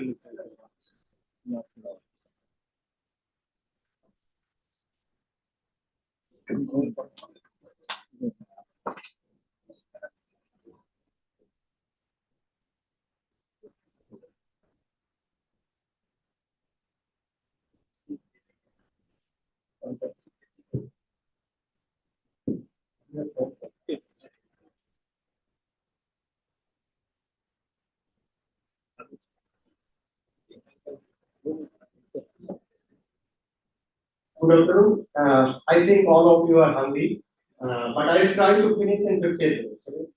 So thank you all for being here, and I'm very much thankful to the organizers for giving me the opportunity to present our work, and thanks us for kind introduction. So my lab is interested to look for the extracellular matrix molecules, the proteins are sitting or molecules are sitting outside the cell, and how they influence different organ regeneration, mostly cardiac heart regeneration. And today I'm going to talk about a protein called connective tissue growth factor or CCL2A and how it is important for the heart regeneration and intervertebral disc. So once we're interested suddenly to look for the heart regeneration, all of us know that major problem in the cardiovascular system is the myocardial infarction, and that basically due to the blockage in the coronary vessel.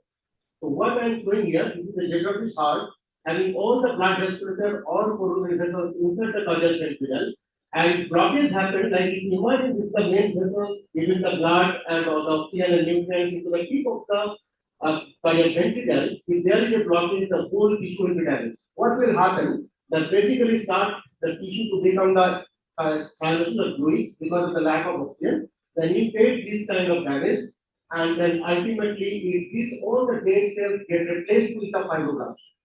Why it is needed that why fibroblasts come and block it? Because it just like to stop the rupture.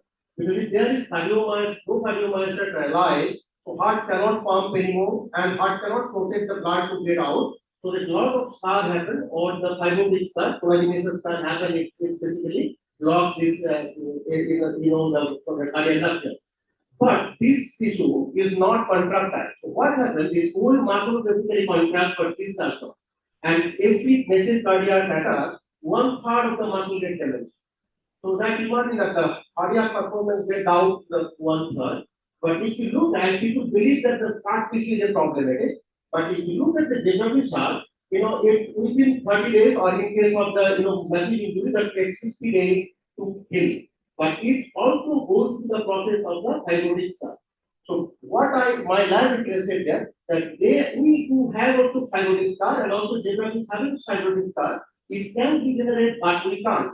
So we are interested in how it is happening. And since that ECM is also original matrix present over here, but it's not inhibiting the regeneration, so probably the composition of these scar tissue is a matter. So what we have done, we basically analyzed that extracellular matrix molecules which are induced after myocardial injury or myocardial infarction. And I am going to talk for you here that one molecule is found that CCA or CCN2 is goes around 4-fold up, and along with it just like another parallel of it, CCN3 is also little bit up. So CTDF or CCN2A says one gene or one protein and just two different names. It having the role this important food domain structure, and if you look at the human CTDF along with the IL-4, CTDF-A and CTDF being developed, they have all these four domain structure and also the amino acid sequence around 80% similar. So if you believe the function of that CCN2 is similar over here. So you want to know that since it is induced after myocardial infarction, whether it has any role in the injury. So what I am going to show that what kind of injury will do. We basically do the myocardial infarction by cryo injury. So this is a very simple process. So we keep the derivative into the cryo solution. So it gets placed and you need the very simple instruments, the tweezers and one copper wire attached to the rubber tag, putting into the liquid nitrogen, getting it super cold, and then the anesthetized fish placed on the wet sponge. We also having nitrogen solution in the system water. So this is the thoracic area. First, to remove the scale, and then basically we are going to make a hole over there at the cardiac region, and the ventricle will be up because ventricle is mostly outside or inside. So you can see here that the beating ventricle, and just now on the tip of the apex, we will touch the supercold cryo. So it will damage the apex of the heart. So it takes like 10 to 15 seconds to complete this process. Yeah, now it's done, everything done. So he'll put it back into the fresh water and within 1 to 2 minutes it come back. So yeah, so this way basically we can damage the heart and keep the fish into the water for as long as we wish. Yeah, so you can start to swim a bit. It takes maybe 1 hour to completely swim. So we made this damage, and then like after 7 days of injury, we look for the expression of this particular gene or protein. So here green is indicating that the protein that CCN2A or CTDF, and this red is indicating cardiac muscle. So you can see that immunostaining that whole healthy muscles there is no CTDF or green staining. But if you look at this area, basically this is regenerating area. You can see the localization of the green CTDF or this CTDF protein, and it also present in this area. You can see. So which indicate that protein or gene basically get induced when you hit the impure tissue or regenerated cardiac muscle.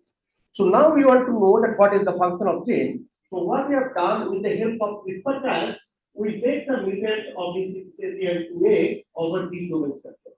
And we have done the same thing. We make the EQE, and after 60 days we look at the heart. Normal wild type scenario, the heart should be regenerated. So here it is just wild type animal after 60 days of injury, and this is actually injured tissue. So you can see that the injured area is filled up with the cardiomyocyte. But if you look at that the mutant, when basically we have deleted this part, we do not see any regeneration of the injured area. So that is indicated that the CCN2A basically required for the regeneration. And then we look for the scar tissue. So this is the white section that you can see the regenerated tissue having a little bit of scar. Blue is the scar tissue. But in case of the mutant, you can see the message star is present, and even after 5 months, you can the scar tissue. You can see this white and there is no scar completely healthy. So any kind of regeneration, whenever any kind of injury happens, what is the first thing is the inflammation, then you have the scar, and after that basically healing happens, and you require this treatment.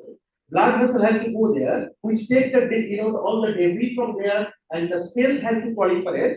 In case of the skin cells, in case of the heart, should be the cardiomyocytes, and they have to go in the injured tissue to replace it and get it completely healed. So that's the same way we look at the heart, but what is happening in this case of the fish? So look for two things. One is the cardiomyocyte. This is the all this dot is indicating the cardiomyocyte nature. These are the transgenic fish.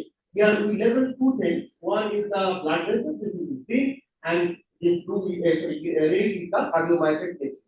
So you can see nicely in case of the wild type scenario that after some 4 days of injury, the few that maybe or cardiomyocytes migrated into the injured tissue. And if you look nicely, the blood vessel also go, but each and every cardiomyocyte aligned with the blood vessel.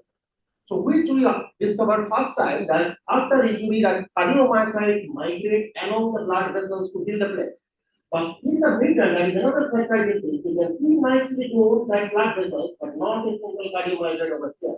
So which indicates that CCN2A is basically important for the migration of the cardiomyocyte into the injured cell, injured area, which basically also depends on the coronary vessel. Then if you look at the 12 days, you can see the messy migration of the cardiomyocyte into the wound, but it is missing in case of the mutant and also where the only one allele is mutated. So it's basically showing that CCN2 is required for the the cell migration and also the cell proliferation we have counted, cardiomyocyte proliferation. We can also see that in case of the mutant, basically is down. Next, we thought that if CCN2 is required for the heart regeneration, if we give extra amount of the CCN2, whether we can promote the heart regeneration. So indeed, we have generated a transgenic line, and where basically, if you normally keep the zebrafish at, I think most of the fish we keep at 28 degrees centigrade. So you put a promoter, the H70, which can activate it only at 37 degrees centigrade temperature. So we have made the transgenic line where this CTGF or CCN2 is under the control of the heat shock protein 70 promoter. So that means if we keep the fish at 37 degrees centigrade, with only this protein is exist.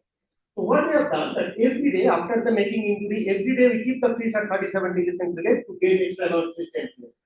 So normal wild type scenario, this is the we are basically making the cardiomyocyte proliferation. Every red dot is the cardiomyocyte making, and green is basically proliferating cardiomyocyte. So if both green and red together, that means proliferating cardiomyocyte. So we are showing here where we have an extra amount of CCN2, we can induce cardiomyocyte proliferation over there. And then we look at the scar tissue. After 30 days, normally you see scar in the wild type scenario. You can see here, but when we give extra amount of CCNPA, we do see the scar tissue or the bluish technology scar is reduced, and that nicely goes that actually muscle tissue develop. So that means it basically induced heart regeneration by inducing proliferation. I'm not showing all the data, but we have shown that CCN2A basically regulate TGF beta 1 signaling, and that way cardiomyocyte migration and proliferation ultimately heart regeneration. Now that actually spin-off finding from this study, when my students were playing with the CCN2A mutant, we found that CCN2A mutant has the carb, body structure. So that will come in intervertebral discs. So intervertebral discs are basically nothing. If you look at our backbone, we have all these vertebrae or the bony structure, and in between every vertebrae there is a sponge-like structure is called intervertebral disc. And this is the human disc. If this is looking like this, this is the white disc because there is no blood supply. Blood supply is basically over here of the vertebral column or the bony part of the vertebrae. So yes, this is the vertebral tissue, but if you look at our age, this backbone change itself because of this degeneration of the intervertebral disc. And this started in human at the age of 13 to 14. So when we are 13 years of age, our degeneration starts. But there is no drug or nothing we know that we can stop this process or reduce this process. So we look at that basically intervertebral disc in the zebrafish. Zebrafish is also having around 31 to 32 to 33, and in between the gap there is an intervertebral disc. So we have generated a transgenic line where basically GFP expressed under the CCNPA promoter. And this is the 30 days old fish. You can see that every intervertebral disc is basically expressing GFP, means that every intervertebral disc expresses CCN2A. So this is interesting. So that we cut this and look at the intervertebral disc, you can see this is the the spongy big cell, This is basically the if that spongy structure or crystal-like structure, and you can see the green cells that basically express the CCL2A.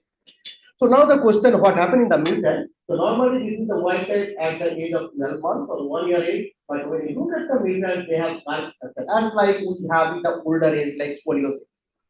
So this you have this structure, and then you can see the gap is almost missing for what is present in the white type. If you look at, then we thought that whether it is a problem because of the development problem or it is a degeneration. So if you look at the 1 month, you see the similar in the mutant and the wild type, similar gap you can see. 4 months, you can see the gaps are also similar. But when you look at 6 months, basically the fish look normal, but you can see the gaps are not there. And then you can see the microcity. This is the wild type gaps at the 6 month age, but in case of the mutant, you can see the gaps reduced. So that indicates that degeneration happened. So there are a lot of studies we have done, and what we observed that CCNTA interferes AGFR1 receptor. That's why it's regulating 6 signaling and induce cell proliferation and suppress cell death.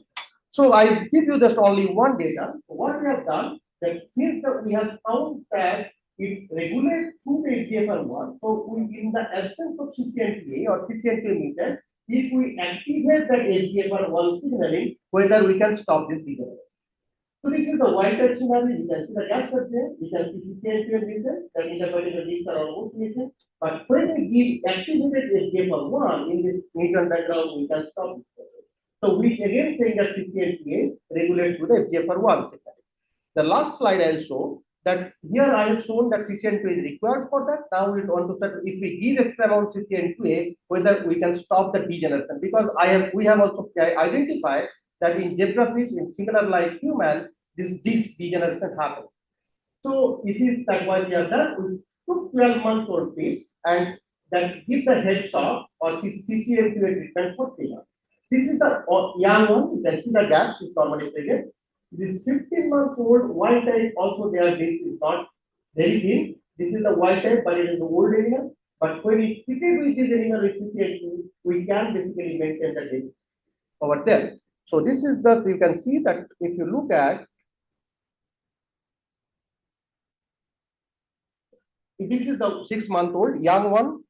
So if you look at here the method, you can see that they have, you know, the scarp structure or poliosis like that. But if we treat the fish, we know that for 3 months we can give them basically can stop this process.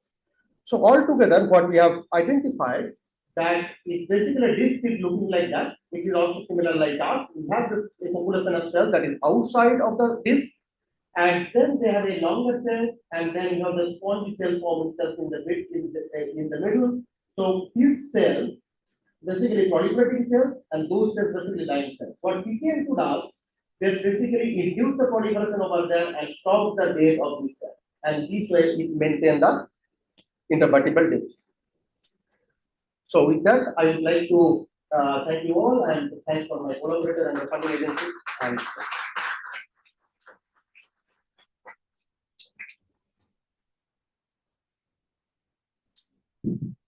thank you. I think you can discuss any questions you have during lunchtime. We are already delayed. The 2 more presentation online is there. So we are just inviting Dr. Manu Kumar, Assistant Professor Meghalaya. The topic is functional annotation and comparative genomics of duplicated salmonid genome within the aquaculture project. And briefly, Dr. Manu Kumar Gundappa is Assistant Professor in Myogenic University and Research, Education PhD Evolution Genomics, University of Aberdeen, MSc Epigenetic Central Institute of Fisheries Education. Then he is a researcher of Myogenic University and Research, postdoctoral research in Roslin Institute, UK. Then skill is a popular expertise in population genetics, genomics, bioinformatics, and research impact is publication 34, read by 8,033, citation is 800. I invite Professor Manu Kumar. Please. Thank you very much, sir. I think you guys could see my presentation and hear me well.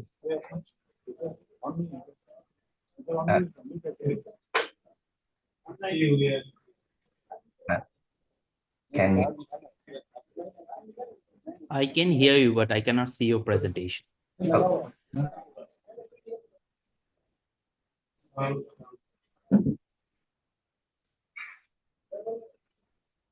नहीं आ रहा नहीं आ रहा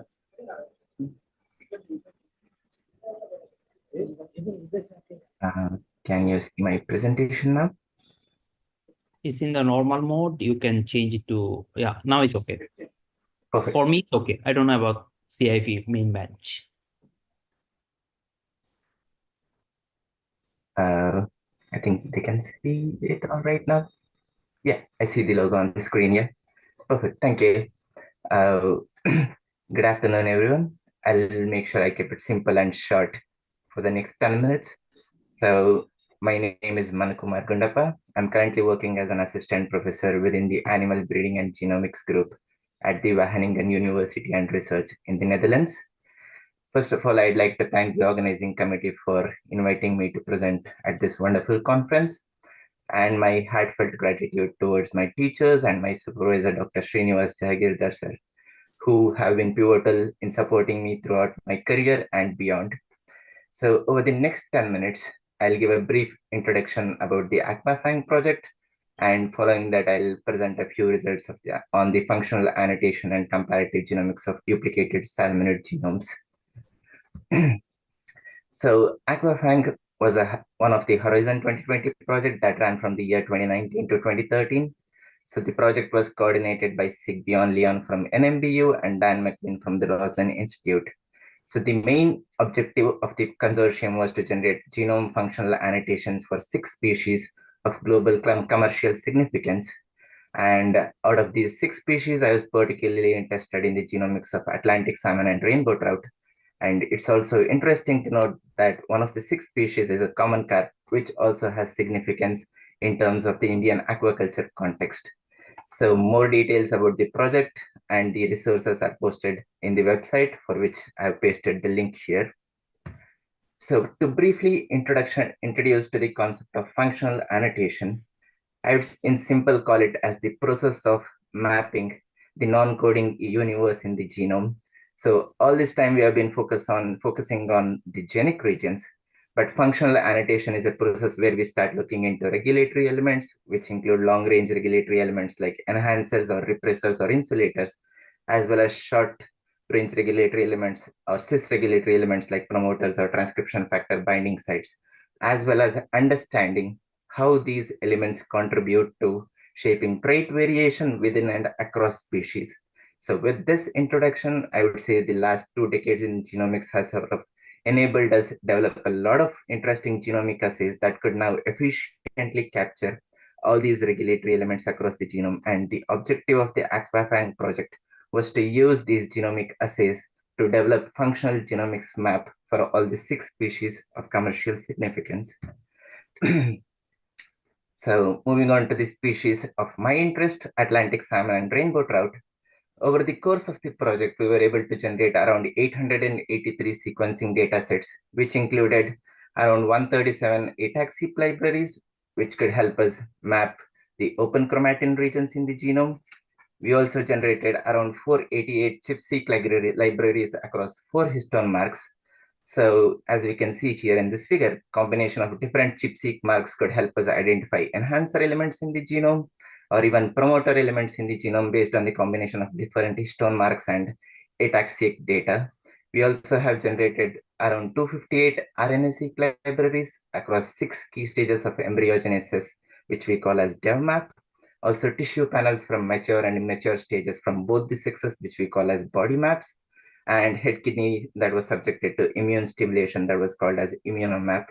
Interestingly, all of this data was generated across the 6 Aquafang species in a standardized manner so that we could compare the genomes of all the 6 species to further understand how the genomes of the 6 species are regulated in a matched pattern.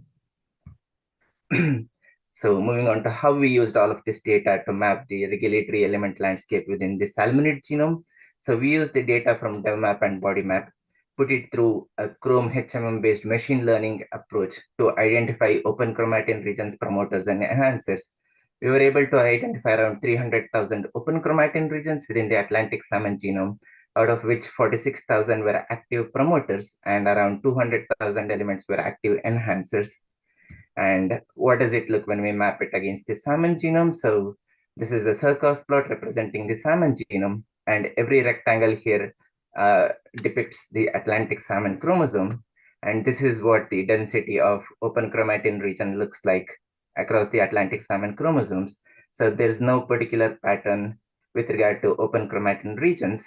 But when we map the active enhancers and promoters, we could see that the enhancer landscape is a bit dynamic across the 29 chromosomes, while the active promoters are pretty fairly consistently distributed across the entire genome. And similarly, for the rainbow trout, we identified around 194,000 open chromatin regions with roughly similar proportions of promoters and enhancers. So with all of this interesting data in hand, the idea was to perform an extensive analysis to understand the functional evolution of genome after salmonid-specific whole genome duplication. I'll not go deep into all the results we have been producing in this project, but I'll just give a brief glimpse on what type of comparative genomics work we have been doing.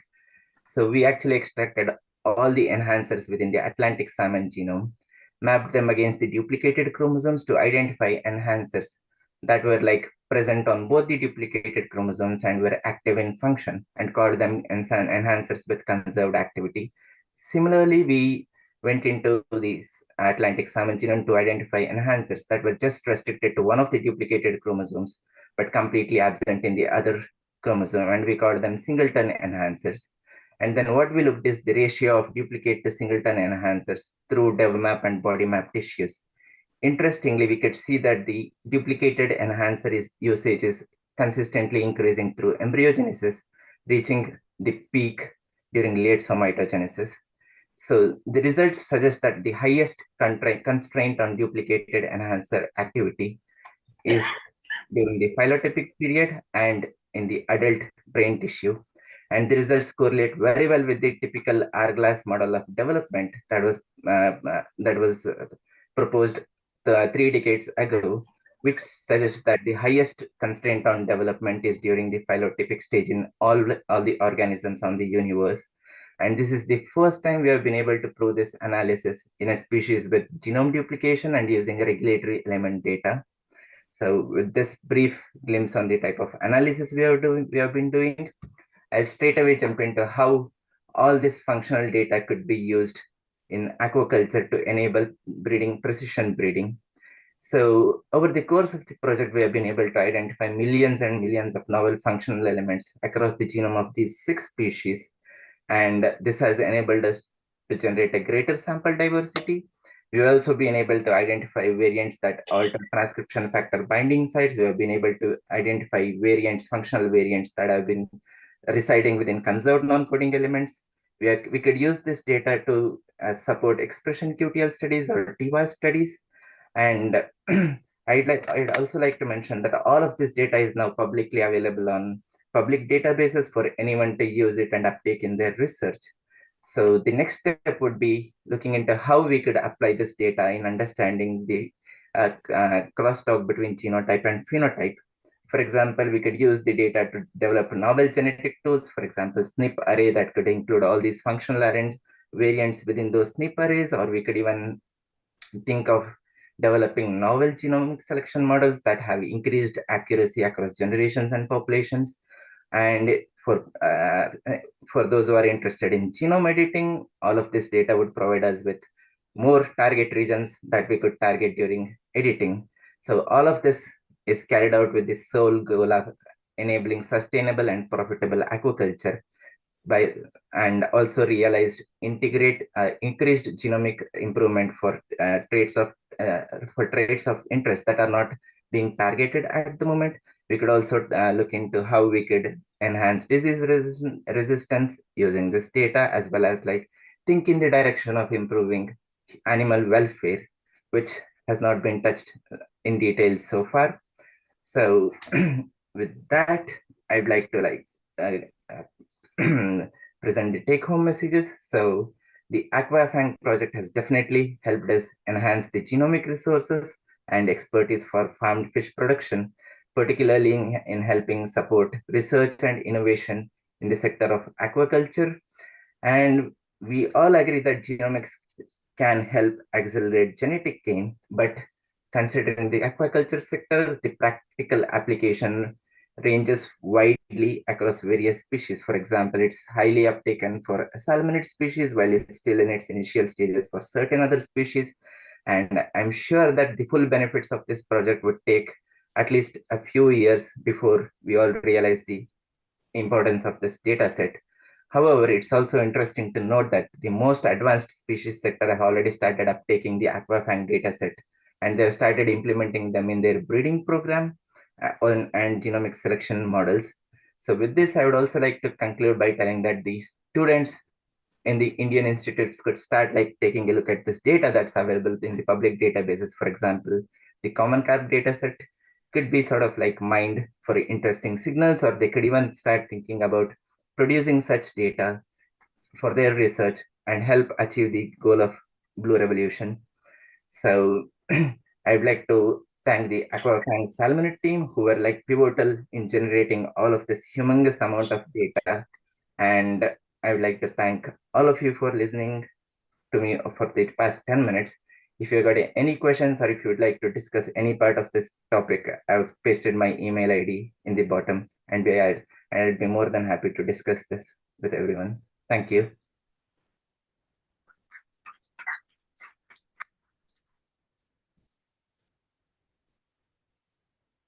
Thank you, Dr. Manu, for your interesting lecture. And anybody anything to ask me? If nobody is there, thank you for your. So we can go for the next again. It's the online project presentation by Dr. Tapas Chakravarti. He is currently assistant professor, faculty of agriculture, Kyushu University, Japan, and he is academic PhD in fisheries and research in fisheries reproduction in sexual plasticity, surrogacy and enhanced reproduction in fish, next generation aquaculture and breeding. And he led 20 internationally funded projects, developed a branded aquaculture strains of two mackerels, supervised 25 students and postdocs, published more than 40 research papers, H index of 19. I request Dr. Tapas to floor is yours to start presentation. Thank you. Good afternoon, everyone. Am I audible?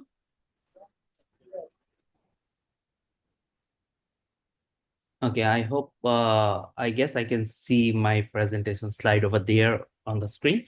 So, okay, thank you so much. Dasa, thank you for the nice introduction. And on top of that, I would like to reintroduce myself as a proud alumni of CIFE.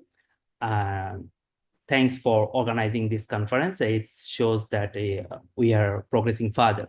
So I have been given the topic of fish genome editing program learning from Japan. So I'm not so sure why I have been given the topic, but probably because of some of you have visited my institute and you have worked with me, and we discussed a lot about this. So probably because of that. Anyway, so this is Kyushu University, where I work, is one of the Asia's largest campus over here. And my center is here. So I'm heading a center called Karasu Satellite of Aqua Bioresource Innovation Center. It's around 45 kilometers away from the main campus.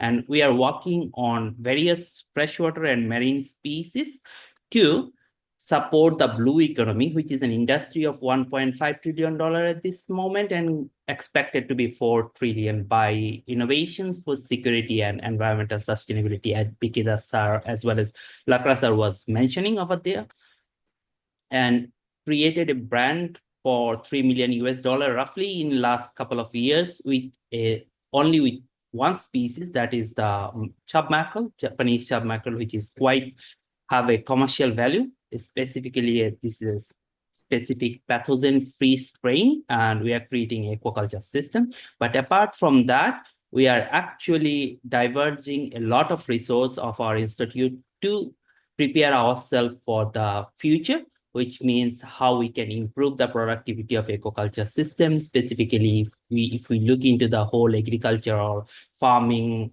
products like pigs, beef, and all, how can we reach to that level? To do so, one of the easiest and most advanced methodology we can use is the genome editing technology. That is the topic for today because of its ease, cost effectiveness, and quickness. So hopefully within few years, we can create a aquaculture industry based on genome editing product. But giving that thought in mind, so let's talk about where Japan stands in terms of genome edited products. A few years back, there was a article in online news that Japan genome editing technology can catch up with US and China or not, because people in Japan was doing what is improving the technology developed by others, technology meaning like CRISPR-Cas9 or Cas13, which has been developed in other countries are being developed. But that's not the case. Japan has paced up a lot and has developed their own genome editing technologies like CRISPR-based, like Cas3-based, TALEN, and for RNA techniques like pentatonic repeats, like PPR and all. So they are already equipped with their own domestic technology to cope up the challenge of breeding industry or farming industry. So that has already showing results in terms of the food sector, like when you check across the globe where the genome edited or the genome modified products are available.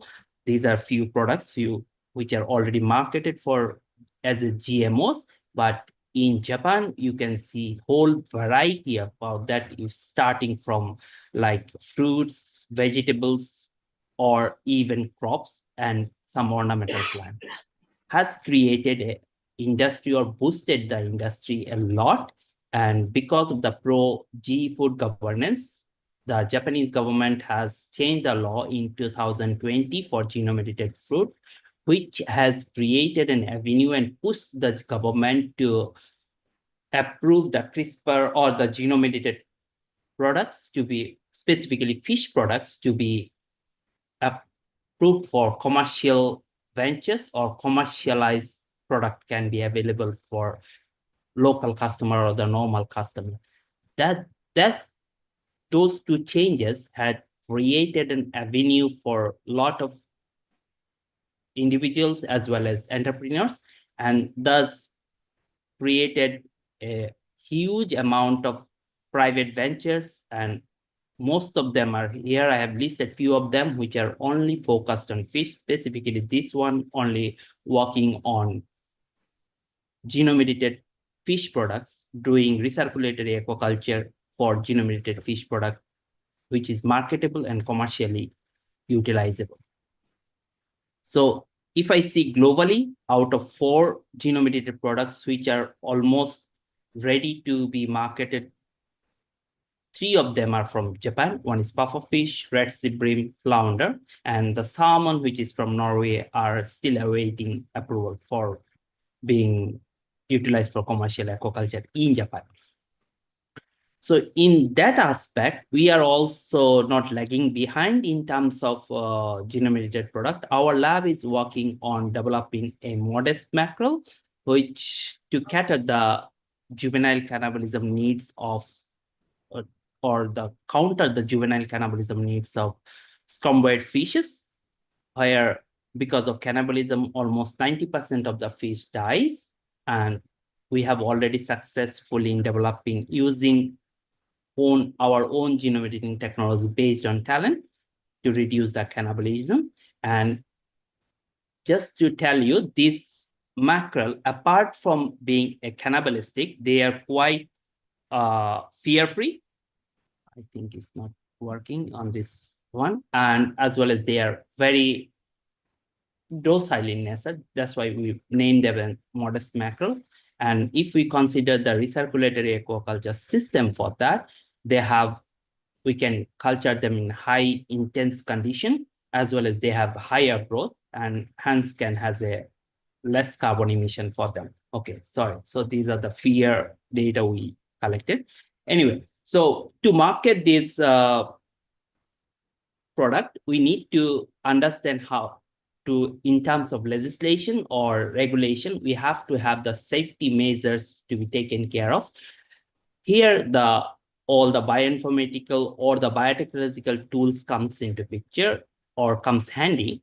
So what we did to analyze the safety of this mackerel, we use the genome analysis technique and try to identify whether there are any off-target effects there or not.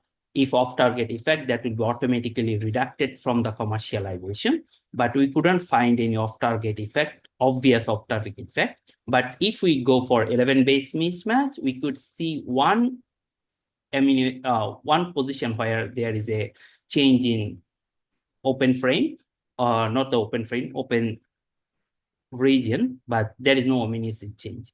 Also, we perform the whether there is sexual bias or the sex-based differences there or not, and using the proteomic and metabolome analysis technologies, we already identified that there are no allergens can be found, which is very critical for commercializing this product.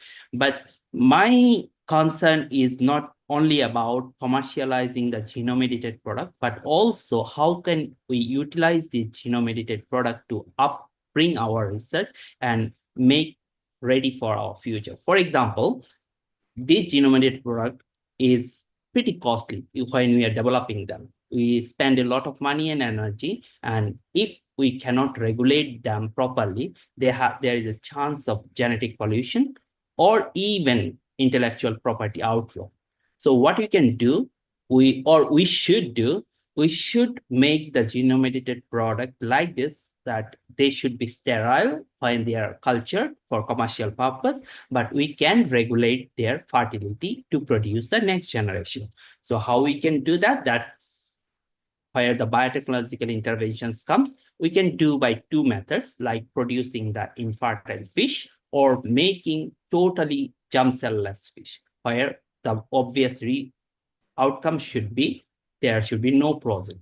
So coming to the first portions, so there are few genes which can control the fertility or the maturity of the genes. One of them is released from the pituitary, that's called follicle stimulating hormone. Some of you might be knowing. So we use this, our modest mackerel, make a double knockout system to sterilize the modest mackerel and try to induce them by using recombinant hormone technology. And we could produce them. But that is also not 100% successful. Why? Because if you have that recombinant hormone, some other people also can generate the same thing.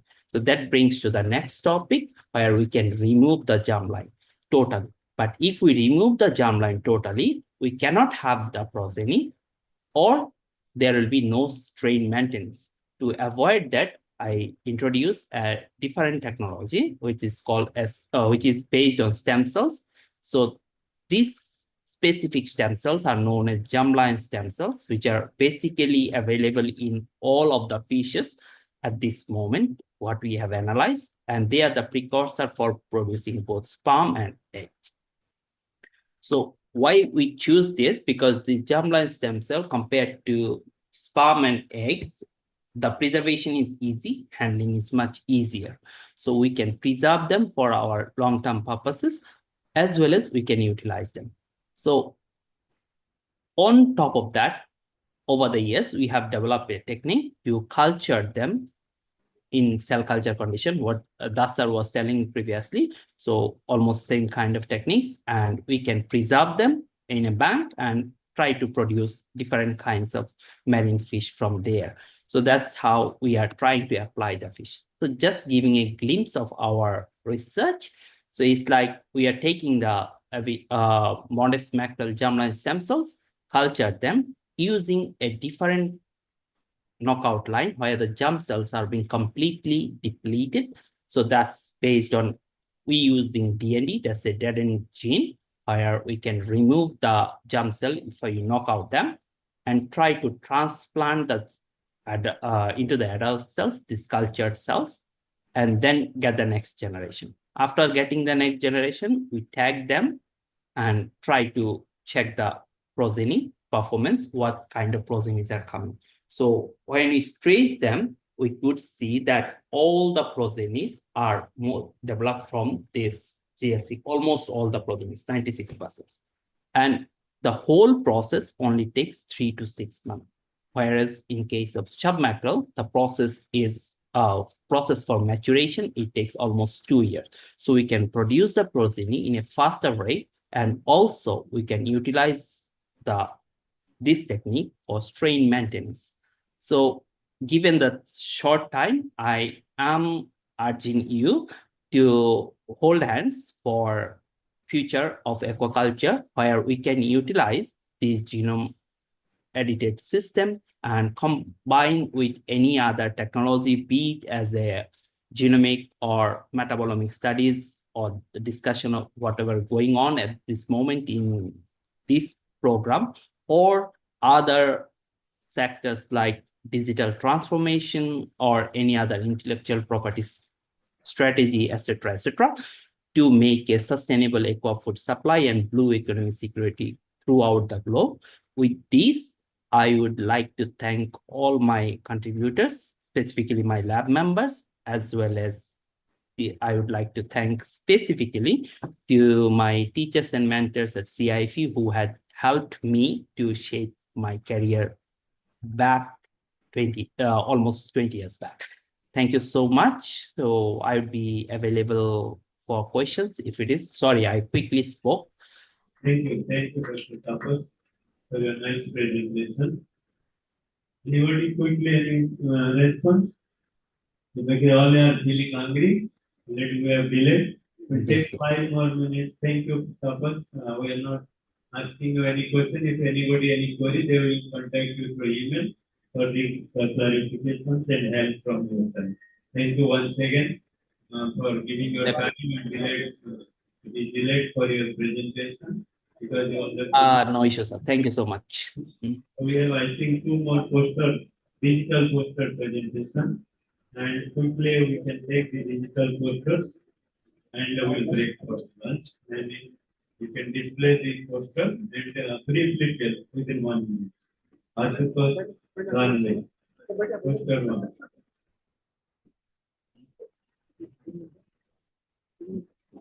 Load now, before that you should load before this session starts. Not hitting pressure that nobody will snatch.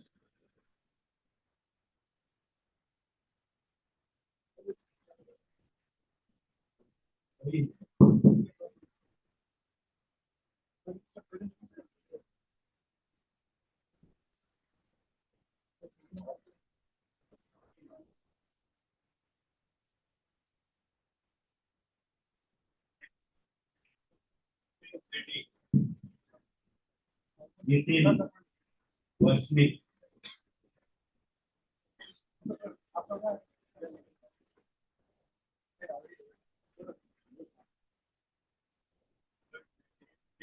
There's no introduction, nothing, but your poster says medicated growth performance and physiological response to research.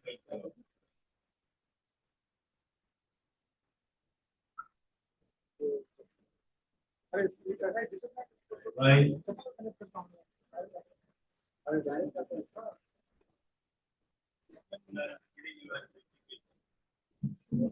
More only.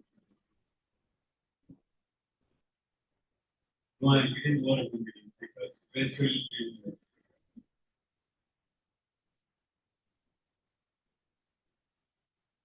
Good afternoon, and now present here. I am Ashutosh Dame from Aquaculture Division, going to present on center mediated growth performance and physiological response to freshwater cunicularis. So, introduction. So, we have seen aquaculture is a very rapidly growing industry, but most of them are focusing only on the fish culture as well as food construction, but no or less are focused on crab culture. So, but we have seen a change in Maharashtra right now. So, Maharashtrian some farmers are focusing towards the crab culture with freshwater crab. They have started doing this after the COVID era because of the doctor's suggestion. So of the people have told that doctor suggested this kind of crab, and since that time, the market of this crab and demand has increased. So most of the farmers have started culturing this in their farm. So we have found out these farmers are lacking the knowledge for the culture of freshwater crab because there is no such study has been done currently on this species. So for that, we have targeted on the assessment of growth survival and with different shelters. So for that, we have procured this crab from a crab farm which is located near Lonavala. And to identify the species, we have done DNA barcoding, and it has shown similarity of 99% with the species bilated to the clinical. So further to identify the feeding regime of this crab, so we have done a trial study where we have fed them with chicken, ancestors, and trash fish. And along with that, we have procured the shelters with the same area. The shelters were as a rooftop rock, pipe, and coconut shell. And finally, the experimental setup was set in the containers with 1 meter square area. And the substratum was fixed, but different shelters were given. Control was with only substratum of soil, and controls T1, T2, T3, T4 were with rooftop, rocks, pipe, and coconut shell respectively. So over the trial period, we have found out the preferred feed for the freshwater crab is fish, as it has shown the highest growth variant and specific growth rate. And coming to the shelter, so we have found that the treatment free with soil and pipe has shown us the highest survival of 90% and the highest specific growth rate. So, it has come to observation that it is because of the restricted movements of the claws, because of the reduced radius of the pipe, it was not able to move the claws, and that's why the cannibalism has reduced, and because of which the production has increased. So, at the end of the study, we can conclude that the culture of freshwater crab varieties to the cunicularis with 5 as a shelter has increased the survival and growth rate, indicating it as the most effective system for varieties to the cunicularis culture and offering a sustainable and economical viable alternative for diversification of aquaculture. Thank you. You have used more so and because. Okay. Thank you. Next.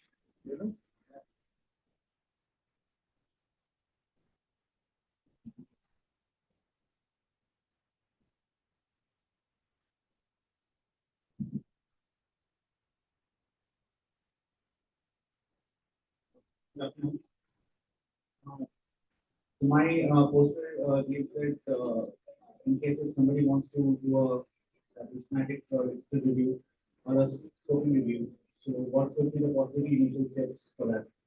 So this poster deals with exploring the biotechnology which is already there for quite some time. Coupled with probably IoT, which is Internet of Things, which is now mainly used in most of the Indonesian countries, and even India is leading in that. So we got this quickly browse to this. So all of you know what is BFT, and IoT is nothing but using sensors to essentially kind of manage data which is coming from the phones in terms of it could be behavior of the fish, it could be nutrition value or whatever parameters on the if you see the simple regional fish, we just had a speaker from Japan group, and so this is quickly part of the smart aquaculture which is developed by regional fish. So my whole process was I kind of stayed on these 3 keywords, which is aquaculture, BFT, and IoT. And it was a Boolean query which was put up to different data aggregators. The files are already in CSV and RIS format. So then we check now. A lot of data cleaning was done because there was a bit of data as well. The data which generated was actually processed through Excel, EndNote, VoiceOver, and R. EndNote was basically good for doing the SLR.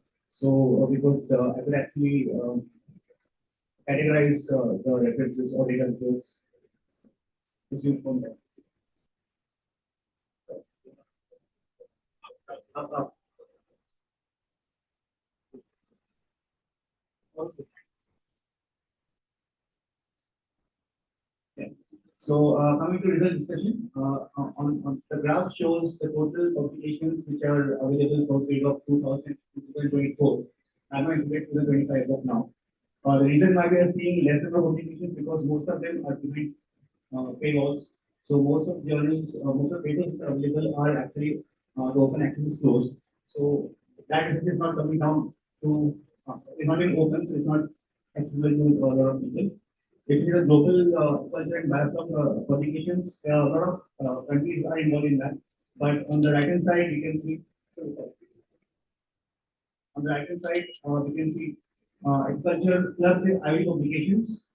India and China and Indonesia are leading in that particular field. The primary fields of publications in this 2024 was agriculture and science, and now we have got engineering and computer science also coming in picture because IoT is the basic premise of these things.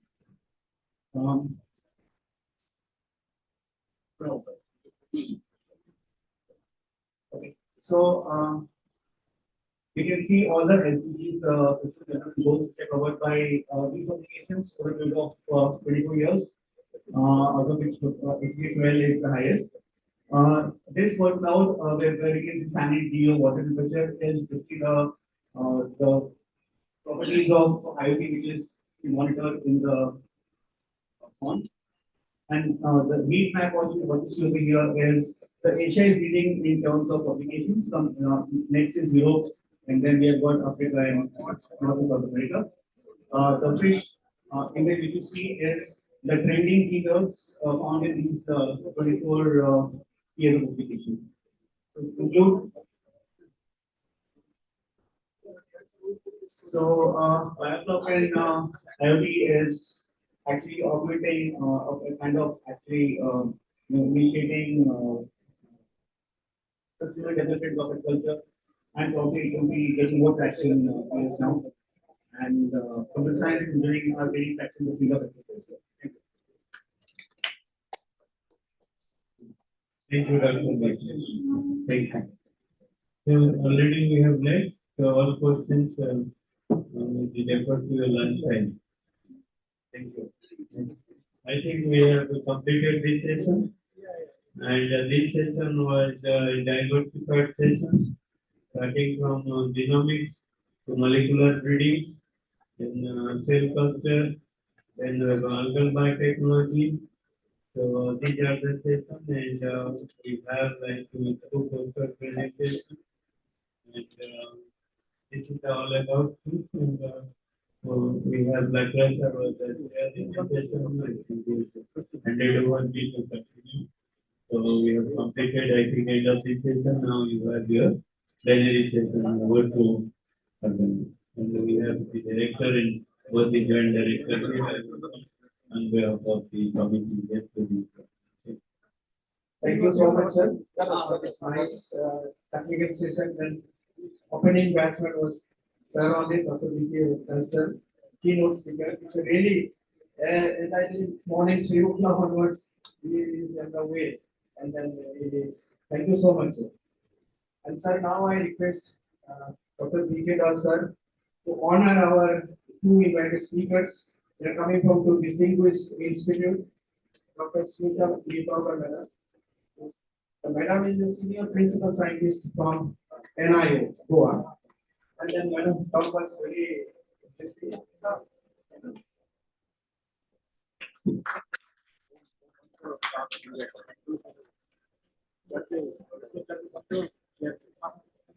I request Dr. B.K. to honor Dr. Chinmoy Patra.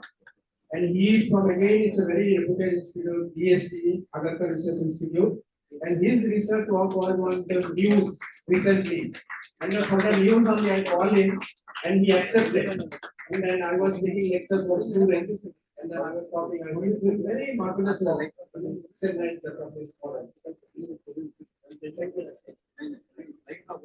Sir, I request you also to honor our reporters, Dr. T.P. Sharma from C3 Guwahati Regional Center.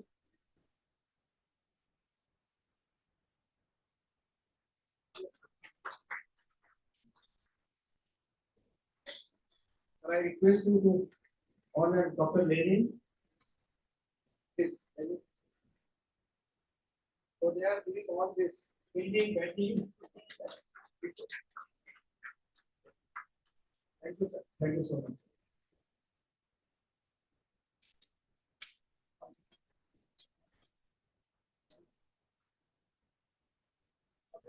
Sir, now I request Dr. Director sir, Director sir, and Dr. D.K. Das sir, and then Sahu sir also. Please sit here.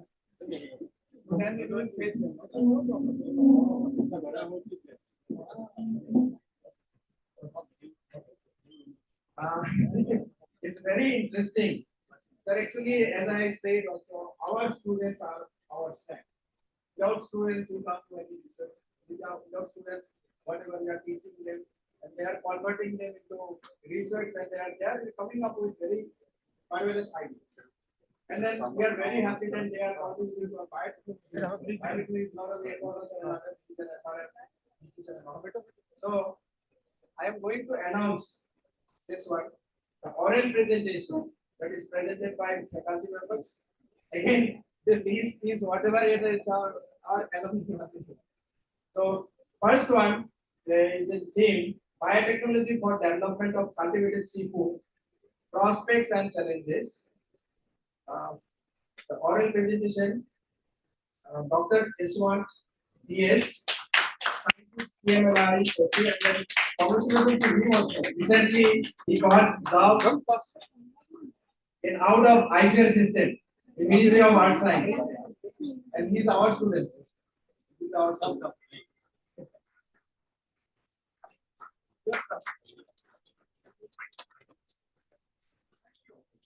Next is Dr. Satyanarayan. Again, he is working as a research scientist. Clean gate in Hyderabad. So now they are into the industry also, sir. Not only in scientific organization. Dr. Satyanarayan, please. And poster presentation, Renu Fatima. Excellent. And Akshata. I will announce the names.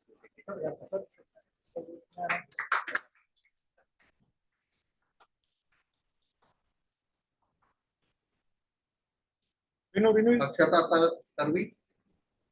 Yes. Next, from advances in omics technologies for high-tech aquaculture and fisheries, oral presentation, Mohan Bade.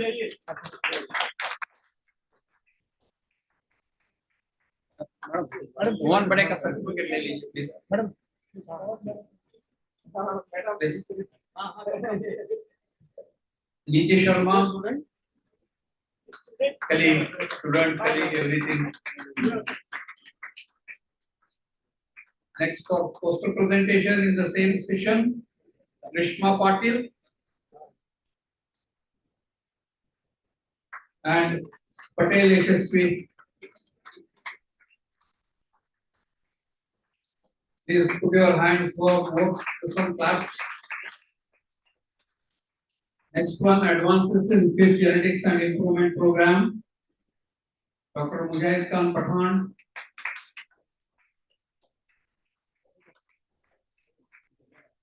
Dr. Chandan Hudar. Poster presentation, Lashiram Sonia. Sonia. Priyanka SS.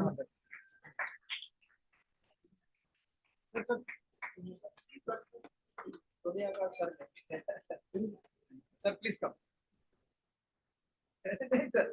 Sir, you should be happy to receive your students. Come. Sonia. Sir, आइए sir. Sonia. Sonia है नहीं sir.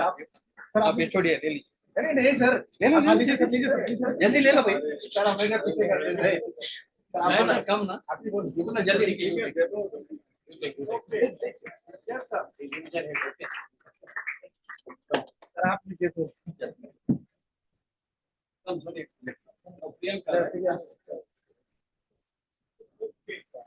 Next session, biotechnological innovations for aquatic food and seafood quality.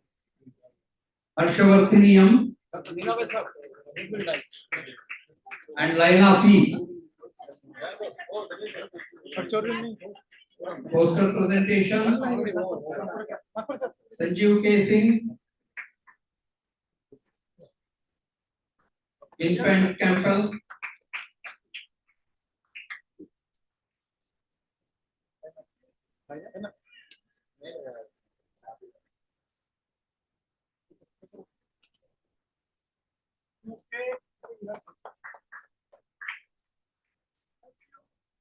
Sanjeev Singh. Infant.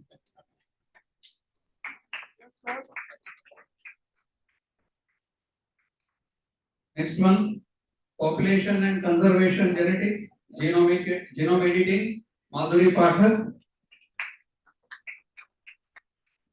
Anybody from aquaculture division? Angam Lenin Singh. Poster presentation, Parchi Askolkar. Sheetal V.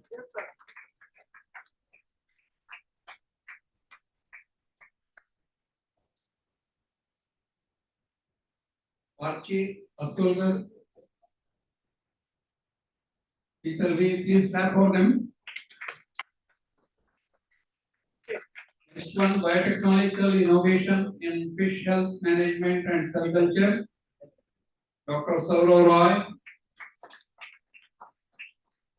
Suvarna Roy. Sorry for Sura. Sorry. Sura Roy. Sujit Kumar.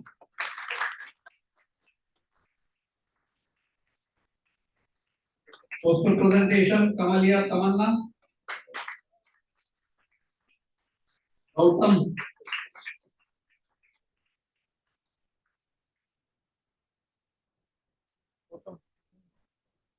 Gautam. Next, biotechnological innovations in fish nutrition and nutrigenomics. Saima Rehman. सीमेफर से कोई है? Anjali Shrivas.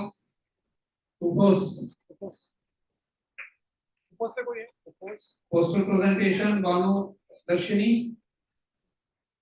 Nutrition sir आप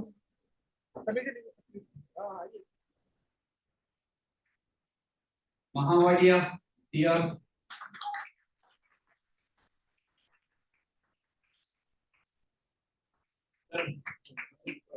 Yes, sir.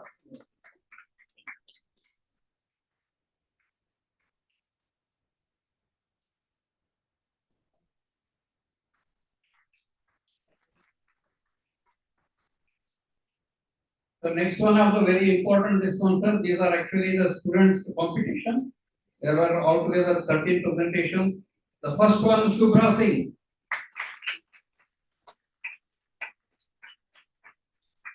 Second prize goes to Shastirisha.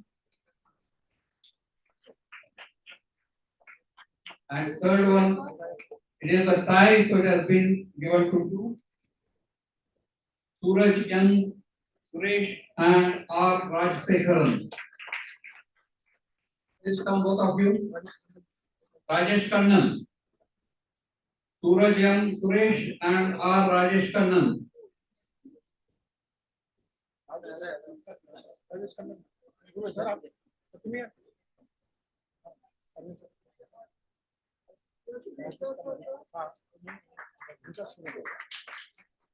Sir, thank you for doing the honors. So thank you very much, sir. Sir, now I request our honorable director, sir, Dr. C.N. Ravisankar, for concluding remarks. I think it is already too late. I'm sure all of them agree. I would like to compliment the Division of Genetics and Biotechnology, concluding the students' conference. I'd like to compliment everybody who is associated with this, the convener and all the co-conveners and all the staff of the division, others who have supported. I don't want to name anybody because an event of this magnitude successfully completing can only happen with the teamwork. That can happen when everybody joins together, work as a family, work as a team. So I'd like to compliment everybody, and I'd like to thank all the speakers, all the chairs, co-chairs, and very senior people who have come all the way, especially Dr. Das, who is here today. They have, many directors came, many of the senior colleagues came, and it was a great pleasure to see all of them interacting with all the students and our faculty. And it was a nice to see all of them, a nice get together. So I'd like to place on record our appreciation to all the senior people who have accepted our invitation. I see Nina Sarab, I see Dr. Das, Dr. Kanta Madam, and many others have just left. So we would like to profusely thank everybody for accepting our invitation to come here and spend their quality time with all of us. And I would like to appreciate once again the whole division and the whole CAP for conducting this in a very systematically and giving a great opportunity for our students to hear to some of the best lectures. And it was really nice to see so many people join overseas in spite of the time differences and all that and share their experience. Yesterday we saw Dr. Joined at midnight in the US. So that shows the attachment to the organization. We'd like to especially thank all those people who have joined overseas. I'd like to thank all the people who have supported this international conference, all the distinguished delegates who joined for the inaugural ceremony, for all the sessions. And I came to know, I was just going through all the sessions, it was very well attended. It was a great opportunity, learning experience to all the students, especially, to see the work, what is going on across the country and also globally. So once again, complimenting everybody, appreciating everybody. And as we thought, I'm sure you will go back enriched with more knowledge, go back with good memories of CAP. And I know the whole thing was coordinated very well, the food, the hospitality, everything was done at a very good standard. I would like to once again appreciate Dr. Mukunda and everyone for organizing this. And also all the sponsors who supported us. It's not word of thanks anyway, but as a director of as the head of the family, when as event is successfully conducted, organized, we get a lot of visibility for the organization. So we take pride in all this. I would like to personally thank everybody for making it a grand success. And once again, I wish all the students and all the faculty, all the senior people present, stay back, journey back home, continue to be associated with us because being an education institution, we need the support of all the senior people in the future also. I know Kanta, Dr. Das and all that, always we ask them for evaluation, question processing, thesis evaluation and all that. So continue to support all of our activity. And let us meet. The world is very small, so there will be another opportunity to meet. Once again, compliments to everybody. Thank you.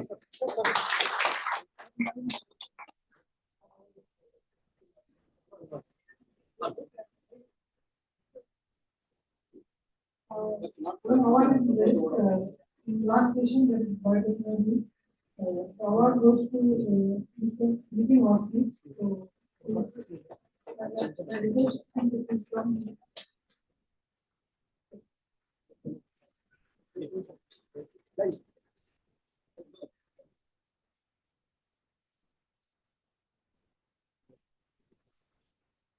Yes, sir.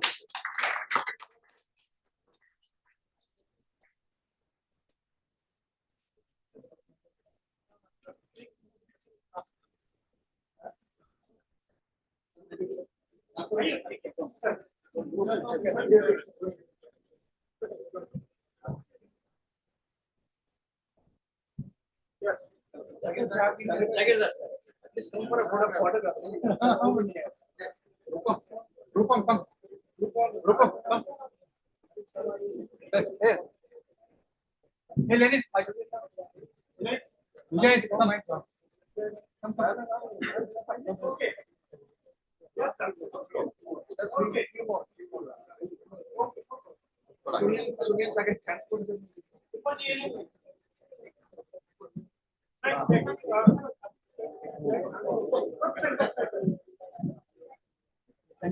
Yeah, sure.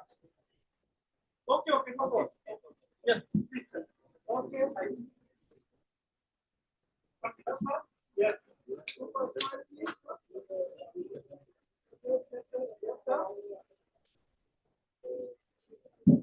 Thank you, sir. Thank you so much.